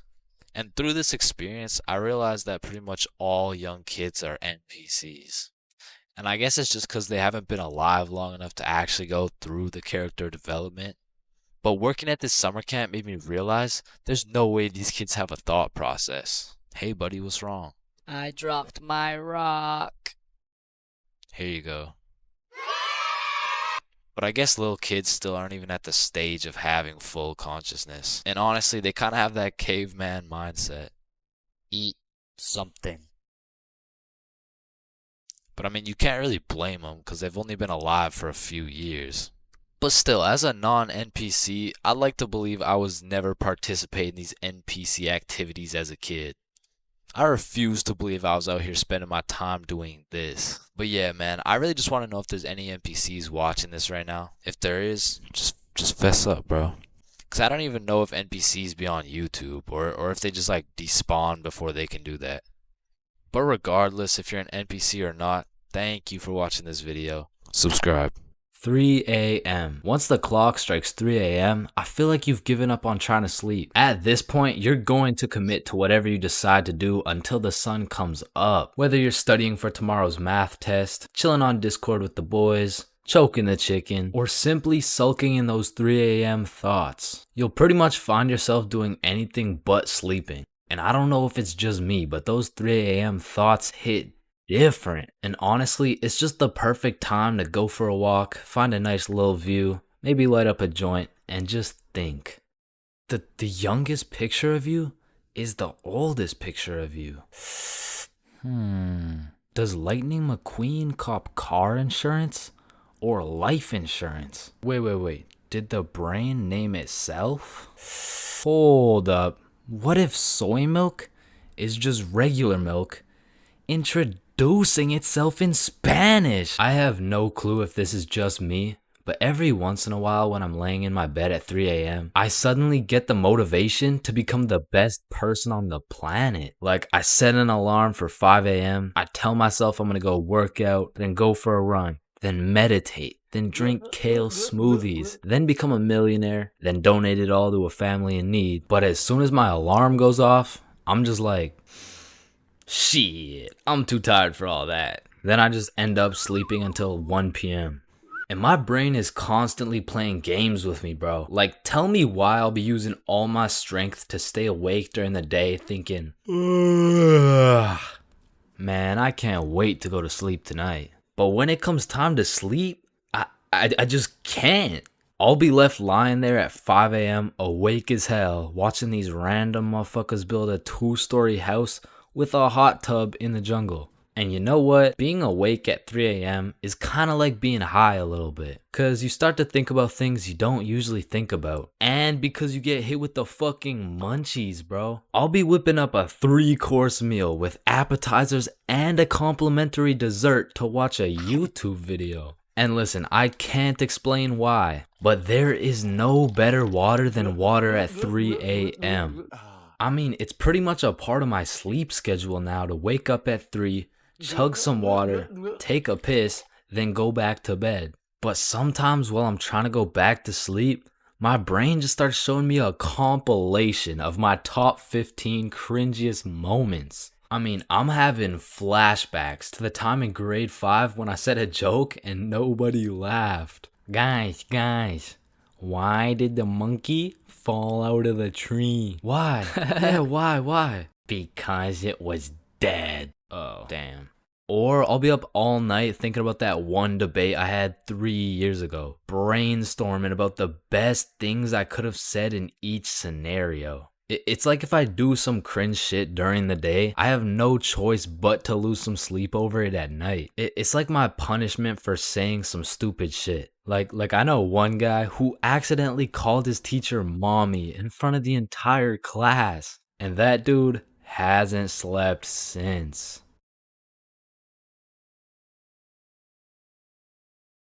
Yo, Chains, I'll pay you $5 if you pull that fire alarm right there. Oh, Yo, run. Chains, do you know why I've called you into my office today? No. You see, that little stunt you pulled has led you to a 1-week suspension. God damn it. What does suspension mean? It means for the next week you are prohibited from coming to school. Fuck.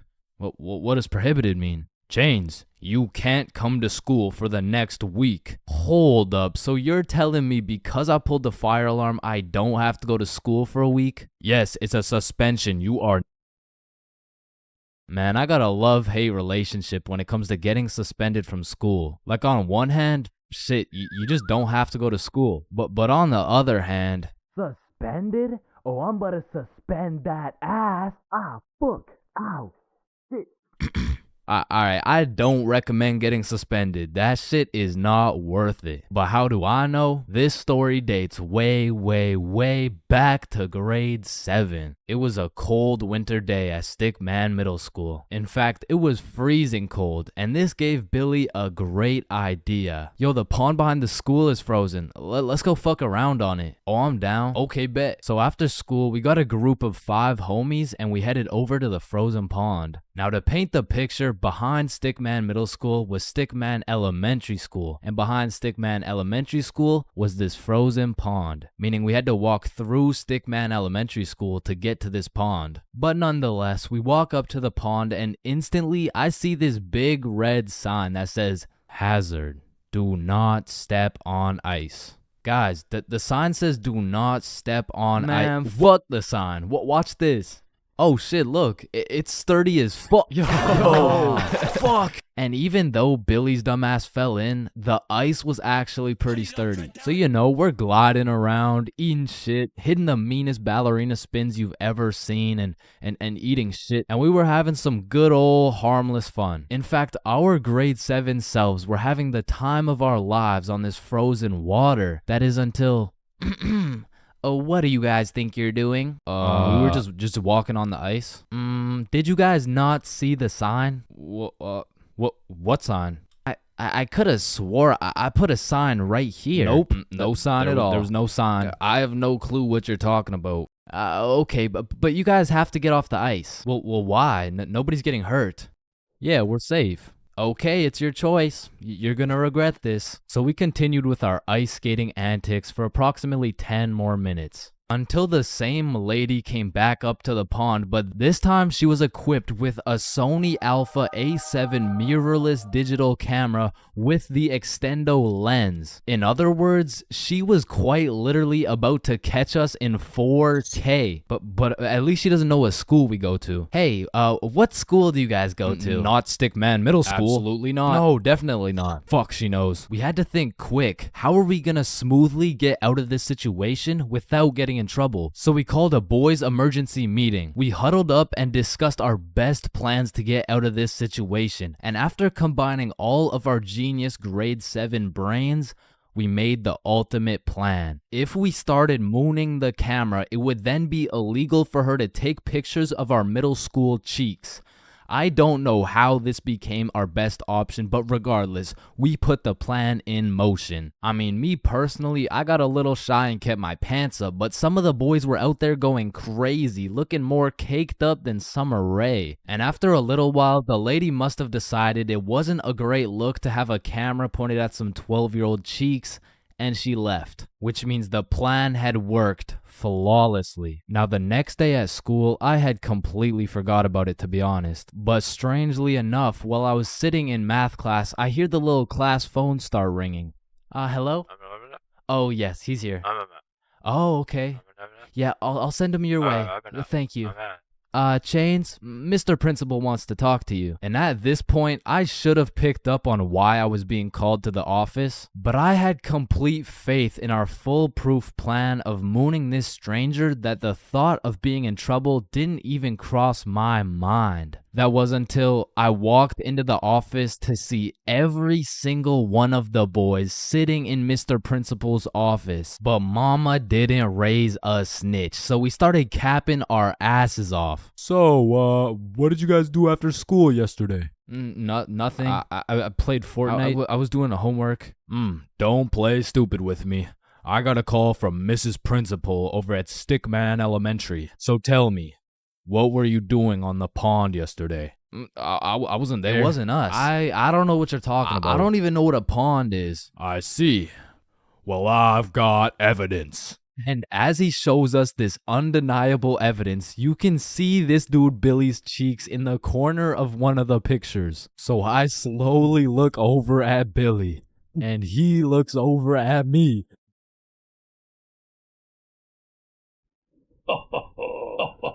If you don't stop laughing right now, you're all suspended.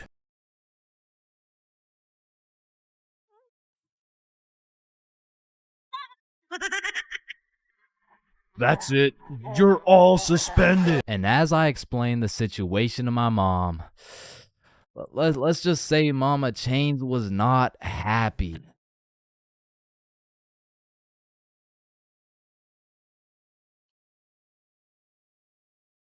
Yo, I just got robbed by a gay homeless dude in Japan. Who's with me? You know, like anyone. Anyone.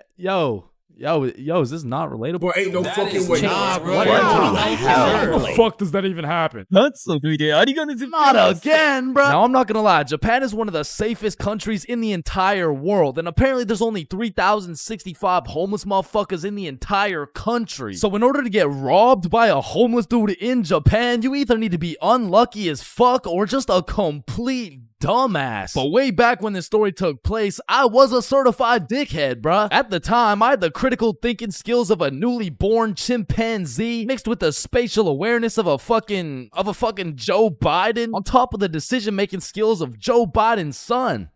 So with that being said, this story takes place way back a few weeks ago when me, Bob, and Billy hopped on a flight to Tokyo. And as soon as we arrived in the city, we started absorbing all that food, bro. Sushi, ramen, fucking cow testicles, you name it, we ate it. And after an entire week of decimating every last crumb of food in Tokyo, we thought, well, that was fun. I guess it's time to go home. Yeah, I guess so. And as we're ready to pack it up, we overhear a few people talking. Oh, hey, konnichiwa. we come from the United States of America. How do we go to Osaka? Yeah, man. Osaka has some of the best food in Japan. Just take this train right here and you're there. Wow, you're English. Very good. I'm from Washington, dipshit. Oh, I see. Washington dipshit. Is that Chinese or? Holy shit, did you hear that? Yeah, no, that guy's fucking clueless. No, I'm talking about Osaka. Apparently the food's even better over there. Oh shit, yeah, but don't you think we had enough food already? I mean, shit, we are in Japan. Fuck it, bro, let's go. So we hopped on the train and got off in Osaka. And like the certified fat asses me and the boys are, we were looking around for some food. And the moment we seen all-you-can-eat Wagyu beef for just 30 bones, we all knew what had to happen. We walked in that bitch and wasted no time. We were running through that meat like Tiana Trump in her prime. Cause sometimes we were burning the meat, sometimes we were taking it raw. But at the end of the day, the meat filled us up and made us happy. So we thanked the owner, left the shop, and headed back to our hotel. And man, I was full as hell. For like an hour, and then I was like, yo, who's trying to get some more food? The fuck? Bro, we just ate a whole goddamn cow. Yeah, we did. Like, we probably just canceled out the life work of 5 vegans in one sitting. Type shit. And it's already like 8 p.m., bro. It's dark as hell. Well, I'm gonna go out anyways. You know why? Why? Cause we in Japan. Man, get your fat ass out this goddamn hotel. So I got my fat ass out the goddamn hotel and started walking around. And all I took with me was my phone, the key to the hotel, about $100 worth of yen, and a smile on my face, knowing I had never in my life been robbed by a gay homeless dude in Japan. But little did I know, all that was about to change on this wild ass Friday night. Now, if there's one thing I learned about Japan, it's that everyone there is very kind, extremely polite, and a raging alcoholic. I'm talking they clock out of work at 6 p.m. and they clock into the bar at 6:02, and they don't leave until... they don't leave until it's time to go back to work, bruh. Because the Japanese people work hard, but their liver works harder. But regardless, I'm casually walking through the city when I hear someone yell from across the street. Yo. So naturally, I'm like, yo. And they're like, come here. And I'm like, shit, okay. So I walk across the street and see 3 individuals posted outside this little bar shop thing like, yo, I'm Yuto. This is Amy. This is twin sister Shigo. Hey, it's my first day working here. Come inside, come inside. Shit, I don't know. I'm just trying to get some food somewhere tonight in Osaka. I don't know if it's like... You want Osaka fucking night food? Yeah, I mean, I guess I want Osaka fucking night food. Read the sign. Osaka fucking night food. Oh, okay, yeah, fair enough. Shit, I mean... what? Come get shots. I pay. Shit, we in Japan. So they take me inside and everyone there is just happy as fuck. They got Rihanna playing on the speakers, dudes bringing out shots, and the chef was turning up so hard, dude started twerking, and damn, that boy was cooking. Bro, what? Shit, I mean, like, he was cooking with the food, like man, fuck. But the vibes were just so good and inviting that I felt like I just got welcomed into this Japanese family. And so we all cheers and take the shots. And now I'm drinking, and I'm drinking with only one goal in mind, and that's to keep up with my newly found Japanese family. And so to prepare my stomach, I get me some Osaka fucking night food, and it was scrumptious. But as I'm slurping up this kebab, I see Emmy come back with 3 more shots, and she's like, "You want one?" Shit. We in Japan. So we take the shots, and I'm talking to Emmy, and one way or another, we start talking about our alcohol tolerance. Yeah, I'm not gonna lie, it takes a lot for me to get drunk. Not as much as me. Whoa, is that a bet? Yeah, it is. Bitch. So we're drinking everything in sight. Vodka, soju, sake, tequila. It's a competition. Now, I made the bet in the first place because I'm twice her size. But one thing I forgot to account for was the fact her entire lineage had been training generations for this very moment. So she's taking these shots to the face like... well, shit, like Tiana Trump in her prime, and I'm going shot for shot with her. And after taking about 8 shots, I was feeling it, bruh. Yo, let's go play darts. I mean, I never really played darts in my life, but shit. We in Japan. So we pull up to a darts bar, just me, Emmy, and Yuto. And I had never played darts a day in my life. But you ever just try some shit and you're just inherently good at it? Yeah, right? Yeah, that shit was not me, bro. I was dog shit. I was out there looking like I was drunk as hell. I was drunk as hell. Because in order to play, each person had to buy a soju. So now I'm about 12 shots deep, throwing darts, trying to hit a circle the size of a pea while this little Japanese girl's pushing me and shit. Because to her, this was a game. To me, this was survival. Because every time you lose, you gotta take a shot. And if I keep taking shots like this, these shots about to start taking me, bruh. And sure as hell, I lost the first game. I took my shot and Emmy's like, "How drunk are you right now?" And I can't let her know I'm losing this bet. So I'm in that bitch like, drunk? Nah. Shit, where I'm from, we brush our teeth with a bottle of Jack. Okay, then loser takes 2 shots. Yeah, let's do it. So one thing leads to another. Now I'm 16 shots deep, and Emmy's like, "I'm gonna go to the washroom. I'll be right back." And then Yuto's like, "Yo, Chains, we must talk." Oh shit, yeah, what's up? Now Yuto had a strong accent and very limited English, so it really went some like, "Emi, bomburu." Huh? "Emi, have bomburu." Yo, Yuto, no, I don't speak Japanese, dog. "No, Emi, use bomburu. Swipe left, swipe right. Bumble." Oh shit, Emmy uses Bumble. Okay. Yes, and she texts Bumble guy. "Come here." Oh hell nah, bruh. I'ma have to abort mission. Me too. You too? Hi, Emi to you daddy. Fuck Emi. Oh shit, facts, let's do it. So we sneak away to the elevator and we're spamming the up button trying to leave, and this shit is just not coming, bruh. So we both peek around the corner to see if she's coming, and she notices us. Oh shit, guys, we're leaving? Yeah, we are leaving. Fuck. So we all get in the elevator and Yuto whispers in my ear like, "When the elevator open, we run." And I'm drunk as shit, but I was the fastest kid in my elementary school, so as soon as the doors open, we hauled ass, bro. And I just kept running till Yuto was like, "Stop, we go to bar." And I'm just having a great time existing at this point, so I walk into this bar all drunk like, "Where the hoes at?" Oh shit. Oh shit. Where the bros at? Yuto took me to a gay bar, bruh. Now, of course, there's nothing wrong with the gay bar, but it was the fact that after drinking 16 shots, I just sprinted full speed away from a cute Japanese girl to run straight into a room filled with a bunch of sweaty gay dudes. And these motherfuckers were looking at me like I'm some fresh meat or some shit. And it really just had me questioning my entire life. I was in that bitch confused, frustrated, drunk as hell, ready to crash out. I was gonna leave that bar looking like... I would like a fruit explosion. No, Sebastian, what the wrong video? What the fuck? Oh, hey, is that Diddy? So you're trying to see a fruit explosion, huh? No. So I left the gay bar, called up Emmy, we link back up, and the first thing she says to me is, "Fuck you." Fuck me? What? Nah, fuck you. Why'd you run from me? Bruh, you were inviting Bumble dudes and shit. What? No, what are you even talking about? I mean, Yuto said, like, you know what? Don't even worry about it. Okay. Well, let's go to the club. And I'm like, shit, we in Japan. So we're at the club doing club shit, and after an hour or so, she's like, "Let's take some shots." And I'm like, shit, we in Japan. I am blackout drunk, bruh. I don't even know how many shots deep I am at this point, but all I know is I'm so drunk, I gained the ability to fucking teleport. So I'm in the club, and as soon as I blink, I'm in a bar. Then I'm in a club, back to a bar, to a new club, McDonald's, bar, karaoke club, bar, love hotel. Love hotel? Man, what? Man, what the fuck? You said you wanted to sleep. Damn. Yeah.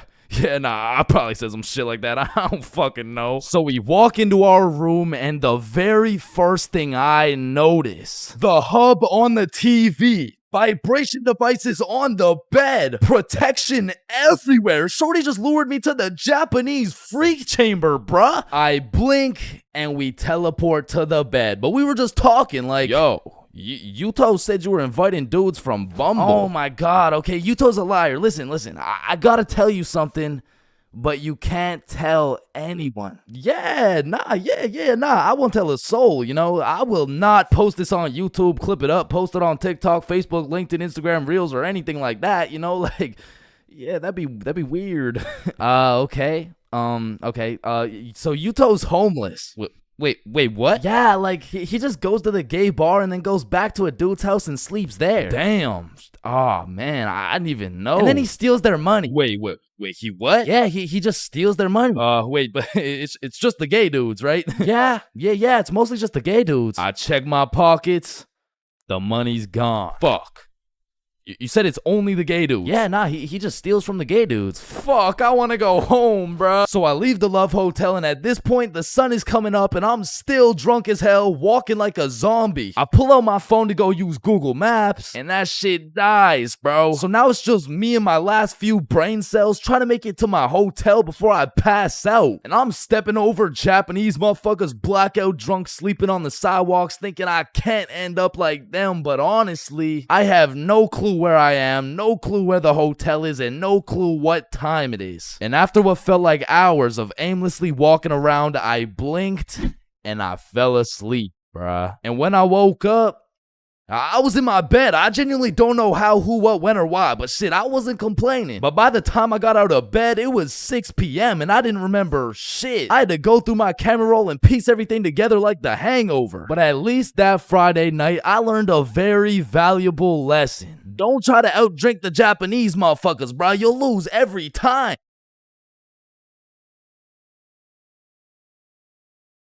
Imagine putting in hard work, time, and dedication into saving up for some new shoes. You go to Foot Locker and find the perfect pair. You try them on, you check them out, and you cop them.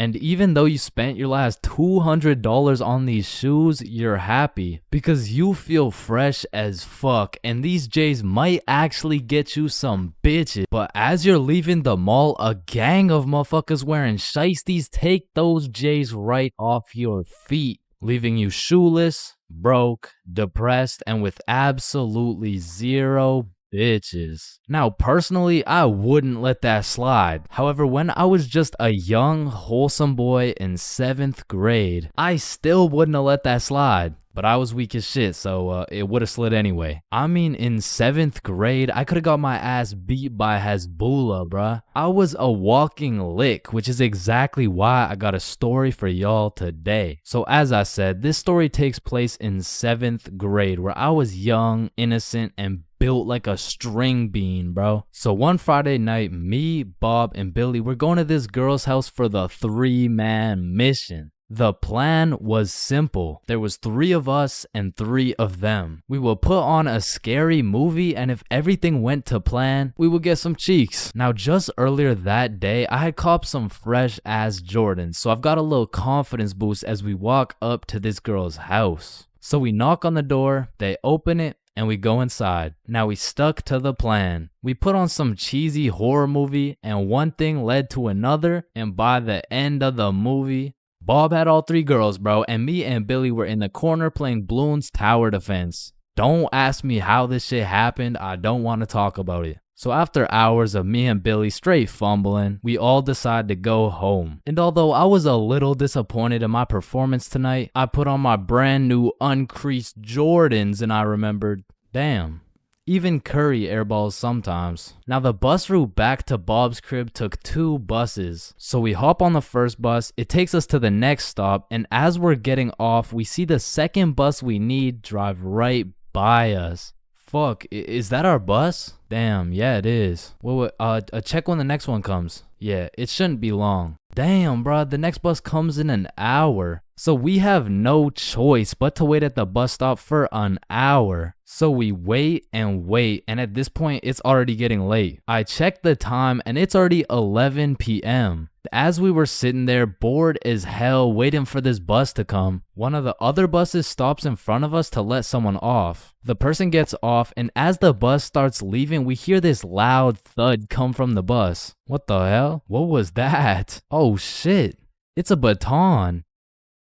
And as we're analyzing this baton that seems to have fallen out of the sky, some motherfucker wearing a shiesty walks up to Billy like, "Give me that shit," and straight snatched the baton out of Billy's hands. And Billy froze up. Bro was scared shitless, straight bamboozled. And the way the bus stop was set up was there was a main road, the bus stop, and behind the bus stop was a small hill with bushes on top. And when I say this shit looked like something out of a movie, I mean this dude wearing a shiesty walks back up to the top of the hill, and a group of 5 other dudes walk out from behind the bush, and they're shiestied up too, bro. They had to have been in at least grade 12, and to a 7th grader, that is scary as fuck. And I was no genius, but as that group of shiesties came out of the bushes looking like a GTA 5 cutscene, I came to the consensus that they were up to no good. Yo, those Jordans are looking my size. And this was the moment I realized I was about to get my shit robbed. So I started analyzing my surroundings and calculating my options. Maybe I can talk my way out of this. Hey sir, how was your day today? Shut up. I said, what size are the shoes? Damn, I can't fight them. It's a 3-on-5, and they got the high ground, and they got a baton, bro. They would knock my ass out and take the shoes. But I'm fast. So if I take a right, then make a left, there's no way they can catch me. Wait, fuck, I can't run. I'd crease my Jordans. And just as I had ran out of options, Billy says the last words I would expect to come out of this man's mouth. Wait, Ethan? Yo, who the fuck? Oh shit, Billy. Oh, I didn't know it was you, bro. Man, Ethan, you had me scared for a second. Damn, man. My bad, pimp, my bad, yeah, my bad. No, you're good. How's your mom doing? Oh, yeah, she's doing good. Yeah, it's great to see you, man. You too, bro. See you around. All right, peace out. Y'all, don't worry. I seen a kid over there with some new forces we could snatch. Oh, bet. Yes, sir. Dibs. I bet. Man, he's a good dude. Nah, bro. He just tried to rob me. Who the fuck was that? Oh, that's my longtime homie Ethan. Why do you know him? Oh, yeah. We went to the same preschool. Same preschool? That dude looks 20, bruh. Oh, yeah, no, he is. He just got held back a few times. Held back in preschool? How the fuck do you get held back in preschool? Oh, he used to beat up the other kids and then take their toys. Oh shit. Makes sense. So we bus back to Bob's crib, and as we're walking to Bob's front door, I stepped in mud. Bruh.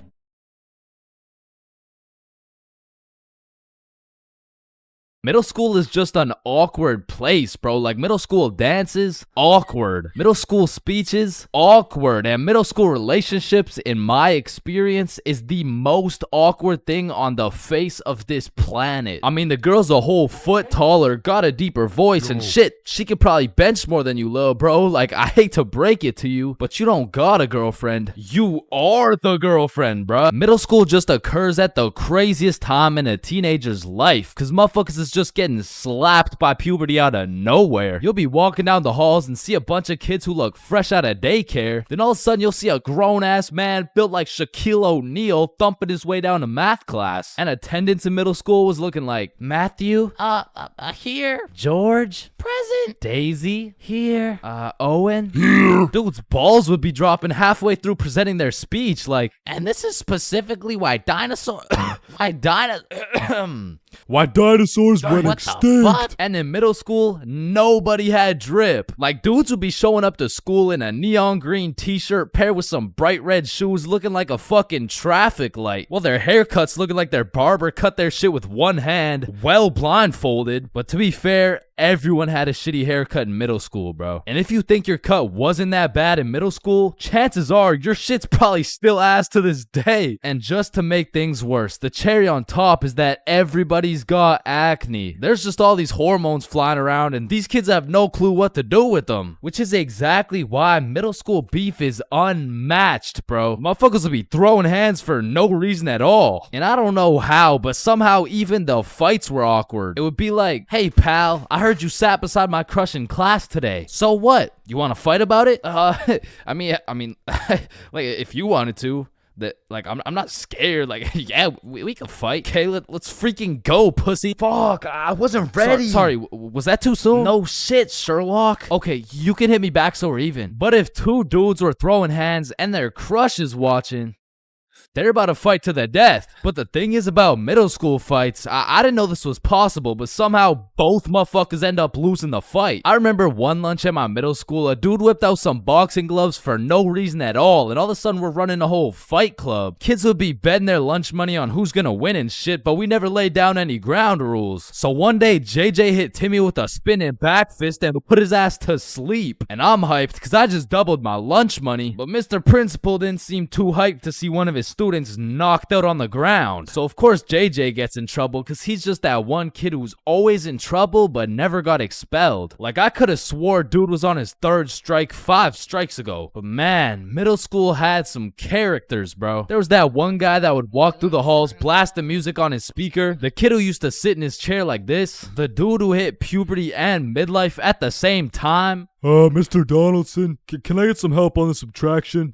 Help on the subtraction? You look more like you need help on your taxes. No, subtraction's just hard for me. During recess, do you go check on the wife and kids? No, I just play on the monkey bars. Tell me, how do you manage to be in middle school and work a 9-to-5 job at the same time? The girl who thinks she's a horse. The emo kid. Catch him in the back of the class with his hoodie tied up watching sad Bart Simpson edits. The kid who had to touch the top of the door frame before entering a room. Girls who have to bring their Starbucks cup everywhere. The dude who's constantly emoting. And in order to find the answer, we can make a grid. Did someone say gritty? Right foot creep. Ooh, walking with the heat. Of course, there's the kid who Naruto runs through the hallway. And then there's that weird-ass kid who accidentally called his social studies teacher mom one time. It was probably an accident, though. Fuck! And I have no idea why, but there's something about teaching middle school that had all these teachers going through a midlife crisis. I remember one day our science teacher was teaching us about rainbows. Does anyone know what a rainbow is? Yes, Jaden. Refraction of light through water droplets. Oh, wow. That's right. How did you know that? Reddit. Oh, okay. Where did you read it? Reddit. Yeah, but where did you read it? Reddit. Jaden, I can't do this right now. Just tell me where you found this information.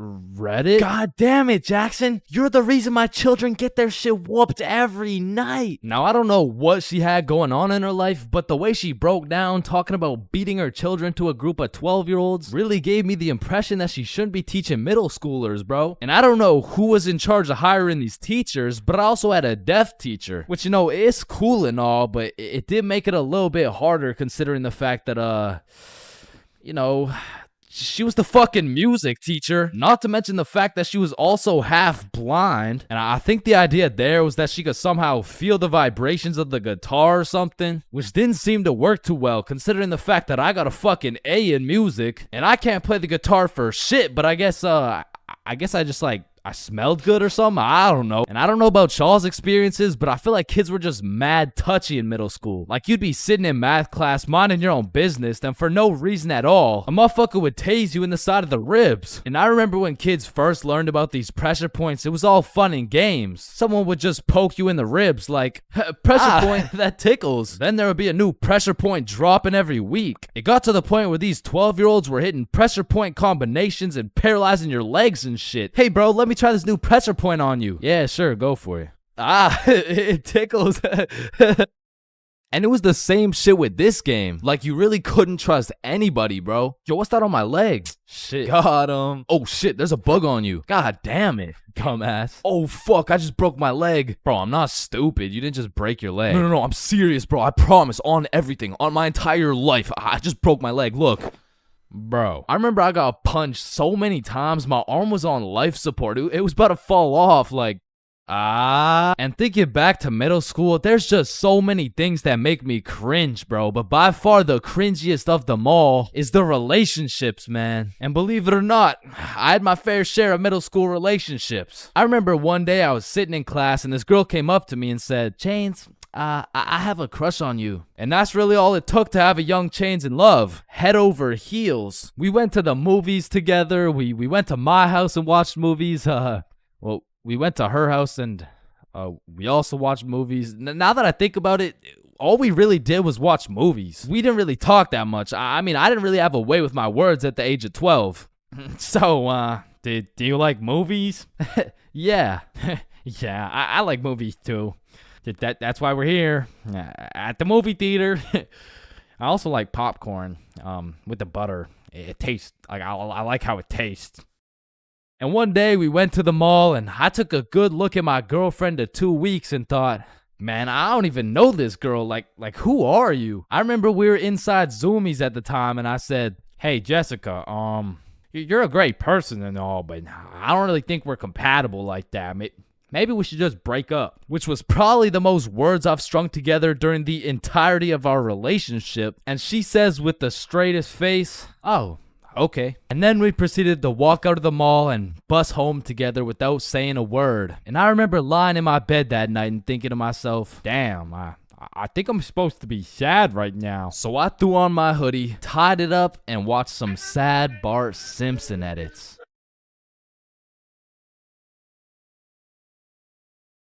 Man, growing up, I was a great kid. No, I was a good kid.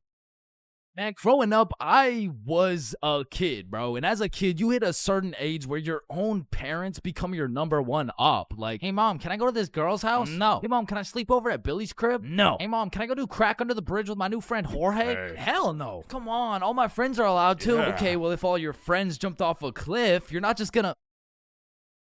Now, to be fair, my mom wasn't the strictest parent out there. I mean, I've seen motherfuckers get the belt for speaking too loud, speaking too quiet, bro, for speaking at all. Like, one time, me and my friend wanted to have a sleepover, so homie went inside to go ask his mom, and he came out looking like he got a whooping from Prime Goku, bro. Yo, what the fuck happened back there, man? She said no to me, but...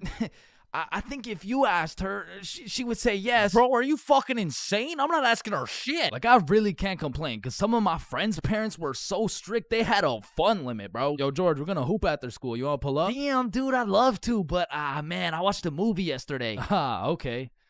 So do you want to play basketball? Dude, I want to, but my fun meter's maxed out, man. My mom won't let me leave the house till Monday. Holy shit, fun meter maxed out for a week off a movie? Yo, what's this movie, bro? Yeah, what? Yeah, no, it was good, man. It's called the VeggieTale movie. Yo, George, I feel bad for you, bro. Because don't get me wrong, I've seen a lot of kids with super strict parents turn out to be straight A students, go to good colleges, stay with a good crowd of people. But with that being said, a lot of these kids whose parents were too strict to let them watch fucking SpongeBob, they end up going to college and catching Krusty Krabs after letting a dude named Patrick explore their bikini bottom, bro. Nah, but for real, my mom was far from one of those parents. I mean, she was reasonable, but the thing was, all my friends were a year older than me. Now, mentally, we were all dumb as shit. But when you hit that 12, 13, 14-year-old age, that 1 year is the biggest difference, bro. Like, us doing shit together just didn't look right. Yo, Bob, can you pass the za? Yo, Billy, let me hit that.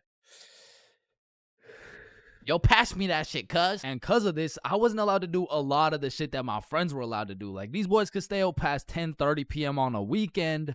I could not. They could have a sleepover on a weeknight. I could not. They could all go to a girl's house without having to call her goddamn parents. I could not, bro. Because have you ever pulled up to a function, motherfuckers are drinking, motherfuckers are doing drugs, and you gotta ask the host to speak to her parents? Hey, Kelly. Hey, killer party you got here. Like, by any chance, can my mom talk to your mom so I can stay and, like, turn up and shit? Oh, shit.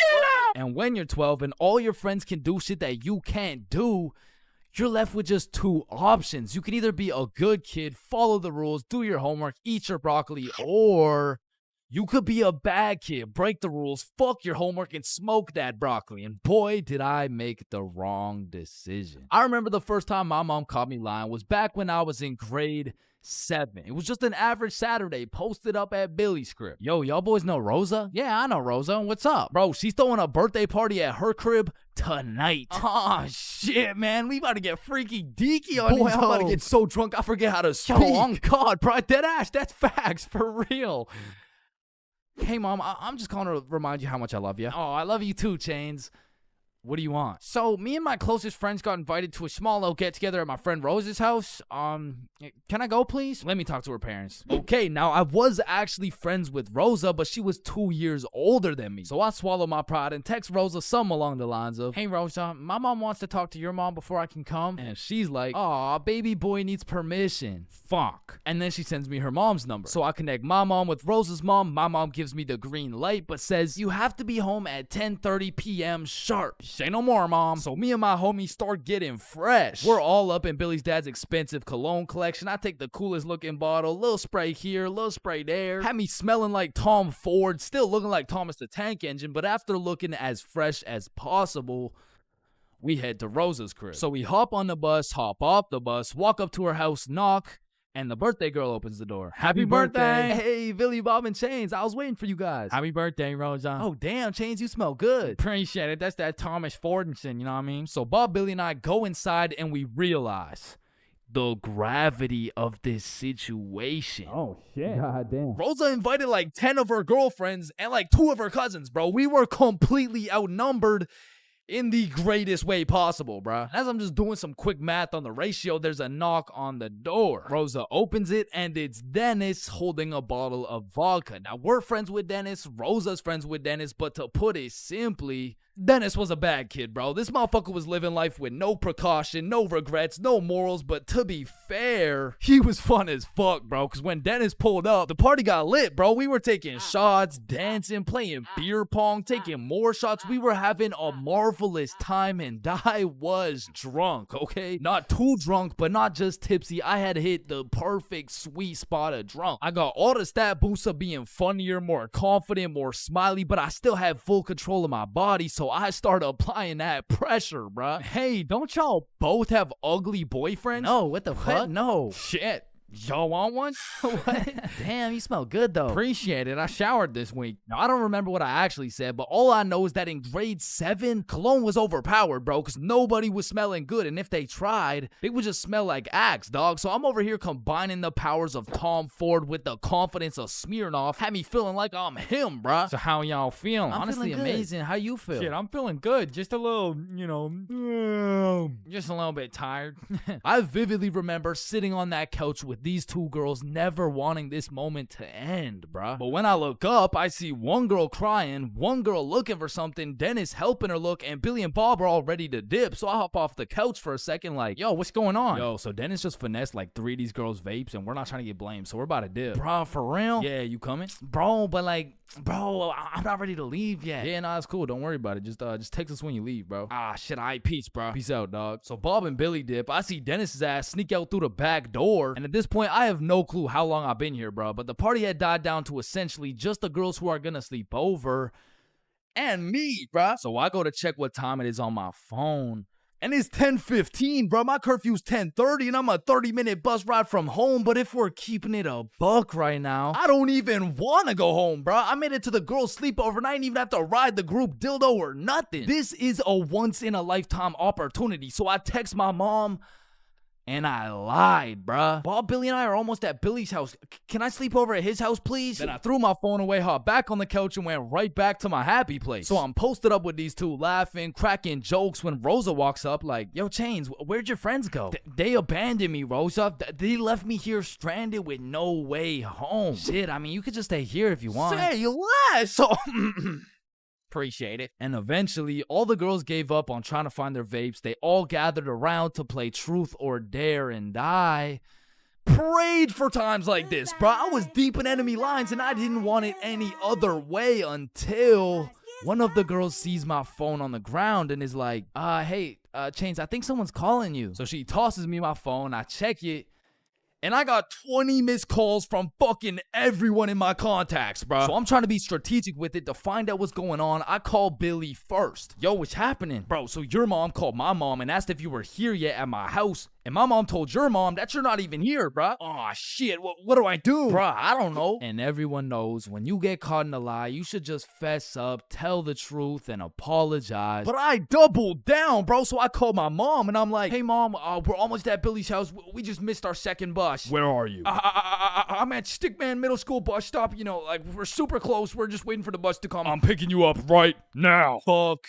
me, bruh. Now, not only is she expecting all three of us to be together at this bus stop, shit, not a single one of us is there, bro. To put this in perspective, my house is right here, Billy's crib is right here, and Rosa's crib is all the way over here, bro, and Stickman Middle's somewhere near the middle. And so I pull up the bus app on my phone and see the next bus is coming in 2 minutes. And with all that adrenaline pumping through my veins, I jump up out the couch, steal a piece of gum, and haul absolute ass to the bus stop, bro. I get there right on time, hop on the bus, and I call Billy. Yo, dog, I think I'm cooked. I told her I'm at Stickman Middle with you guys. Dude, why the fuck would you do that? Shit, bro, I don't know. I'm busting there right now. Bro, if she sees you there without us, you're cooked beyond belief. I know, bro. Yo, we're on our way. So Bob and Billy hop on scooters and start hill bombing their way down to the bus stop to save my ass. And this shit was a race to get to the bus stop before my mom does, because if she catches me there alone, I'm cooked. If she catches Bob and Billy there before me, I'm cooked. If she gets there before anyone, I'm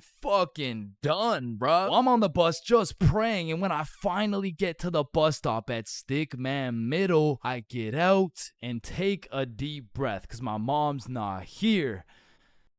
But I'm shitting my pants because neither is Bob or Billy. And so I'm calling them, no answer. And I look down the road, I see some headlights. And this was not a busy street, bruh. And as the car is getting closer and closer, I can feel the anger radiating from the whip. I can almost hear the belt making contact with my cheeks. And the car pulls up, and it's just some random dude driving by.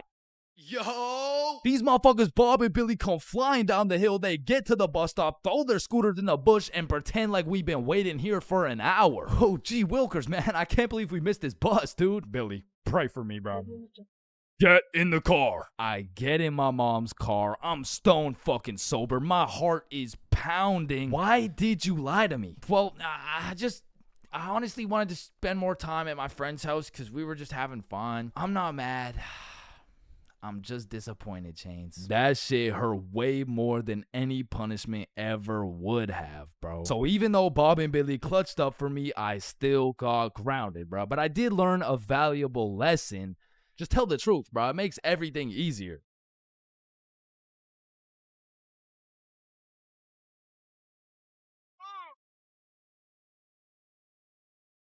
Being absolutely faded in math class is one thing, but pulling up to school while you're hammered, wasted, absolutely plastered is simply a different ball game. Cause there's lots of people who can properly utilize that Mary Jane on a daily basis. For example, tattoo artists. In fact, I feel like majority of tattoo artists would say, it helps me work better, dude. And I would happily trust this man to do his best work knowing he's baked as shit. However, if this dude was wasted, it's a little bit of a different story.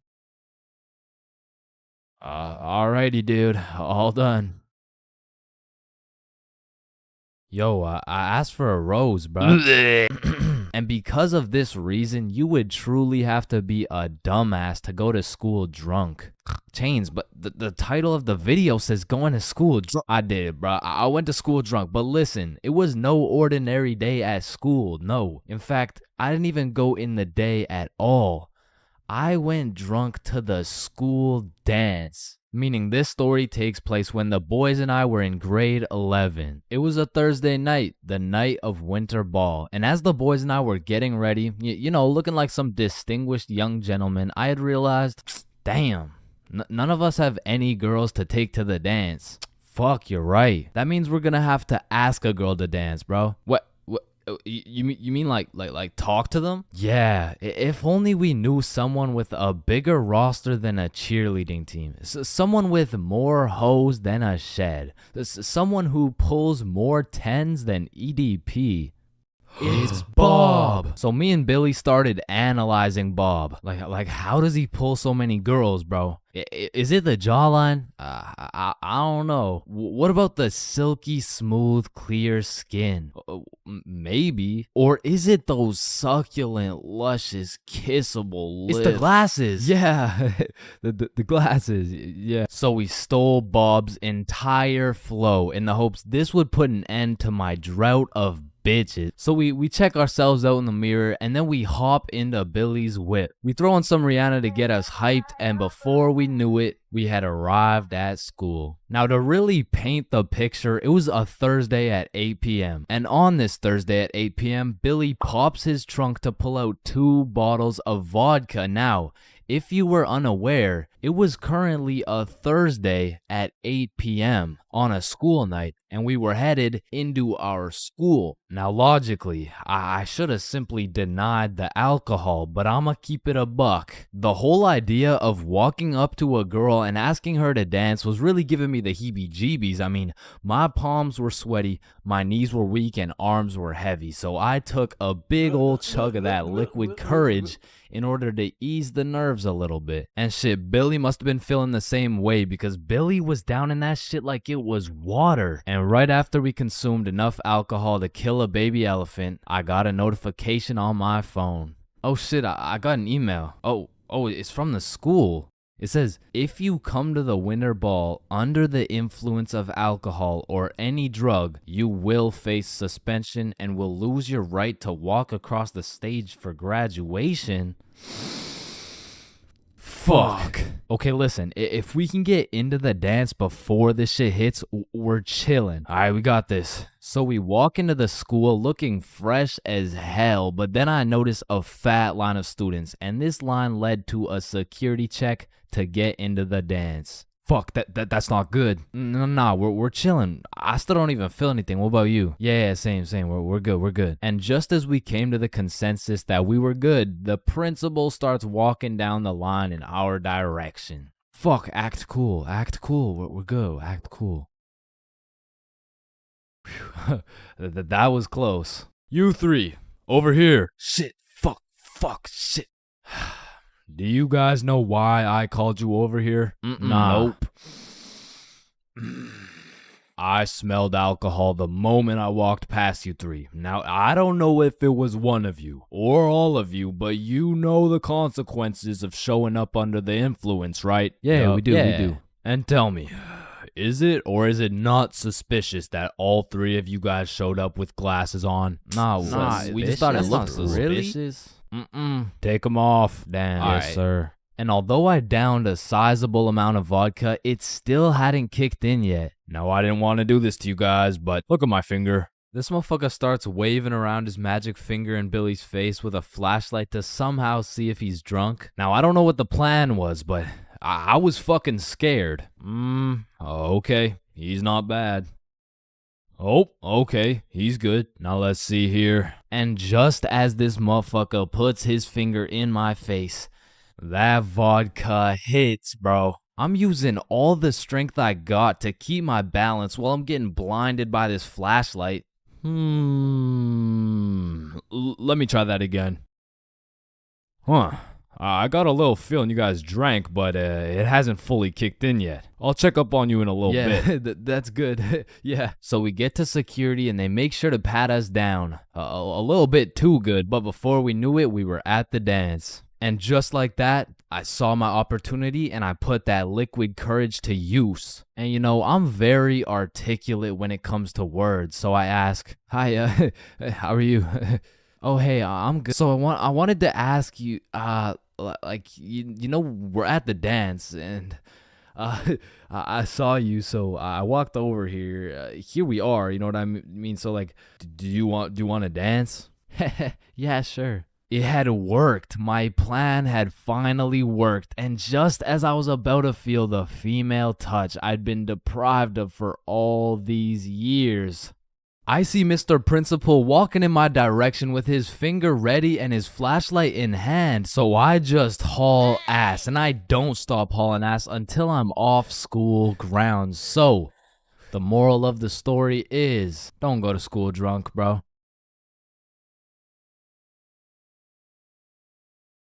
Bad haircuts. There is nothing worse than when your barber just randomly decides to destroy your self-confidence with some goofy ass haircut. And as someone who has never found a barber who consistently does me nicely, I have gotten my shit all the way fucked up on many occasions.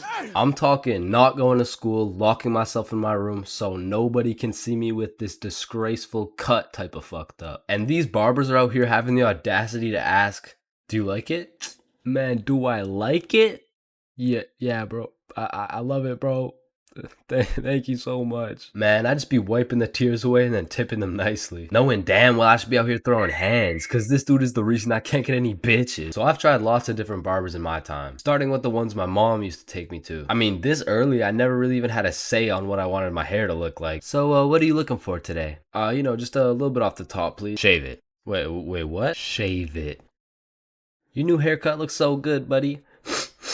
Thanks. Hey man, you know your haircut is ass when your mom says she likes it. As a kid, I always dreaded getting haircuts because I knew my barber was already like 0 for 10. And I would show up to school every time knowing it was inevitable that I was about to get my shit flamed. And truthfully, there is no worse roasting than when you get a bad haircut. Like, people you barely even know will be out here cooking you. Who the fuck is this? All of a sudden, people got more jokes than Chris Rock. And it's even worse when you decide, I should get a fresh cut because school's starting back up and I'm trying to look fresh. Bro, I can't go to school like this. Yo, Chains, what's up? Yo, what's good? Bro, are you alright? Why do you got this hoodie on? Yeah, I'm chilling. I'm just kind of cold, you know? Bro, it's 32 degrees. And man, there was this one time that I still think about every time I fall asleep. Me and my friend go to this barbershop that I'd been to once before, and last time they did me quite nicely. So we head in, I sit down in the chair. Hey, how you doing? I'm good, how are you? Yeah, I'm good. Have you been here before? Yeah, I have actually. Oh, I remember you. Same cut as last time? Yeah, exactly. So what's new, man? Nothing much really. What about you? You know, I've just been working. Oh yeah, respect.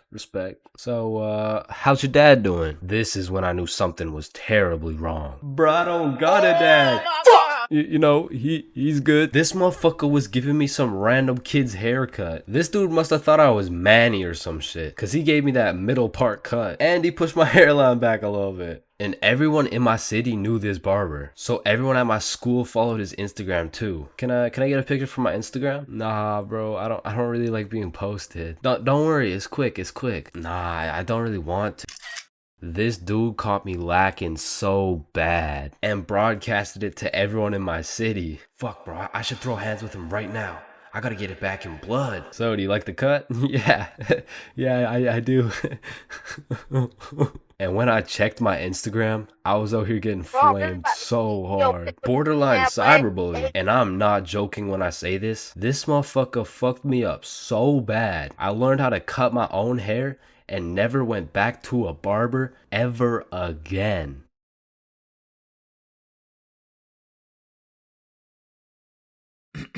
Alright, class, today we're going outside for a run.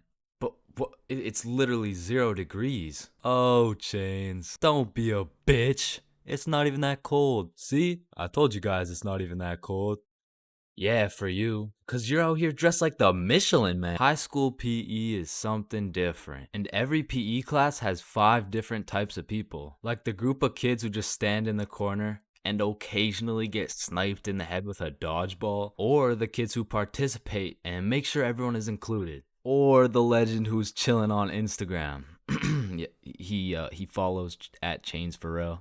There's also the dude who just never shows up. And of course, we got the sweats. These motherfuckers treat PE like they're in the military. These motherfuckers treat PE like they're training for the Olympics.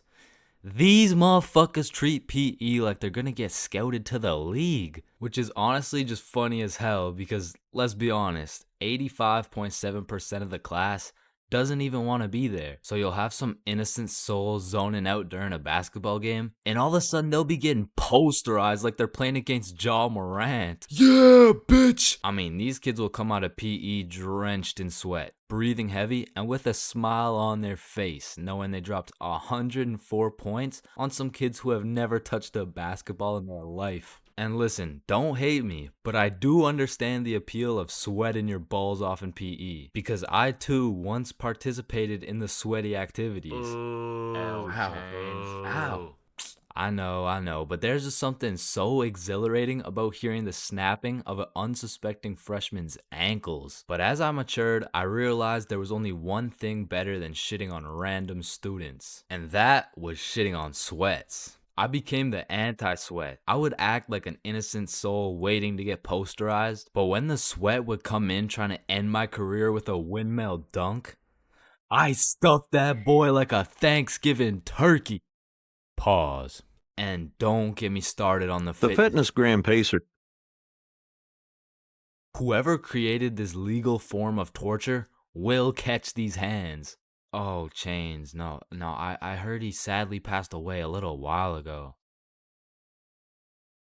You could be having a good day and you pull up to PE like, hey bro, you know what we're doing today? I'm not sure, but I think we're playing soccer. No, it can't be. Alright class, today we will be doing the beep test. Fuck.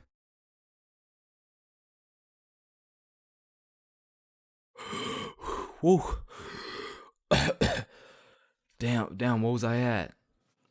Chains, we haven't even started. That was just our warm-up. But one thing that did bring me a little bit of joy was looking at everyone during the push-up section. Like, there was always some dude doing the neck push-ups, some dude who thinks he's Mike Tyson, the guy who takes breaks when the teacher isn't watching, and there was always at least one dude who was out here looking like he was hitting it raw.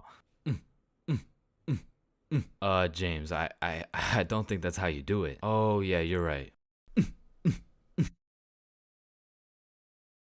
Yeah, bitch! Man, sometimes this world can be a little cold. It can get a little gray, but there is nothing that can bring more excitement and vibrance to your life than having a crush. I mean, it gives you something to wake up for, something to smile for, someone to impress, and someone to be absolutely crushed by, leaving you more depressed than ever before. Which is when you get a new crush. I mean, crushes make the world go around. Everyone's had a crush at some point in time, and sometimes that shit gets too serious. I mean, I've had homies prepared to throw away their entire lives just to impress their crush, bro. Oh my god, look at these big weights. I wonder if anyone's strong enough to lift these. Oh my god, look at this big jump. I wonder if anyone's athletic enough to make. Oh my god, look how creepy this cave is. I wonder if anyone's brave enough. Oh my god, look how tall this building is. I wonder if anyone could stick the landing. I said, I wonder if anyone could stick the Oh, ew, did he just die? Oh my god, I'm getting the ick. Nope, just getting a few extra reps in. Man, I remember my first crush like it was yesterday, bro. She was 5 years old. But I was 5 years old too, right? Like, so it wasn't actually yesterday, you know, it's a saying, but we were both 5 years old, and I remember sliding in smooth as hell. Yo, shorty, you like Legos? Yeah. How about you and me go Lego my ego? What does that even mean? Shit, I don't even know. I seen it in a commercial once. And after that day, me and Rose hung out all the time. We'd be playing Legos, we'd link up at recess, and I couldn't help but let her know how I truly felt. Hey Rose, I like you. Oh, I like you too. And that shit had me thinking, damn, this life shit is easy as hell. I'm barely 5 years old and I already got a wife to raise my kids. Little did my dumbass know life wasn't all sunshine and rainbows, cause when I came to class the next day, I saw Rose playing Lego with another dude. And that was the day I realized crushes cause nothing but pain. Especially before high school, cause let's just think about the 3 possible outcomes. 1, you have a crush on this girl and you decide to tell her, cause what's the worst that could happen, man? You guys are right. Stacy? Yeah, I have a crush on you. You're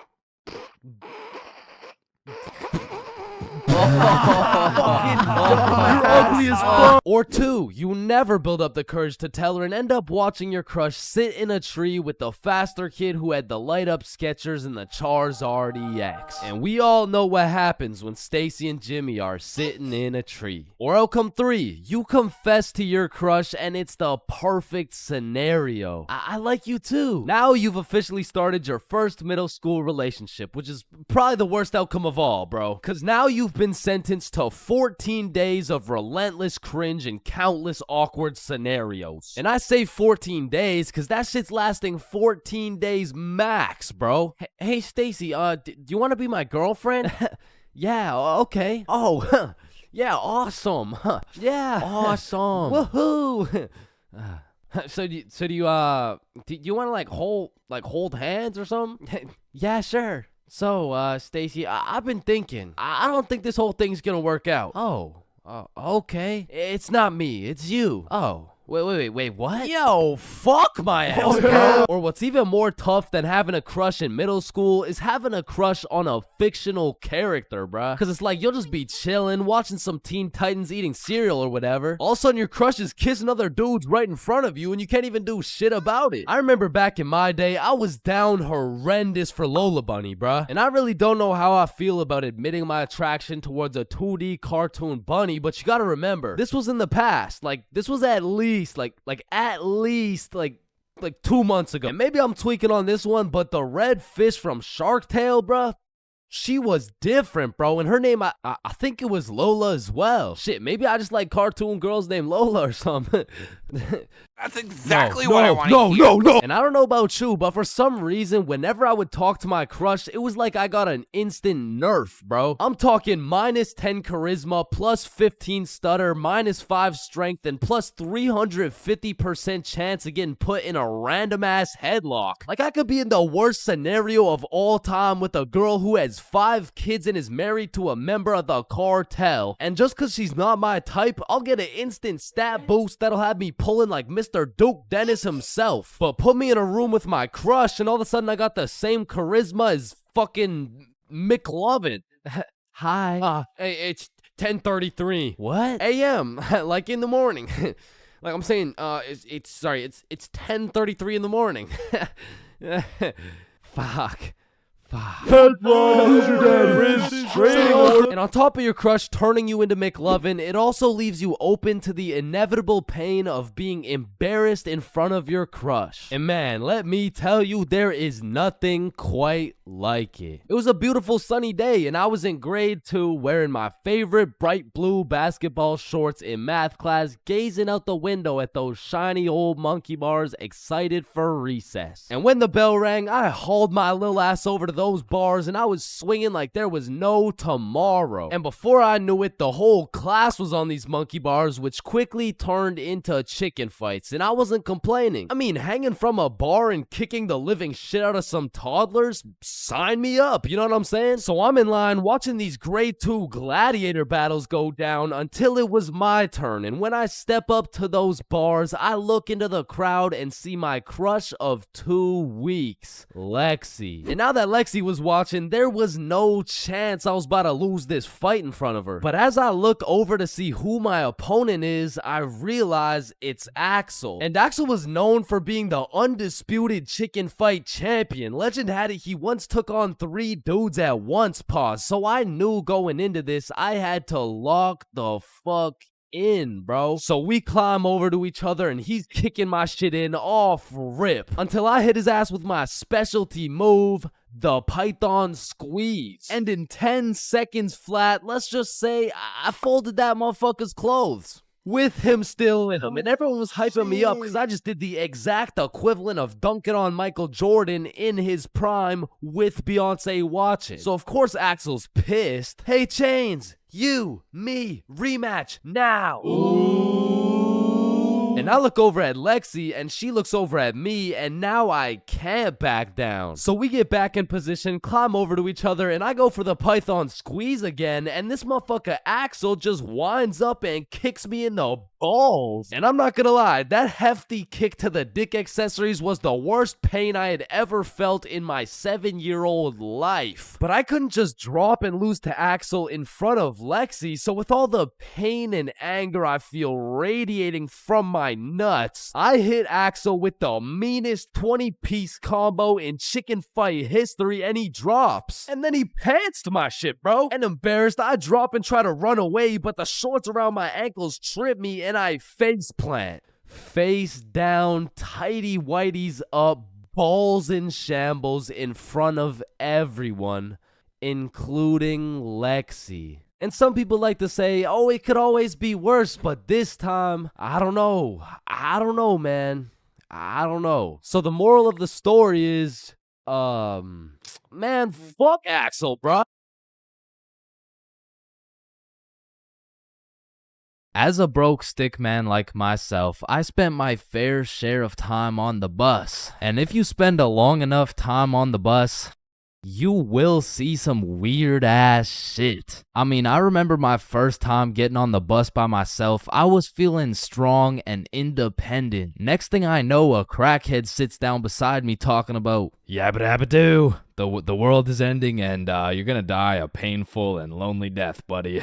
And just like that, I went from strong and independent to shitting my pants. Yeah, bro, the bus is just something else. Like 1 in 10 people who enter the bus are straight gremlins, bro. I'm talking about the gremlins who know the perk is fake, but they still pop it. Now you just gotta sit next to this motherfucker for another 30 minutes while he tells you about the kids in his basement. But to be fair, these gremlins aren't even the worst part of the bus. The worst part of the bus is the energy. You walk in there and everyone just stops and looks at you like they're sizing you up or some shit. And you know who sizes you up the most? The fucking goddamn motherfucking bus driver, bro. These bus drivers are just eternally pissed off. Every time I would get off the bus, I would try and cheer bro up, but they're just like allergic to happiness or some shit. Hey, thank you. Have a great day, man. Shut your ugly ass up, little boy. I already know you get no bitches with your big ass forehead, no drip having ass with your skinny ass arms. Boy, you're built like a stick man, bruh.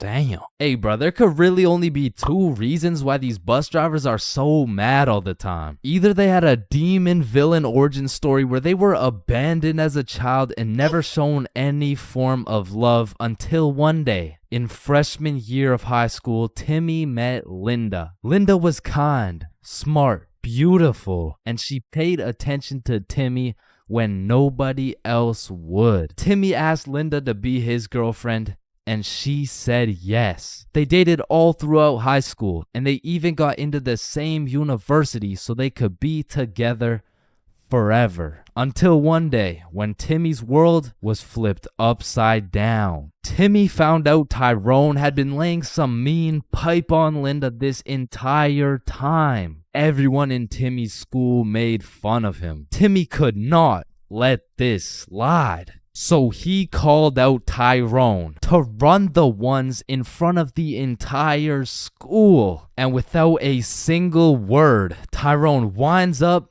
and hits Timmy with the meanest left hook any stickman had ever seen, leaving Timmy slept, out cold, unconscious, in front of his classmates, his teachers, and even in front of Linda. Cause shit, if that happened to me, I'd be just as mad as Timmy over here. Now, realistically, the only other reason these drivers are so constantly mad would be because the driver's seat secretly has a stick built in. You see, this would explain why the driver constantly has a stick up his ass. I mean, shit, you really can't even blame him for being mad. But still, I'm gonna blame them, cause I know these motherfuckers get pleasure whenever they see me running at full speed trying to make it to the bus stop in time, cause they start stepping on the gas. Dumbass. To be honest, there's nothing that leaves you more defeated than when you're sprinting to a bus stop, then that shit just cruises on by and everyone on the bus is laughing at you. Damn. Honestly, at that point, I just give up and go home. But it hits a little bit different when that bus is your only way home. And it was the last bus, cause it's 2 a.m. And now you gotta bunk up with the gremlins on the side of the street, all because that goddamn bus driver had to stick up his ass.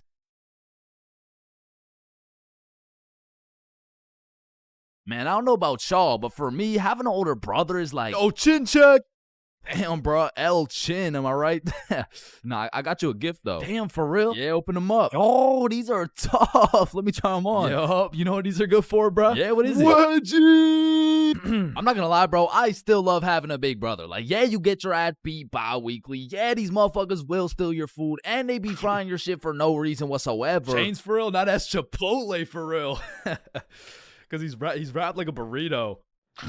But let's think about it, bro. What is the alternative? A big sister, bro? Hell nah. These motherfuckers will force you to do your makeup and shit. All right, yeah, pull the plug. But it looks good. Pull that shit. Like, pull the plug. So I don't think pull we the can do plug. that. Pull the Damn, plug. are you Pull serious, the bro? man. Pull the fucking plug. Like, having a brother's an interesting situation because I would trust this motherfucker with my life, no questions asked. But I'm not trusting him with my Chipotle for a second, bro. Like, I was born with my very own #1 hater and my #1 supporter who just happens to have the same mom as me, bro. But listen, nowadays, I'm a grown-ass man. My brother, a grown-ass man. Now that we're both grown, we get along like PB and J. Yo, that's what I was about to say, bro. For real, though. We get along like chicken And waffles. Okay. Yes, sir, bro. We get along like Salt and Vit. Nah, I don't get it, bro. I don't know what you're trying to say. Nah, I mean, what I'm trying to say is if I'm eating, Right. worried, Oh, and yeah. if he gets into a fight, we get into a fight, yeah. If someone reads my search history, we searched up Lola Bunny furry buns, lubed up, shaking it wild Bro. style, yeah. Nah, hell nah. What are you doing, bro? We didn't do that? Fuck no. Okay, yep, no, that's fine. But a lot of shit has changed throughout the years, man. Back in the day, me and my brother were ops, bro, because this motherfucker's sole reason for living and breathing was to rage bait my ass. And I was like 5 years old, still figuring out who's milking the chocolate cows and shit. And big bros hit me with shit like, Yo, what's 9 plus 10? it's 19. Get a load of this dipshit. Bro, it's literally 19. Man, what the fuck? Okay, why are you so mad, bro? Bro, you literally. Tired. Relax, bro. Just sit down, take a deep breath. Who's a good boy? Yeah, Man, who's a... fuck. Now, me and my homies used to wrestle all the time, and my record was decent. We're talking like 50-10, and at the time, my signature go-to finisher move was the guillotine choke. It had seriously never let me down once until I tried that shit with Big Bro, and I started guillotining my ass beat, dog. My brother's 3 years older than me, so that shit was like a boss battle that you just don't have enough XP for, bruh. Like, when I would pull up on him, I hear boss battle music, my health bar pops up, and I start unloading the clip on this motherfucker, but he's done beat my ass so many times. He's got my moveset memorized and shit, bro. Like, this motherfucker's the Picasso of beating my ass specifically. Like, every time, I was getting folded like an omelet, folded like origami. I was getting folded like I was playing poker, the way he just dealt me these hands, bro. And maybe you're thinking, Big Bro got the strong genes, so I got the smart genes type shit.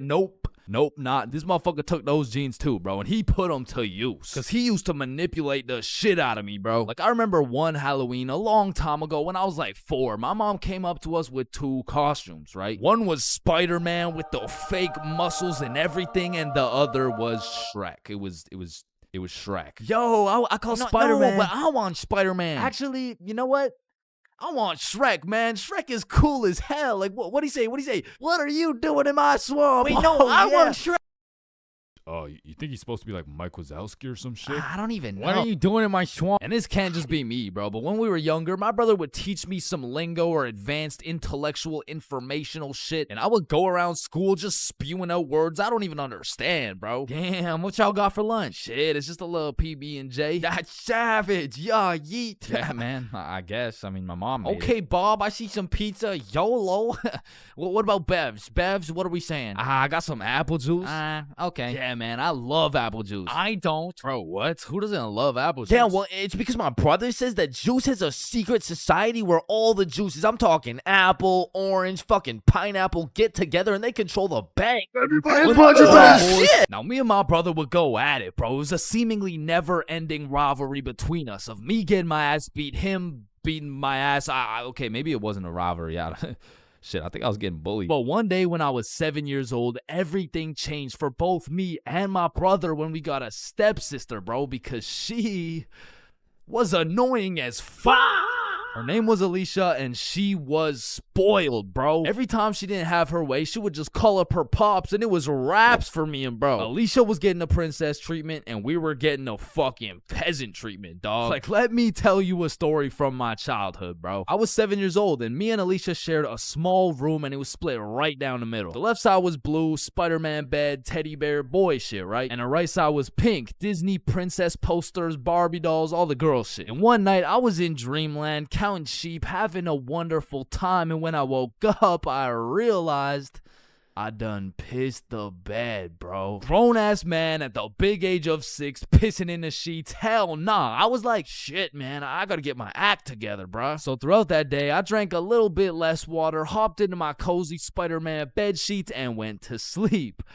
And when I woke up, I done pissed the bed again, bruh. Fuck, man. 2 in a row. I gotta lock in, man. So that day, drank no fucking water. I was parched as hell, but I jumped into bed to finally have a nice, peaceful, dry sleep. And when I woke up, fucking soaked, dog. I went 3 for 3, bro. I was like the LeBron James of waterlogging the mattress. All right, bro. This shit's just getting ridiculous. So I go 2 days straight, no water. I'm fully dehydrated. There's not an ounce of water in my body. I finally go to sleep, but this time, I wake up to rustling, movement. My bed kind of shaking. I fully open my eyes. Alicia just pissed on my bed, bruh. Yo, what the fuck? Oh, hey, Chains.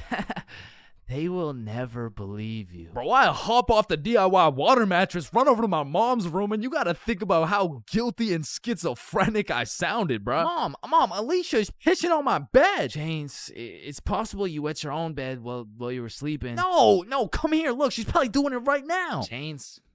Alicia's dead asleep. No, but every single day I wake up and there's just piss all over the Spidey blankets. All right, Chains, what's next? Alicia's just gonna shit your pants too, bro? And to this day, nobody believed me except my motherfucking brother, bro, because he's a G. And when he realized how annoying a little sibling can actually be, he was like, shit, I low-key fuck with you, little bro. Hey, I fuck with you too, twin. So we started playing some Mario Kart together. He taught me how to play basketball. He introduced me to Minecraft. He even taught me how to make a YouTube channel. And as we got older, big bro got a car. And that shit felt like when Greg and Roderick finally started fucking with each other, bro. We were running around, hitting late-night Sev runs, eating straight Roderick-ass meals. We were in that bitch like, brain freeze. And ever since that day, my big brother's been like my second half, bro. My twin in him. Truly, I can say my big brother's my vinegar, bro. It was salt and vinegar. It was on the tip of my tongue, bro. How did I not get that?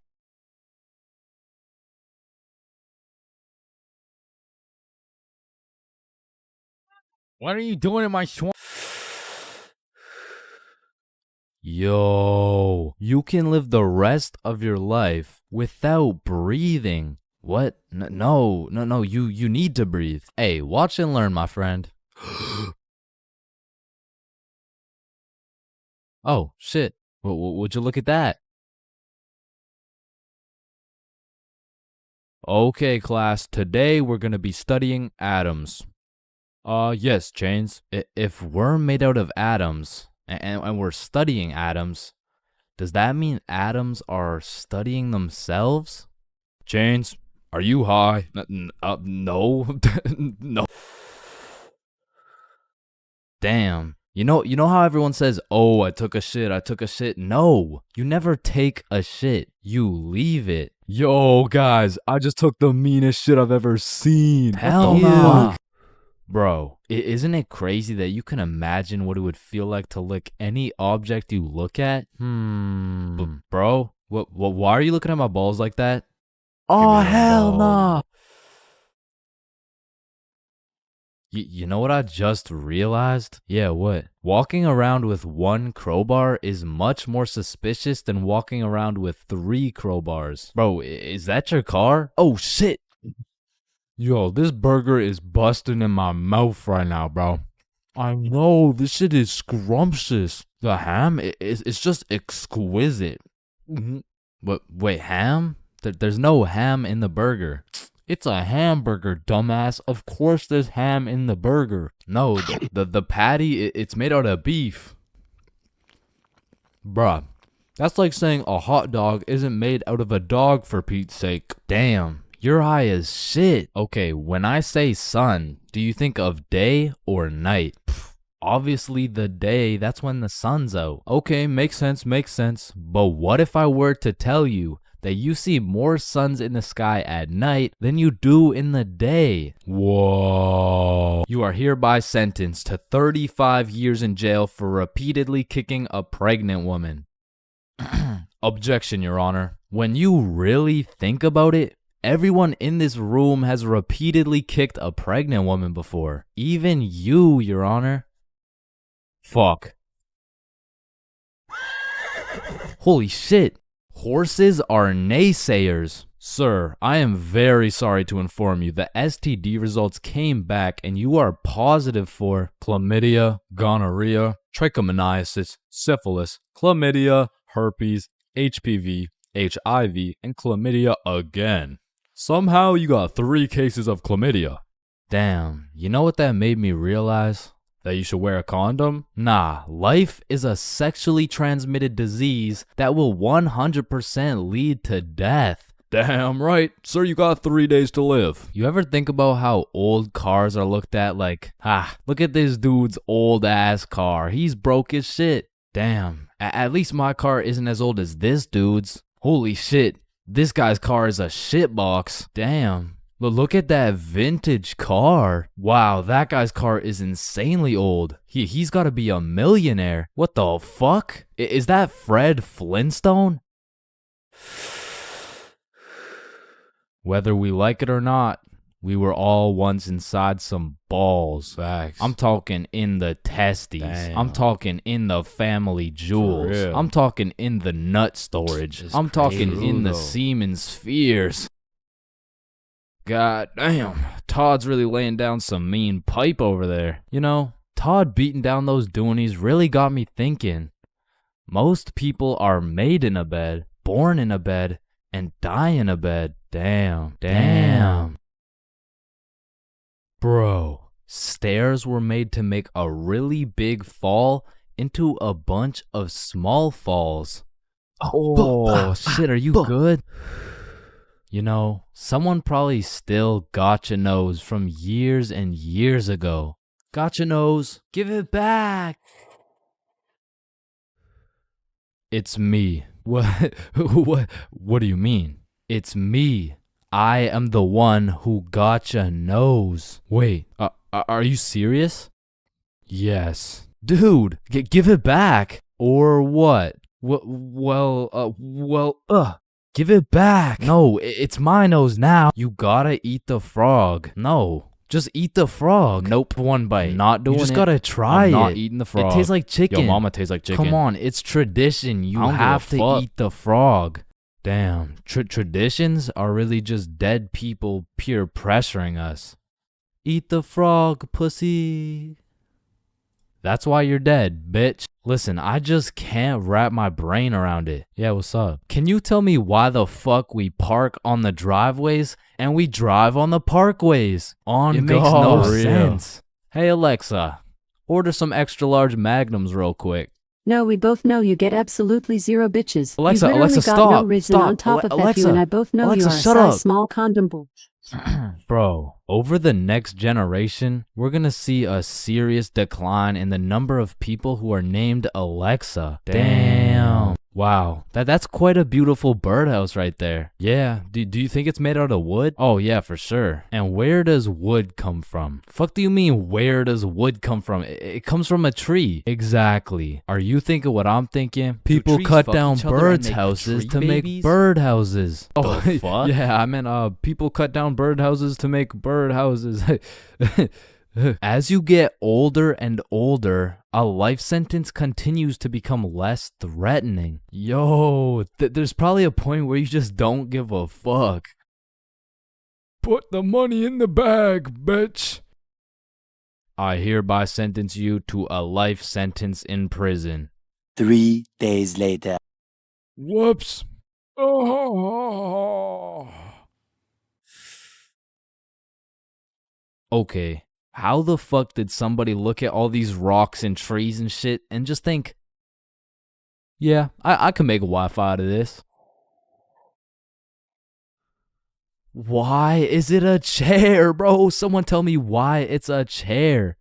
You see, the word chair actually originates from the word cathedra, which is a combination of Latin words that mean sit and down. Incidentally, the word cathedral got its name as it is the seat or chair of the bishop. Oh,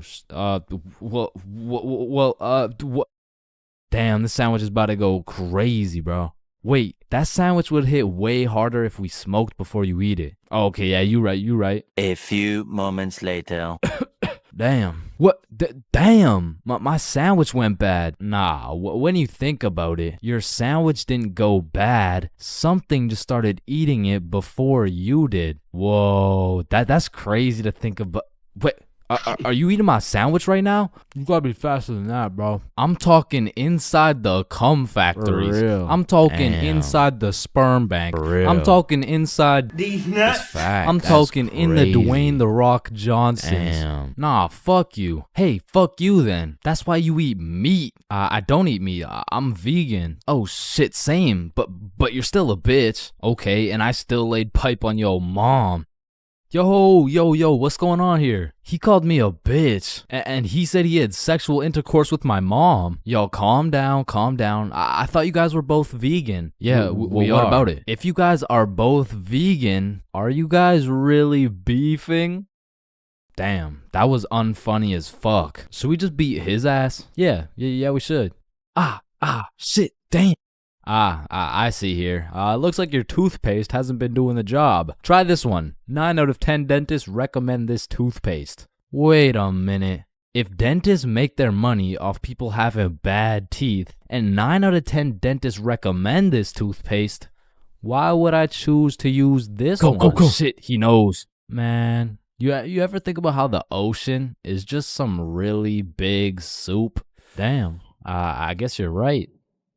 Or have you ever thought about how there's more airplanes in the ocean than submarines in the sky? Oh shit, apparently not. Damn, we're high as fuck. Man, you know what I just realized? What's up? Your balls are kind of like a body bag of sorts. You know what I'm saying? You gotta stop looking at my balls, bro. Okay, but who named it a chair? Like, who just looked at this thing and was like, oh, yup. This is gonna be called a goddamn fucking chair. Boo. Oh, you scared me half to death. What happens if you get scared half to death twice? Oh, I don't know. It's just a saying.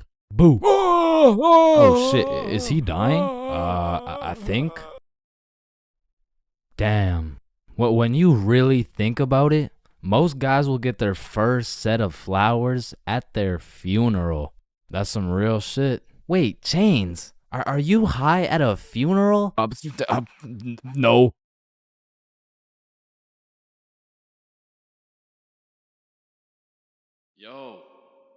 Hey. Yo, wake up. Bro, wake up.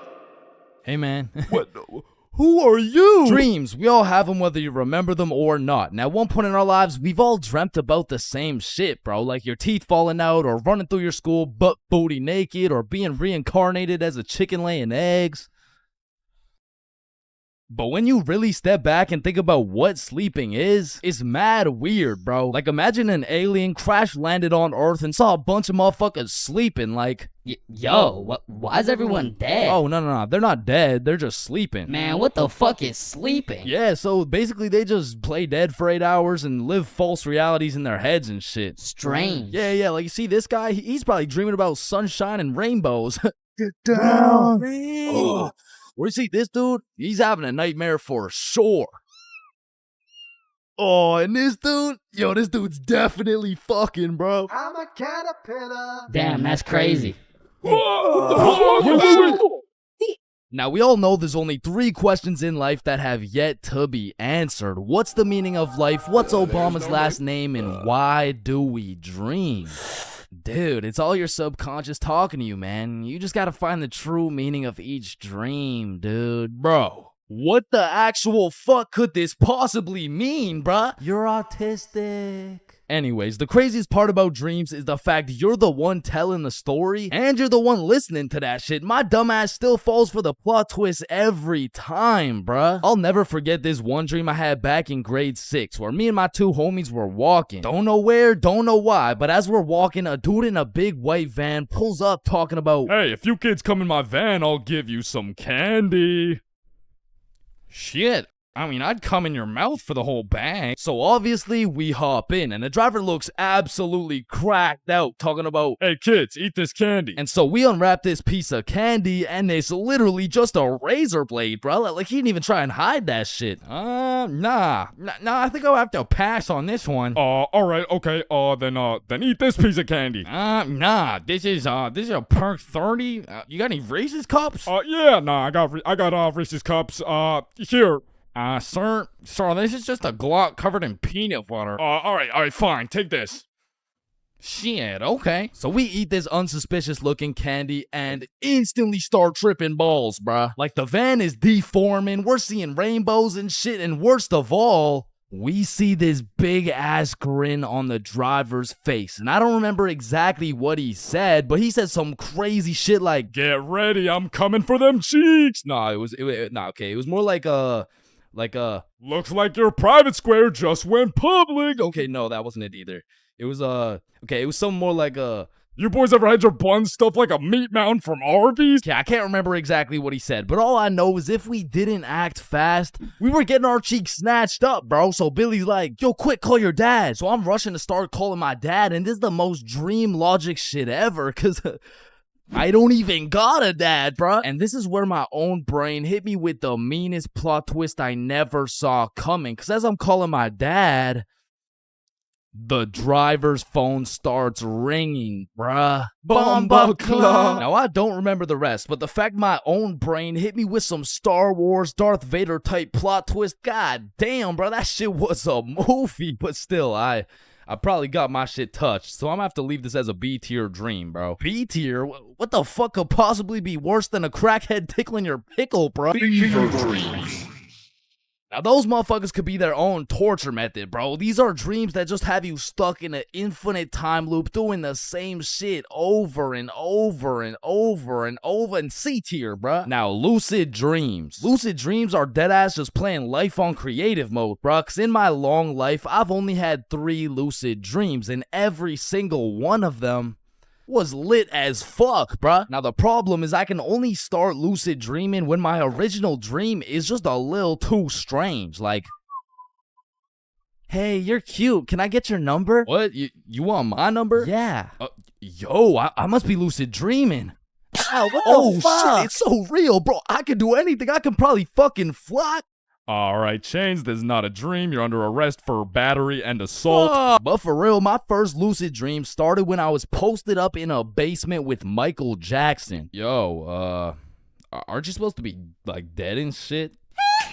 Oh shit, I must be dreaming. And so to test the waters, I start spawning in random shit on the spot, and this is the moment I realized the possibilities were endless, bruh. I could do whatever I wanted, and so I spawned in a honey pack, and I spawned in Lola Bunny, and I S tier. Lucid dreams are S tier, bruh. Wet dreams are too. Now, we got a few popular reoccurring dreams on our hands, like running through your school butt booty naked. Now, back in the day, this dream used to have me scared shitless, bro. I was like, "Oh shit, where's my pants? Yo, what's my crush gonna think? What are the boys gonna say?" But ever since graduating high school, that dream has me scared even more shitless, bro, because now it's like, "Oh shit, yo, what's the police gonna think? Hands behind your back. Bro, what's the judge gonna say, bro?" Shut the fuck up. Fucking C tier. Teeth falling out, B tier. Random adventures with your homies, A tier, bro. Me, Bob, and Billy have fought bears together. We've been to the nether. We've even fucked around and ran a 3-man on the Totally Spies cast. Like, these dreams are so lit that when I wake up in my raggedy old lonely ass bed, I be trying to go back to sleep to continue the plot, bruh. Look who came back for that meat mountain, boy. Oh, hell no. You better run. Bro, I'm trying. Now, trying to run in your dreams, man, this shit really pisses me off, bro. Because I never told anybody this, but I was the fastest kid in my elementary school. So when I'm dreaming and I got 2 hordes of zombies, Michael Myers, and fucking Diddy himself chasing after me, tell me why my ass starts running like the fastest kid in the special needs class, bro. So trying to run in your dreams has got to be C tier, right next to all the common shit like falling, drowning, losing your phone, explosive diarrhea all over your bed. Damn, bruh, shitting your pants, fever dreams, and being butt booty naked around a bunch of minors is C tier. What the hell is D tier, bro? Sleep paralysis. This might be the scariest thing that can possibly exist, bruh. You're telling me at 4 a.m. I could open my eyes, unable to move, while struggling to breathe, and start seeing demon shadow figures while hearing screams in the distance, bruh. Fucking Z tier, bro. What the fuck? Now I'm grateful I never had to experience that shit, because the fact that while you're paralyzed, you'll start to see the scariest thing your brain could possibly imagine is beyond me, bro. Knowing me, I'd be there enjoying my beauty sleep, dreaming of me and the boys playing fucking Mario Kart or some shit, and I would open my eyes stunned, unable to move, when slowly a devious creature begins revealing itself out of the closet, casting a shadow over top of me until I can see exactly what it is.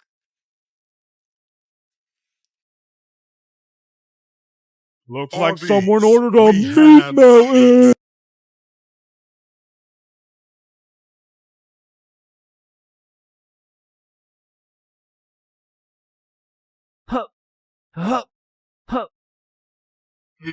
Pain. I've felt pain. He's felt pain. That dude's felt pain. What? No, I haven't felt any pain. We've all felt pain, because you know what they say, the only things truly guaranteed in life is death and pain. Wait, what about taxes? Wait, what? Is this chains for real? No. And I hate to be all controversial here, but pain? That shit hurts, bro. Specifically, the little shit that just does 1 damage has no business hurting so bad. Like stubbing your toe or biting your tongue or fucking paper cuts. Like, that shit shouldn't even hurt, bro. It's paper. It's not scary. Oh, shit. And I still remember the first time in my life I ever took some real damage and felt some real pain. And it was back when I was 4 years old. Which meant I was still learning the controls of life and shit. Like, yeah, I could run, but it was low-key like watching a dude play Fall Guys if he was drunk and fried and asleep. But regardless, one day I was bored doing 4-year-old shit, and then I seen my arch nemesis, a fucking chair. And I instantly knew what had to be done. I had to assert my athletic dominance by running and jumping over this chair. So I take a deep breath, I run up, jump, and clear this chair clean as hell. Now keep in mind, I was 4 years old, so that was probably the coolest shit I'd ever done in my entire life. So you know I had to show my mom to make her proud of the man I've become. Hey mom, watch this. What the hell are you doing, Chains? Hey man, just watch and learn. Oh, I fucking ate it, bro. Like, that was the type of pain that hits so hard you can fucking taste it, and damn, that shit tasted ass, bruh. Like, have you ever taken a soccer ball straight to the schnoz? Cause that shit will have you smelling pain, tasting pennies, and seeing tears. Which is bad, but like, who the fuck invented the funny bone, bruh? Cause that shit ain't funny. Like, bro, you can't just call some painful ass shit funny and expect it to be humorous. No, the bone is called a humorous. Yeah, shut up. How humorous is this, buddy? Not humorous. Yeah, that's what I thought. And in fact, I think it's the opposite of humorous. Like, yo, did you guys know 1 in 4 dudes is gay? Wait a minute. Gee, I sure hope it's Owen, cause he's sexy as hell. Yeah.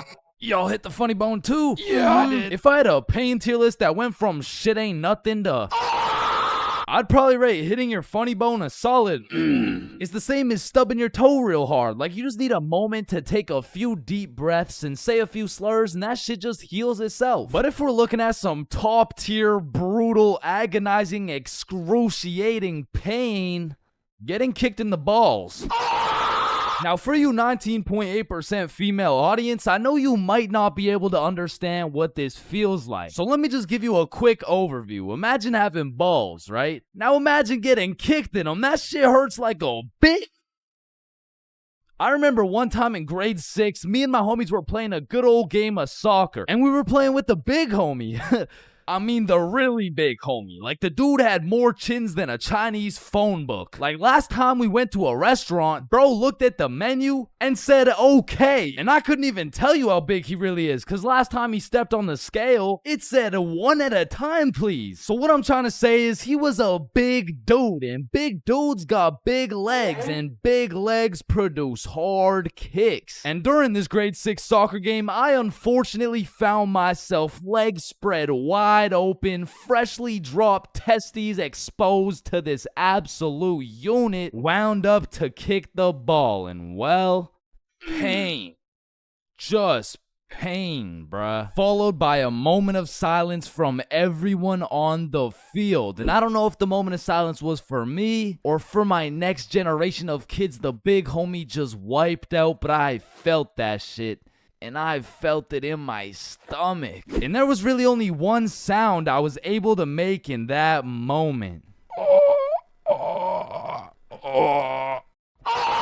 Now, I know what a lot of you guys are thinking. Getting kicked in the balls is nothing compared to childbirth. Childbirth is so much worse. This guy's a misogynist. And no, I don't give people massages. And I might be the first to tell you this, but I've experienced both getting kicked in the balls and childbirth. And honestly, childbirth wasn't even that painful at all for real. But to be fair, it was probably a little worse for my mom, so like...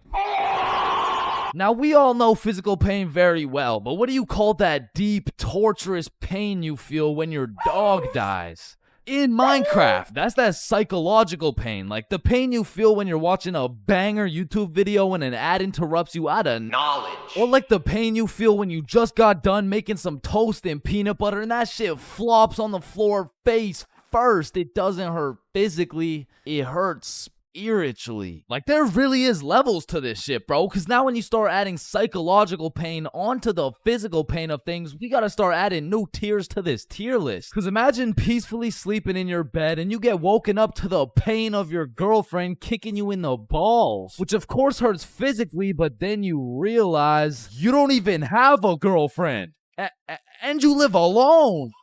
So just to knock a few more off this tier list, a razor scooter to the shin, stepping on Lego is a solid. Now, getting socked in the face is an interesting one, because that shit can range anywhere from all the way to getting the sonic rings knocked out of you. And if that shit's a good enough punch, you might not even feel anything.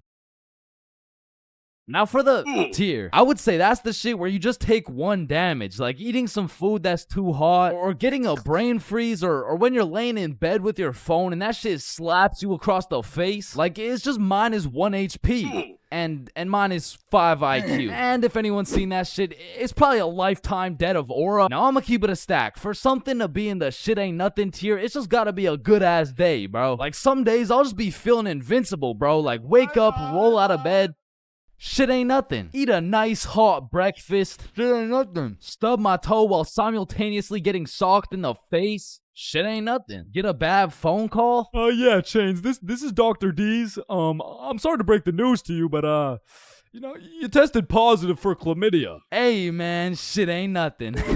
Oh, shit, who's this? Yeah, I wasn't finished. You also tested positive for herpes, syphilis, gonorrhea, hepatitis. You got a whole ecosystem on your shit. Honestly, at this point, our best bet is just to chop that thing clean off. What? Shit ain't nothing. No, it's definitely something. We're chopping your meat off. Yeah, but on some days, bruh, it's just like, yeah, no, that's it. I quit. I'm done. I'm going to sleep. Good night. And I know this might sound like some freaky ass shit, but I feel like some pain low-key feels good, bro. Like in school, I used to always put the front chair legs on my feet just to feel the pain. Or even like eating some spicy ass food or like... Oh yeah, or like getting spanked. No? No? Fuck? Nah. I was thinking something more like taking a really hot shower or like... Getting whipped. No? Yo, George, shut the fuck up, bro. I'm trying to make a video and Sorry, shit. my fault, pimp. My Yeah, fault. all right. Or what about when you like Getting slapped in the face. Bro, shut the fuck. Hey, yo.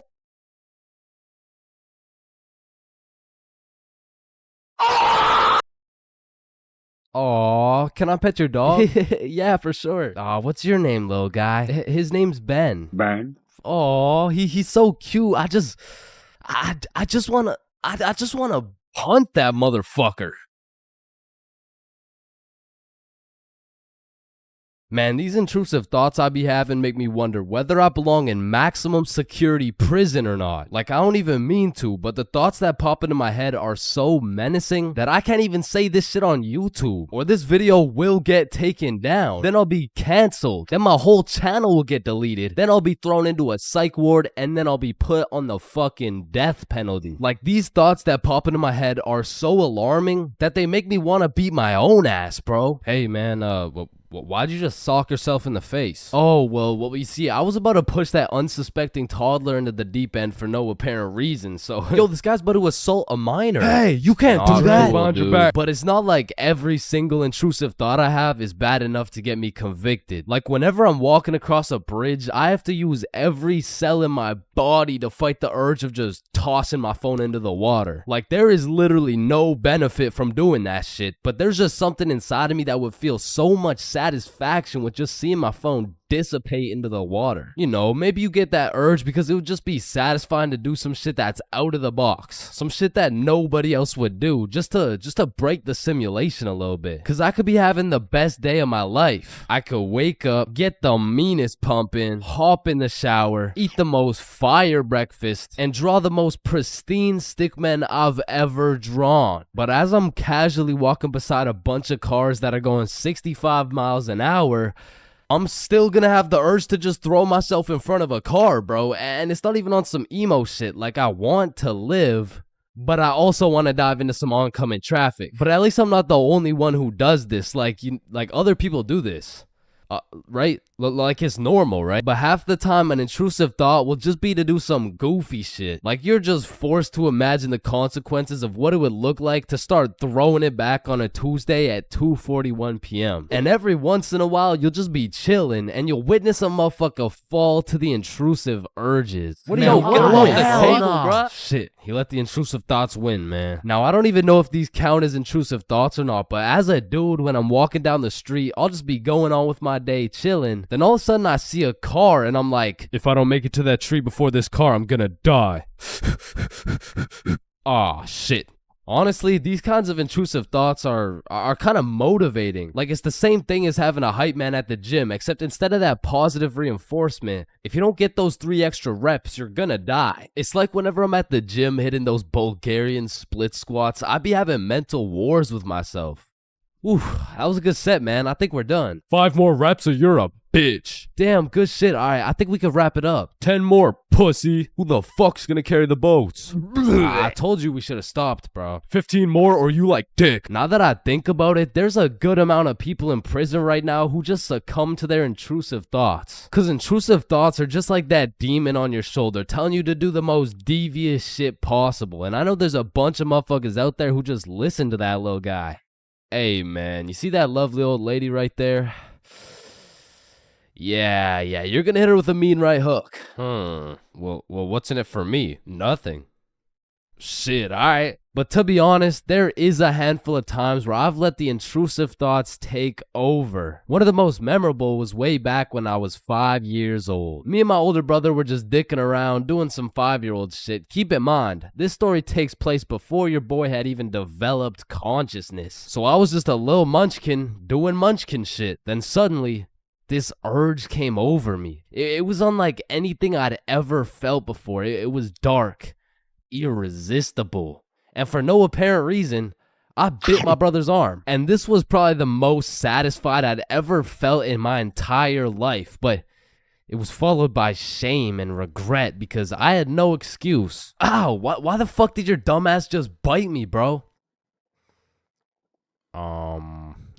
I felt like it. And one of my lowest IQ moments of all time took place when I was in grade 8. It was goddamn sewing class, bro. And I remember I was having a particularly miserable day, so I was just going through the motions. We were all gathered around this big table with our sewing machines, some fabric, and some scissors. I remember I was working on some shitty little big chungus stuffy. But on this particular day, the sewing machine cable was looking mad thick and juicy. And like I said, I was having a bad day, which is exactly why the intrusive thoughts decided to catch me at my worst. Psst, psst, do it. What? Do what? Oh, you know what to do. You're the one with the scissors in your hand, buddy. How did these even get in my hand? Now cut it. Cut it, Chains. No. Why the fuck would I? The wire exploded with smoke and my heart dropped so fast, bro. And everyone around the table just stares me down. And I'm thinking I can somehow cover this shit up like I didn't just take some fucking scissors and snip that shit like an umbilical cord. Maybe I could convince the teacher the cord snipped itself or some shit. But as I look down at the scissors in my hand, there's literally a chunk missing from the scissors. They look like they survived World War II. But barely. The scissors are all charred up and shit, and just like that, my plan of convincing her I didn't cut it went out the fucking window. You take one look at the cord, one look at the scissors, and one look at my dumbass face, and you could piece together exactly what happened. So my sewing teacher walks over looking pissed as hell, and she tells me to go sit in the corner. So I take my charred scissors and sit in the corner like I'm a 5-year-old, but to be fair, I made a 5-year-old decision like I was in grade 8. I was 14, bruh. What kind of 14-year-old cuts the cord to a sewing machine cause he felt like it? Like if my 14-year-old son did some shit like that, I would tell the kid I'm going to get some milk and I'm calling it quits. I would have to have another kid and try it all over again cause that kid is going nowhere in life, man. So as I'm sitting in the corner realizing I'm a disappointment, it was one of those moments where you fucked up so bad you don't even feel any emotions. I was just sitting there straight faced like, well, fuck me. It was really one of those moments where you just want to stop existing. So after the class ended, the teacher came over to me and she said, Chains, why the fuck did you cut the cord of the sewing machine? No, Miss Sewingson, you gotta hear me out. Okay, this better be good, Chains. What was looking mad juicy and the scissors just teleported into my hands. I don't even know. You did what? Mom, it was the intrusive thoughts that they told me to do it. I'm about to intrude that ass. The fuck?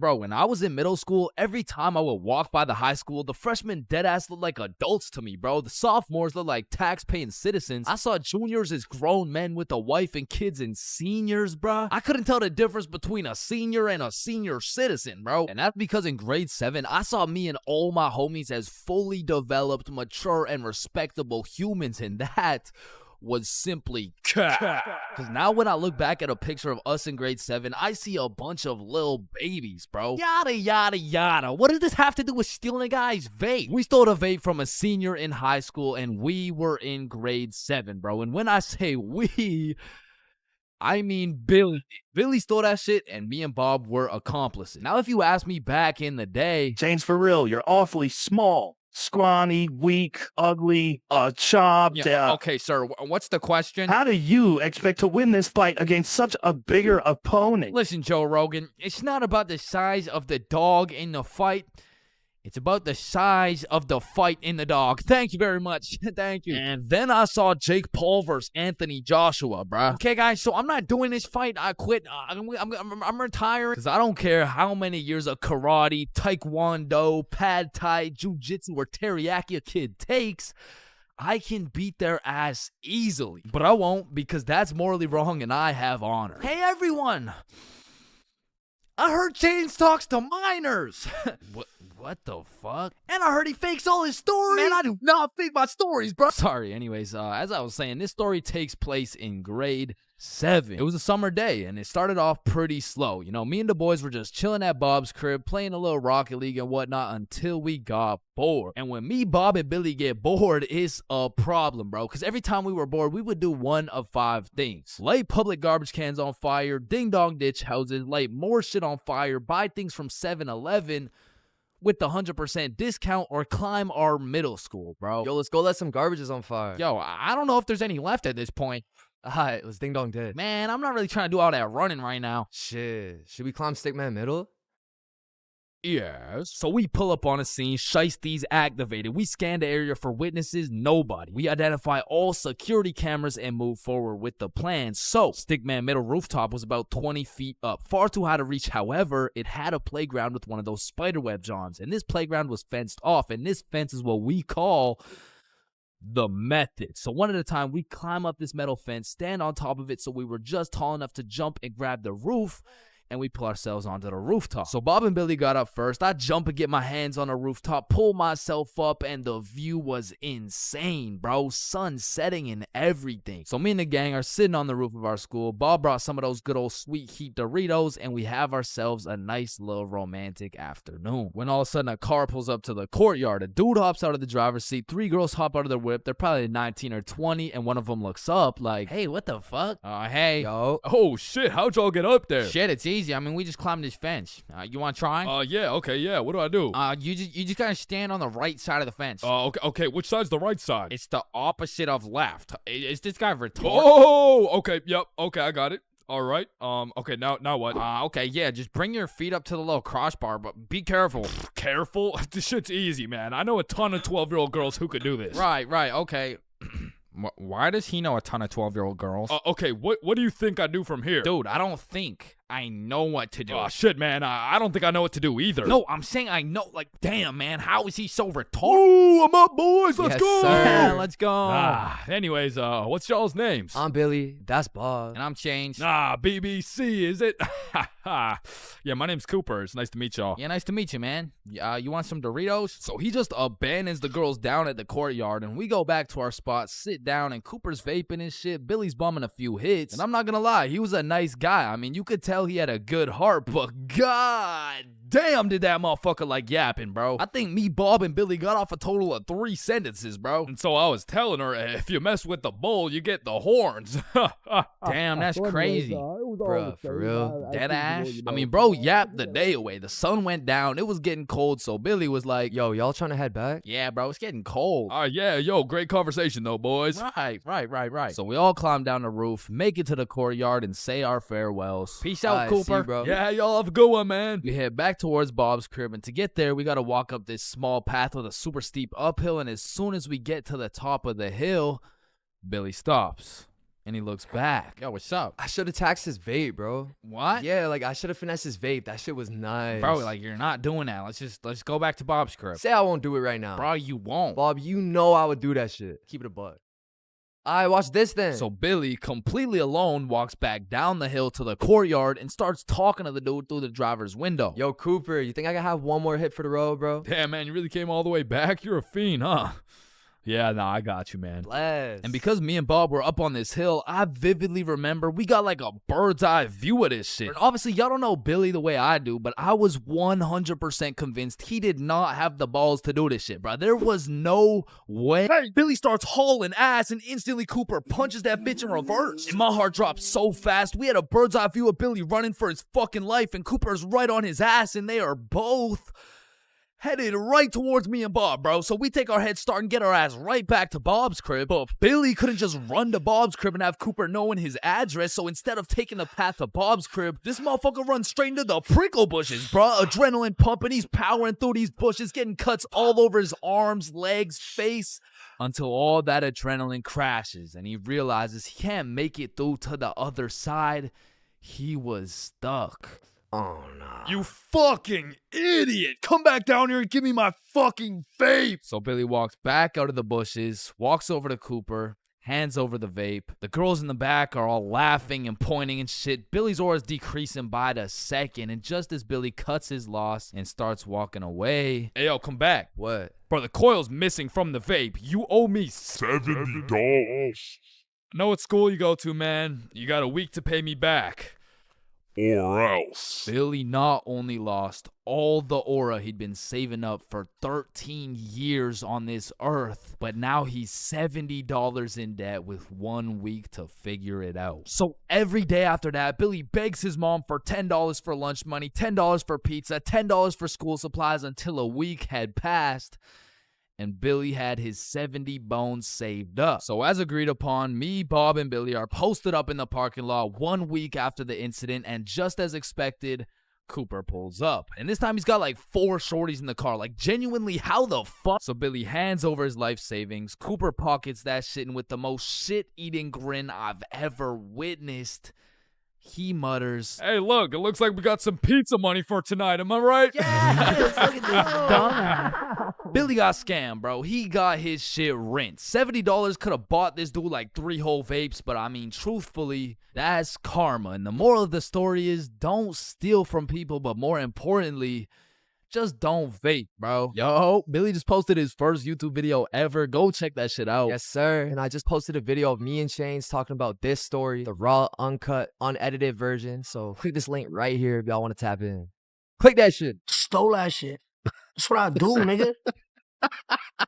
Fuck, nigga, I stole that shit. When you link a girl and you both bring a friend, man, what could possibly be better than a 2-man mission? 3-man mission. And when you go on a 3-man mission, you need to be able to trust those homies with your life, bro. Cause I don't know why, but 100% of the time you go on a 3-man mission, somebody's gotta take one for the team, bro. Like, it's just inevitable. And if your homie isn't willing to eat the shit sandwich in order to see the gang succeed, the entirety of the gang is eating the shit sandwich, bro. And on top of that, you need your homies to have your back when you crack a shitty ass joke. Cause if you're in a group of 6 people and not a soul laughs, nah, you're done, bro. Like, you're cooked. You're sauteed, bro. Like, pack it up. It's over with. Like, yo, guys, what do you get when you mix human DNA with goat DNA? Oh my god, what do you get? Wait, no, let me guess. No, I don't know. What do you get? Kicked out the petting zoo. Fuck, I sold. Actually, that's a really good joke. Facts. Wait, it was? And lucky for me, I got the 2 most perfect dudes for the job. Bob and Billy, so you know we were no strangers to the game. Like, we had 99 chemistry, bro. We were like Jordan, Pippen, and Rodman, setting up these plays, passing, alley-ooping, and dunking that shit. In these streets, they called us the real Big 3. And one day, the real Big 3 hopped on a plane to Mexico. And this story takes place way back. Like a month ago. And this story doesn't just contain 1 3-man, not 2 3-mans, but 3 different 3-man missions. And with these 3 different chances, will me, Bob, and Billy be able to find love in Mexico? Or will we get set up and kidnapped by the cartel? Find out coming up on this episode of Billy, Bob, and Chains. Wait a minute. So, boom, we get to Mexico and we're staying at an Airbnb. So we start with all the essentials. We unpack, get some food, check out the rooms, download Tinder, play some music, get settled in, you know, shit like that. And some of you may be thinking, damn, Chains, Tinder? Shit, I didn't know you were down bad like that. And let me just clear this up, all right? I'm not, okay? I'm down horrendous. And you really don't know me at all if you thought I was gonna leave Mexico without running a 3-man with the homies. So I'm just doing what I gotta do. Don't hate the player, hate the game. So we got there on a Monday, and for the first few days, we're exploring, we're trying some food, going to the beaches. It's great, you know, a bunch of nice and relaxing shit. But at night, it was grind time, bro. I was swiping more than a girl with daddy's money, and I was shooting more shots than Drizzy Drake at his local middle school. So by the time Thursday rolled around, I secured the first 3-man mission of the trip. And when I told the boys, they were hyped as fuck. I mean, Bob was so excited, dude almost made a facial expression.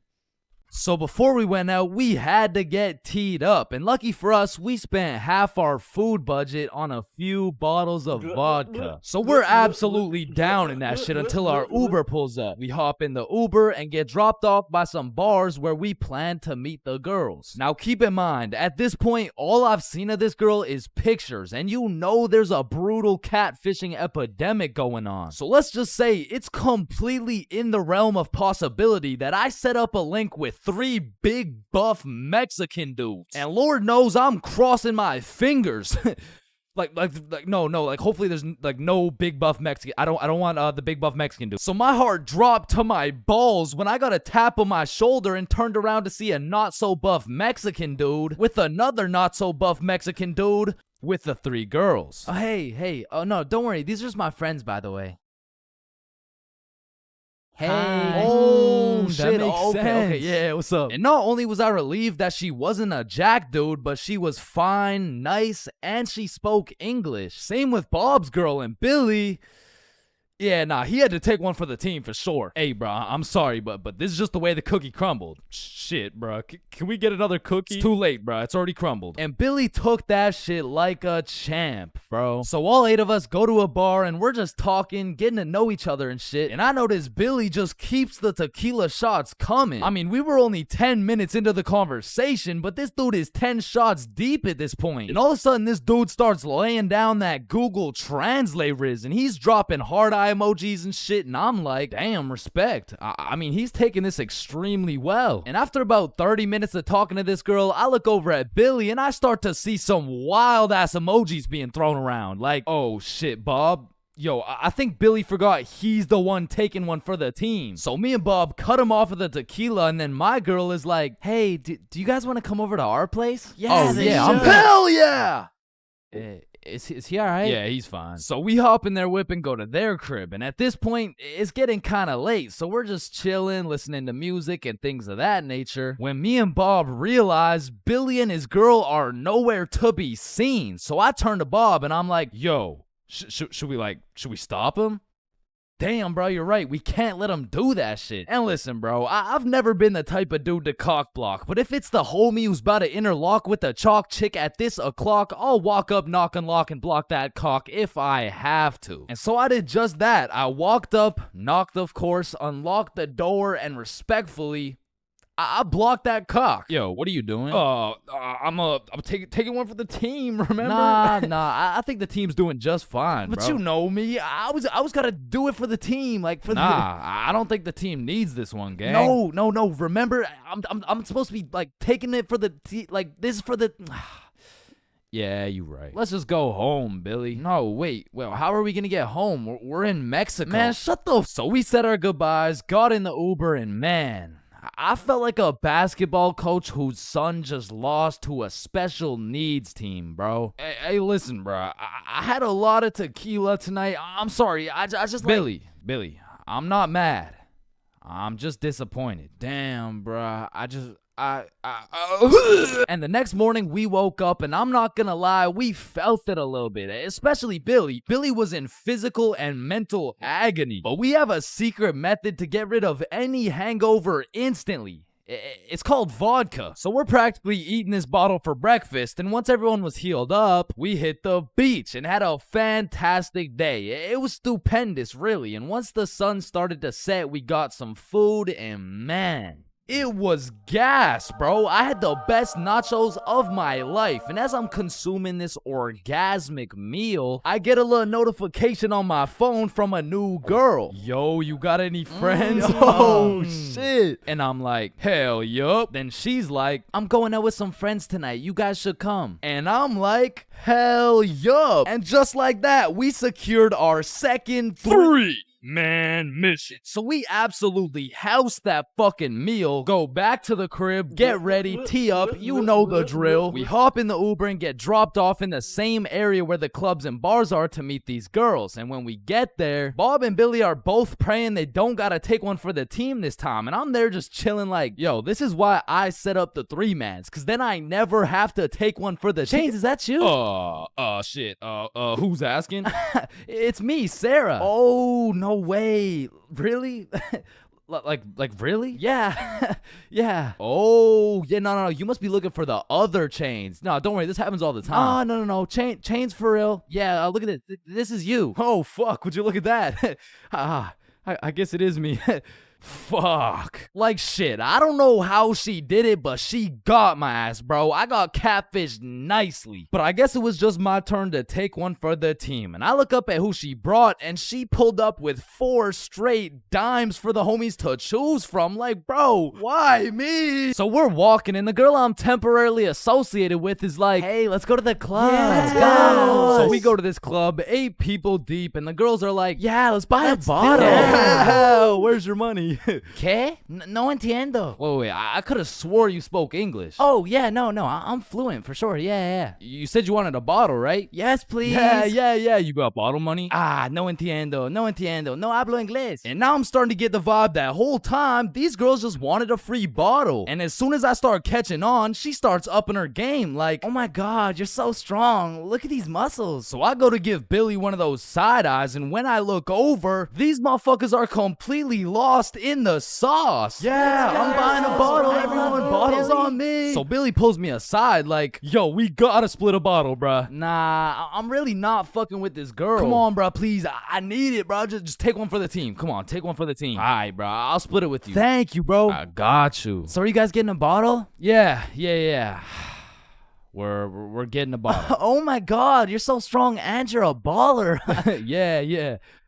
Baller? The fuck? I don't know, bro. She's weird as hell. Yo, can I get a bottle for this table? Yeah, for sure. What do you want? Listen, bro. Just give me the cheapest shit you got. Oh, I feel you, bro. Times are tough, you know. That'll be 1,100. God damn, that's a lot of pesos, bro. Pesos?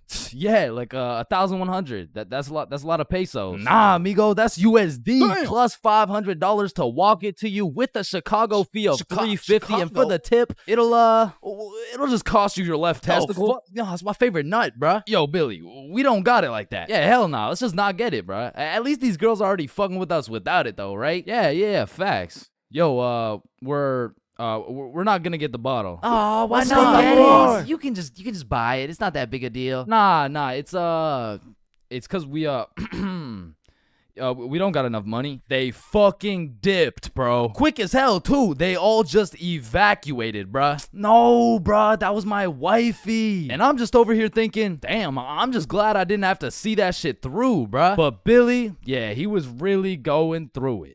Until he got distracted by some other random girls in the club. So at this point, all 3 of us are on the dance floor, absolutely fucking that shit up, when I start getting spammed on my phone. So I go to check who it is, and it's the gold digger girl, like, hey, we all went to the club right beside it, but we can all split this bottle. It'll be $86 per person plus tip. That'll be $95 each. And she's literally telling me the whole price breakdown of this bottle. She pretty much just sent my ass an invoice. And I'm like, hell nah, I don't care if that shit would have been free. There is no way I'm ever gonna see this girl ever again. And then I get a tap on my shoulder, and it's 3 big buff Mexican dudes. I'm just playing. It was the gold digger girl, but this time I probably would have preferred the buff dudes. Cause this girl grabs me by the arm, pulls me outside with all her homies, and starts breaking down the price again. Okay, the bottle is $700, but you just gotta pay $95 each, okay? Yeah, we're in. Let's do it. No, what? Billy, chill. So I call an emergency meeting with the homies, and we huddle up, and I'm like, listen, you guys can go with them if you want, but there's no way I'm going and paying for this girl's bottle.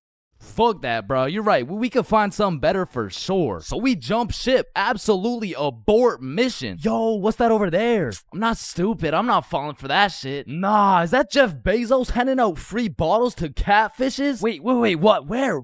So we evacuate and start roaming the streets when I get a tap on my shoulder. I take a deep breath, turn around, and it's the girls from the OG3, man. Like, oh my god, Chains, what are the chances? Yo, what's up? And me and Bob are hyped, but Billy's over here having traumatic anime flashbacks and shit. You guys should come with us. We know the best spot here. Oh shit, bet. Fuck. So they take us to this club bar thing, and it's fucking bumping, but as soon as we get inside, Billy disappears, bro. And I don't even blame him. He's staying as far away from this girl as possible, not because he's scared of what she's gonna do, but because deep down, he's scared of what he might do. But regardless, me and Bob continue to respectfully obliterate the dance floor for about an hour straight, and then the girls are like, hey, it's getting kind of late, so we're gonna head out now. I bet. Wait.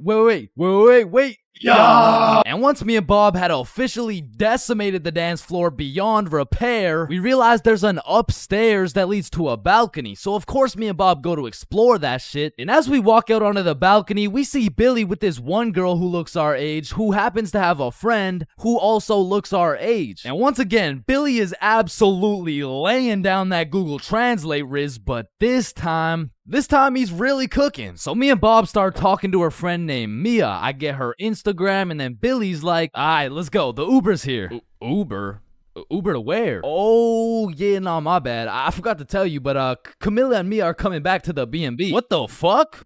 Don't you think we gotta discuss shit like that? Nah. Bro, what? All right, Uber's here. Let's go. So Billy and the girls go to the Uber, but me and Bob stay back to discuss what the actual fuck is going on right now. Yo, this is a bad idea, right?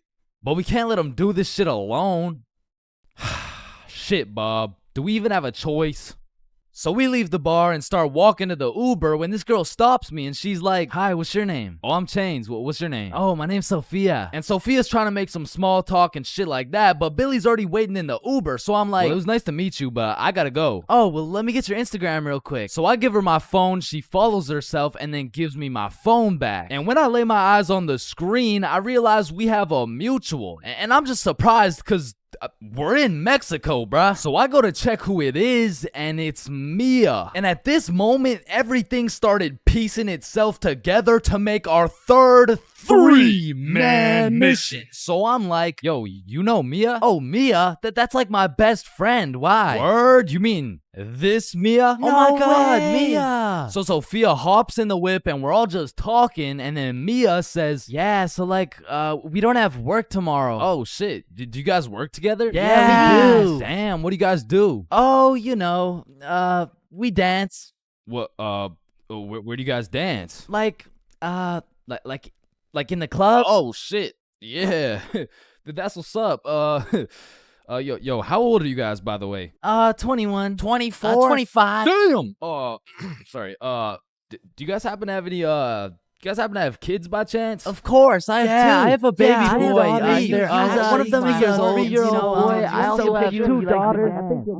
Oh fuck. Yo, Bob, you think it's too late to abort mission?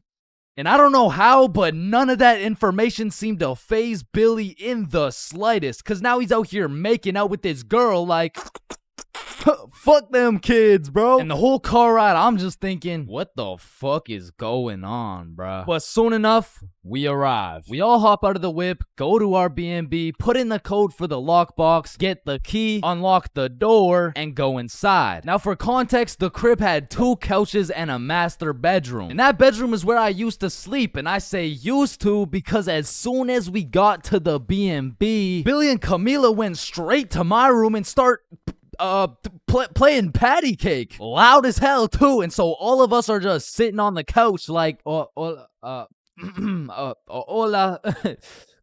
¿Cómo estás?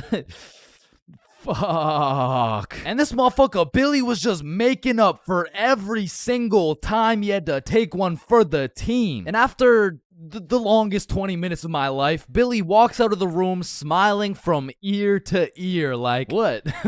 Well, why's everyone looking at me? Shit, you guys could hear that? Then Billy cops the girls an Uber, they dip, and I'm looking at Billy like, bro, what the actual fuck just happened? Hey man, listen, it's just the way the cookie crumbles. Nah, bro, you are crazy. And at this point, it was probably 4 a.m. or something, so I go to my room to look at where I'm supposed to sleep, and there's a bunch of looped up rappers on my bed, and I'm not talking Diddy. So needless to say, after a long night, I slept on the couch, and we all woke up rotten, bro. So rotten, even the vodka method wouldn't work. So we decided if anything could make us feel better, it would be a plate of the world's best nachos. So we get ready, leave the crib, and then Billy's like, yo, who's got the key? Shit, I don't got it. Bob, you got it?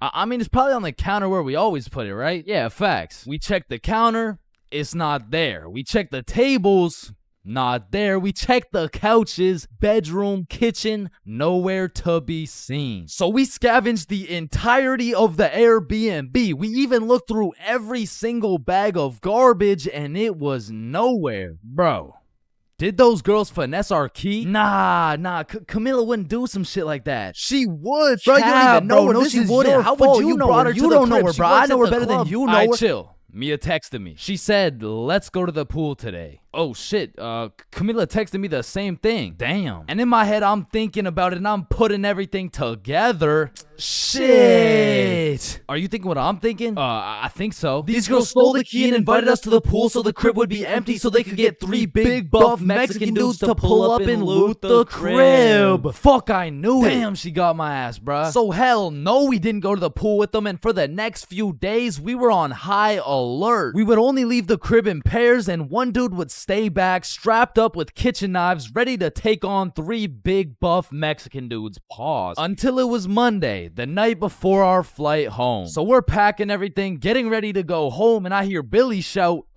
Chains? Yo, what's up? Yo, guess what I got, bruh? Chlamydia? No. Gonorrhea? What? No. Herpes? No, it's in my suitcase. Your suitcase got herpes? No, it's the key. How the fuck? I don't know. Yeah. Honestly, bro, I'm not scared of much. I'd go skydiving, I'd swim with the sharks, run with the lions, fight a gorilla, beat some ass, and not even get my ass eaten. No, I would not. What the fuck? Wait, no. I meant I'd even get my ass beaten, bro. But if there's one thing that leaves me scared shitless, it's a but one day when I was 15 years old, my friends and I went to the gas station to get nothing more than a pack of Reese's. All right, your total will be $2.50. Hey, boy, step back. I got this. Put it on my car, bro. Yeah, oh, okay. Just let me. Oh, all right. I don't think your machine's working, bro. Hey, kid. I hate to break the news to you. You know what I'm saying? But I think your broke ass needs to get a job.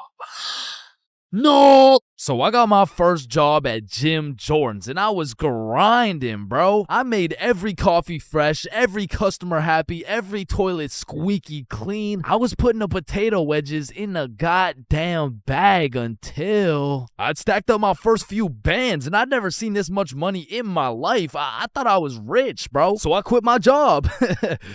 And then the government took some bands. I bought a few Fortnite skins, one ugly ass t-shirt, and before I knew it, I ended up exactly where I started. Damn, dude, you fucking suck. Your broke ass still needs to get a job, bro. Man. Firstly, my name is Chains, and I would love to work here at this summer camp. All right, Chains, do you know how to read? Yes, sir. Do you speak English? I do. Can you count to 10? Indeed. Can you ride a bike? Of course. Do you like little kids? Yeah, no, wait, no, yeah, well, yeah, no. Well, no. Final answer, no. All right, you're fired. Wait, no. I love little kids. All right, you're hired. Now take this helmet and teach those kids how to ride some goddamn bikes. Okay, yeah. Thank you. Really quick, how much do I get paid? I mean, as little as legally possible. Now get to work, buddy. Hi. My boss threw my ass straight into the deep end, bruh. No training, no nothing. Now, what's crazy is every other worker went to a training camp and was taught exactly what to do and exactly what to say. But one of those dudes quit last minute, and they needed somebody, anybody to fill in, and that's the only reason they hired your boy. Anyways, I grab a bike, go outside, and there I see my group of 5 little 5-year-olds waiting for me. And I can see the hopes and dreams of learning to ride a bike glistening in each and every one of their little eyes. And I didn't want to let these little motherfuckers down, so I wasted no time and got straight to work. Listen, it's simple. You get on your bike and you just start pedaling. Like, look at me go. Right, guys? Shit. Listen, teaching one kid to ride a bike is legwork. You grab the seat, you push them, they pedal, they fall, then you pick them up and start gaslighting their ass. Like, wow, buddy, you did an amazing job. I've never seen somebody sweep the floor with their face before, man. Next time you can use your hands, though.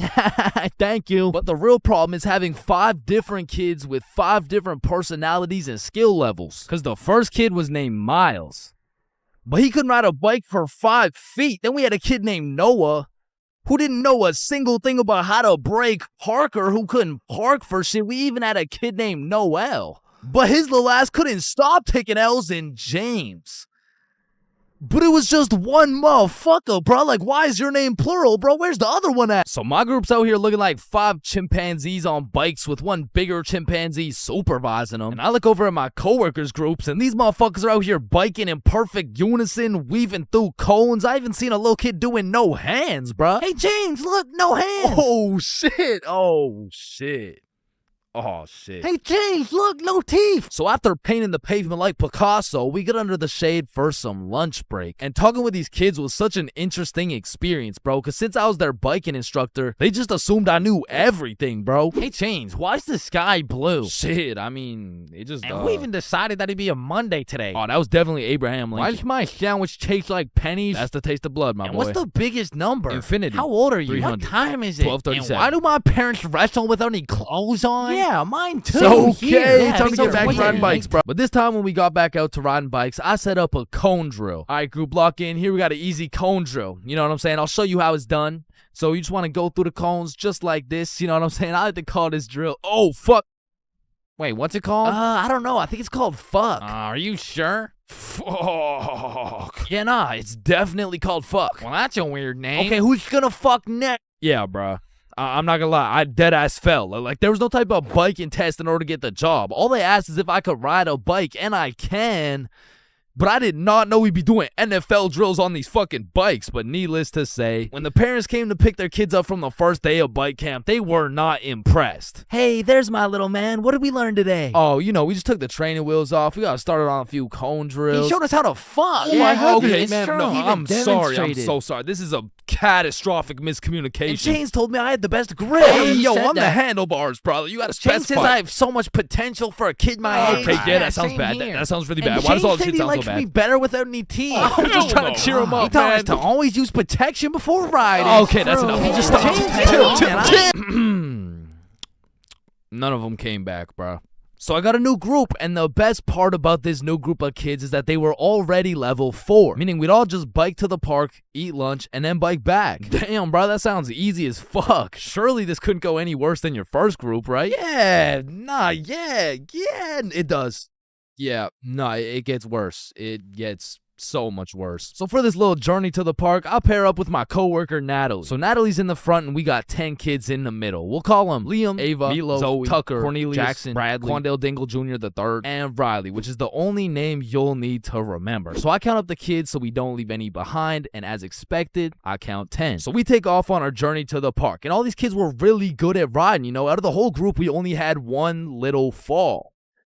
But I just scraped my knee, you know what I'm saying? Like, I didn't even cry or anything, bro. It wasn't even that bad. And before I knew it, we made it to the park. We all put our bikes down. Natalie and I ate our lunch while the 10 kids ran around and played. Liam and Tucker were playing tag. Zoe and Ava were picking flowers. Meatloaf and Quandale were eating cockroaches. Riley and Cornelius were in the bushes picking berries. And Jackson and Bradley were wrestling. And after a peaceful 45 minutes passed by, Natalie and I round everyone up to get back in line like we started. I count them up so we don't forget anyone. 1, 2, 3, 4, 5, 6, 7, 8, 9, 10. And we head back to camp. And after a very successful trip, the parents pick their children up one by one until Riley's very sweet mom shows up with a pack of 20 gym bits to thank me for my great work taking care of her child. Hey there, I just wanted to say I appreciate you so much for taking care of Riley today. Yo, what? Thank you so much. You really didn't have to. No, it's my pleasure, truly. Okay, well, thank you so much. So, where's my little guy? Oh, he's right here. My heart dropped straight to my stomach, bro. And as I'm looking around for Riley, I'm trying to recall the ride home, and I genuinely just don't remember seeing Riley at all. And that's when I remember I last saw Riley playing in the bushes. And this is when my heart goes back from my stomach and drops down to my testicles, bruh. To this day, my heart has never dropped so hard. This woman trusted me with her son, and I don't know where the fuck he is. So, where is he? Man, that right there is a great question.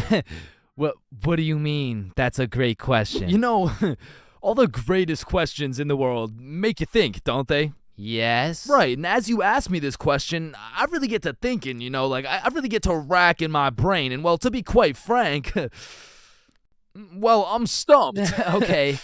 Okay, what do you mean you're stumped? I don't know where Riley is. What do you mean you don't know where Riley is? Okay, yeah, nah, let's just put it like this.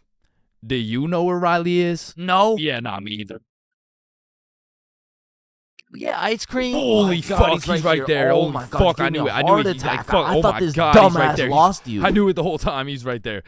It's April Fool's. Give me Yeah, these. take him. Oh my God, Jesus, God bless America. And that was genuinely the day I realized I can't work a fucking job. I'm not built for that shit, bro. I gotta start a Stickman YouTube channel or some shit.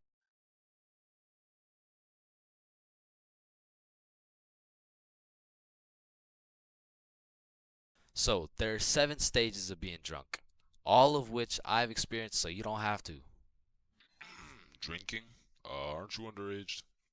No, I'm 21.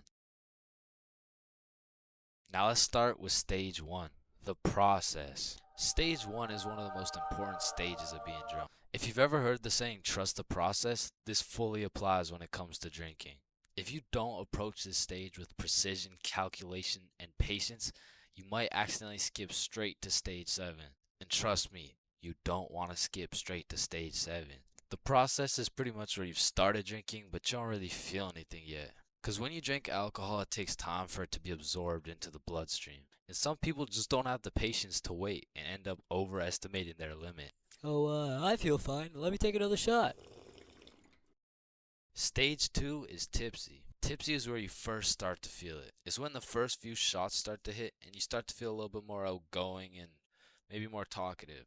At this point, you'll still have your judgment, but I feel like you become a little bit more of a glasses half full kind of person. Walking in a straight line is still easy. Boom, light work. Once the next few shots start to roll in, you'll hit stage 3, intoxicated. Once you're intoxicated, some of the dizziness starts to set in. You also start to think less about the words you say. And I'm not gonna lie, at this point, I feel like your confidence peaks. Like when you're at a party and you look in the mirror and see Michael B. Jordan, you know you're at the level of intoxication, bro. And to be honest, for parties, I like to chill at this stage because you've got your confidence, but you still haven't lost your riz. And for reference, at this point, you can still walk in a straight line, but it takes a little bit more focus and effort. Which brings me to stage 4, hammered. This is where you start slurring your words. And bro, at this point, walking in a straight line becomes an impossible task. Yo, dude, can you walk this line really quick? Yes. When you're hammered, you start thinking a lot less. You start saying things before you can even think them. And it's important to say, when you're hammered, your judgment cannot be trusted. All ideas become good ideas. Yo, dude, what if we set an orphanage on fire? Bro, that's genius. That's what I'm saying. What are you guys doing? Nothing. I don't think that was a good idea, bro. Facts. Stage 5 is stupefied. At this stage, you'll have the brain power of a toaster. And honestly, walking in a straight line isn't even a question anymore. Yo, dude, can you walk this? Once you're stupefied, you're just too far gone. You feel like your head is just spinning over and over.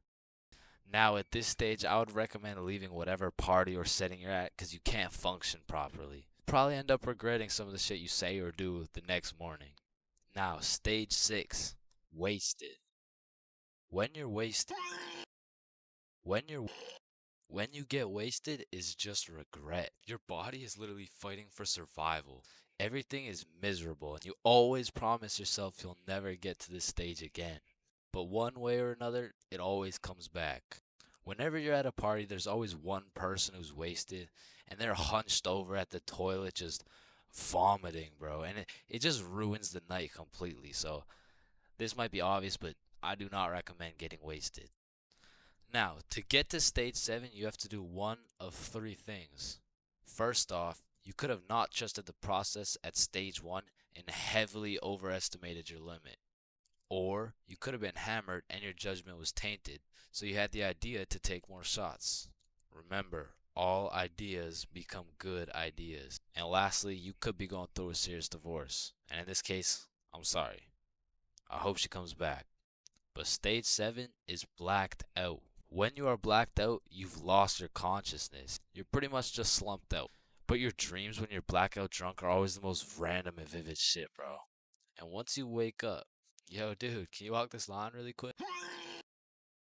So, I think it's safe to say that I would strongly not recommend going past stage 4. But I'm not gonna lie, I have a few times, and I got lots of crazy stories from them too.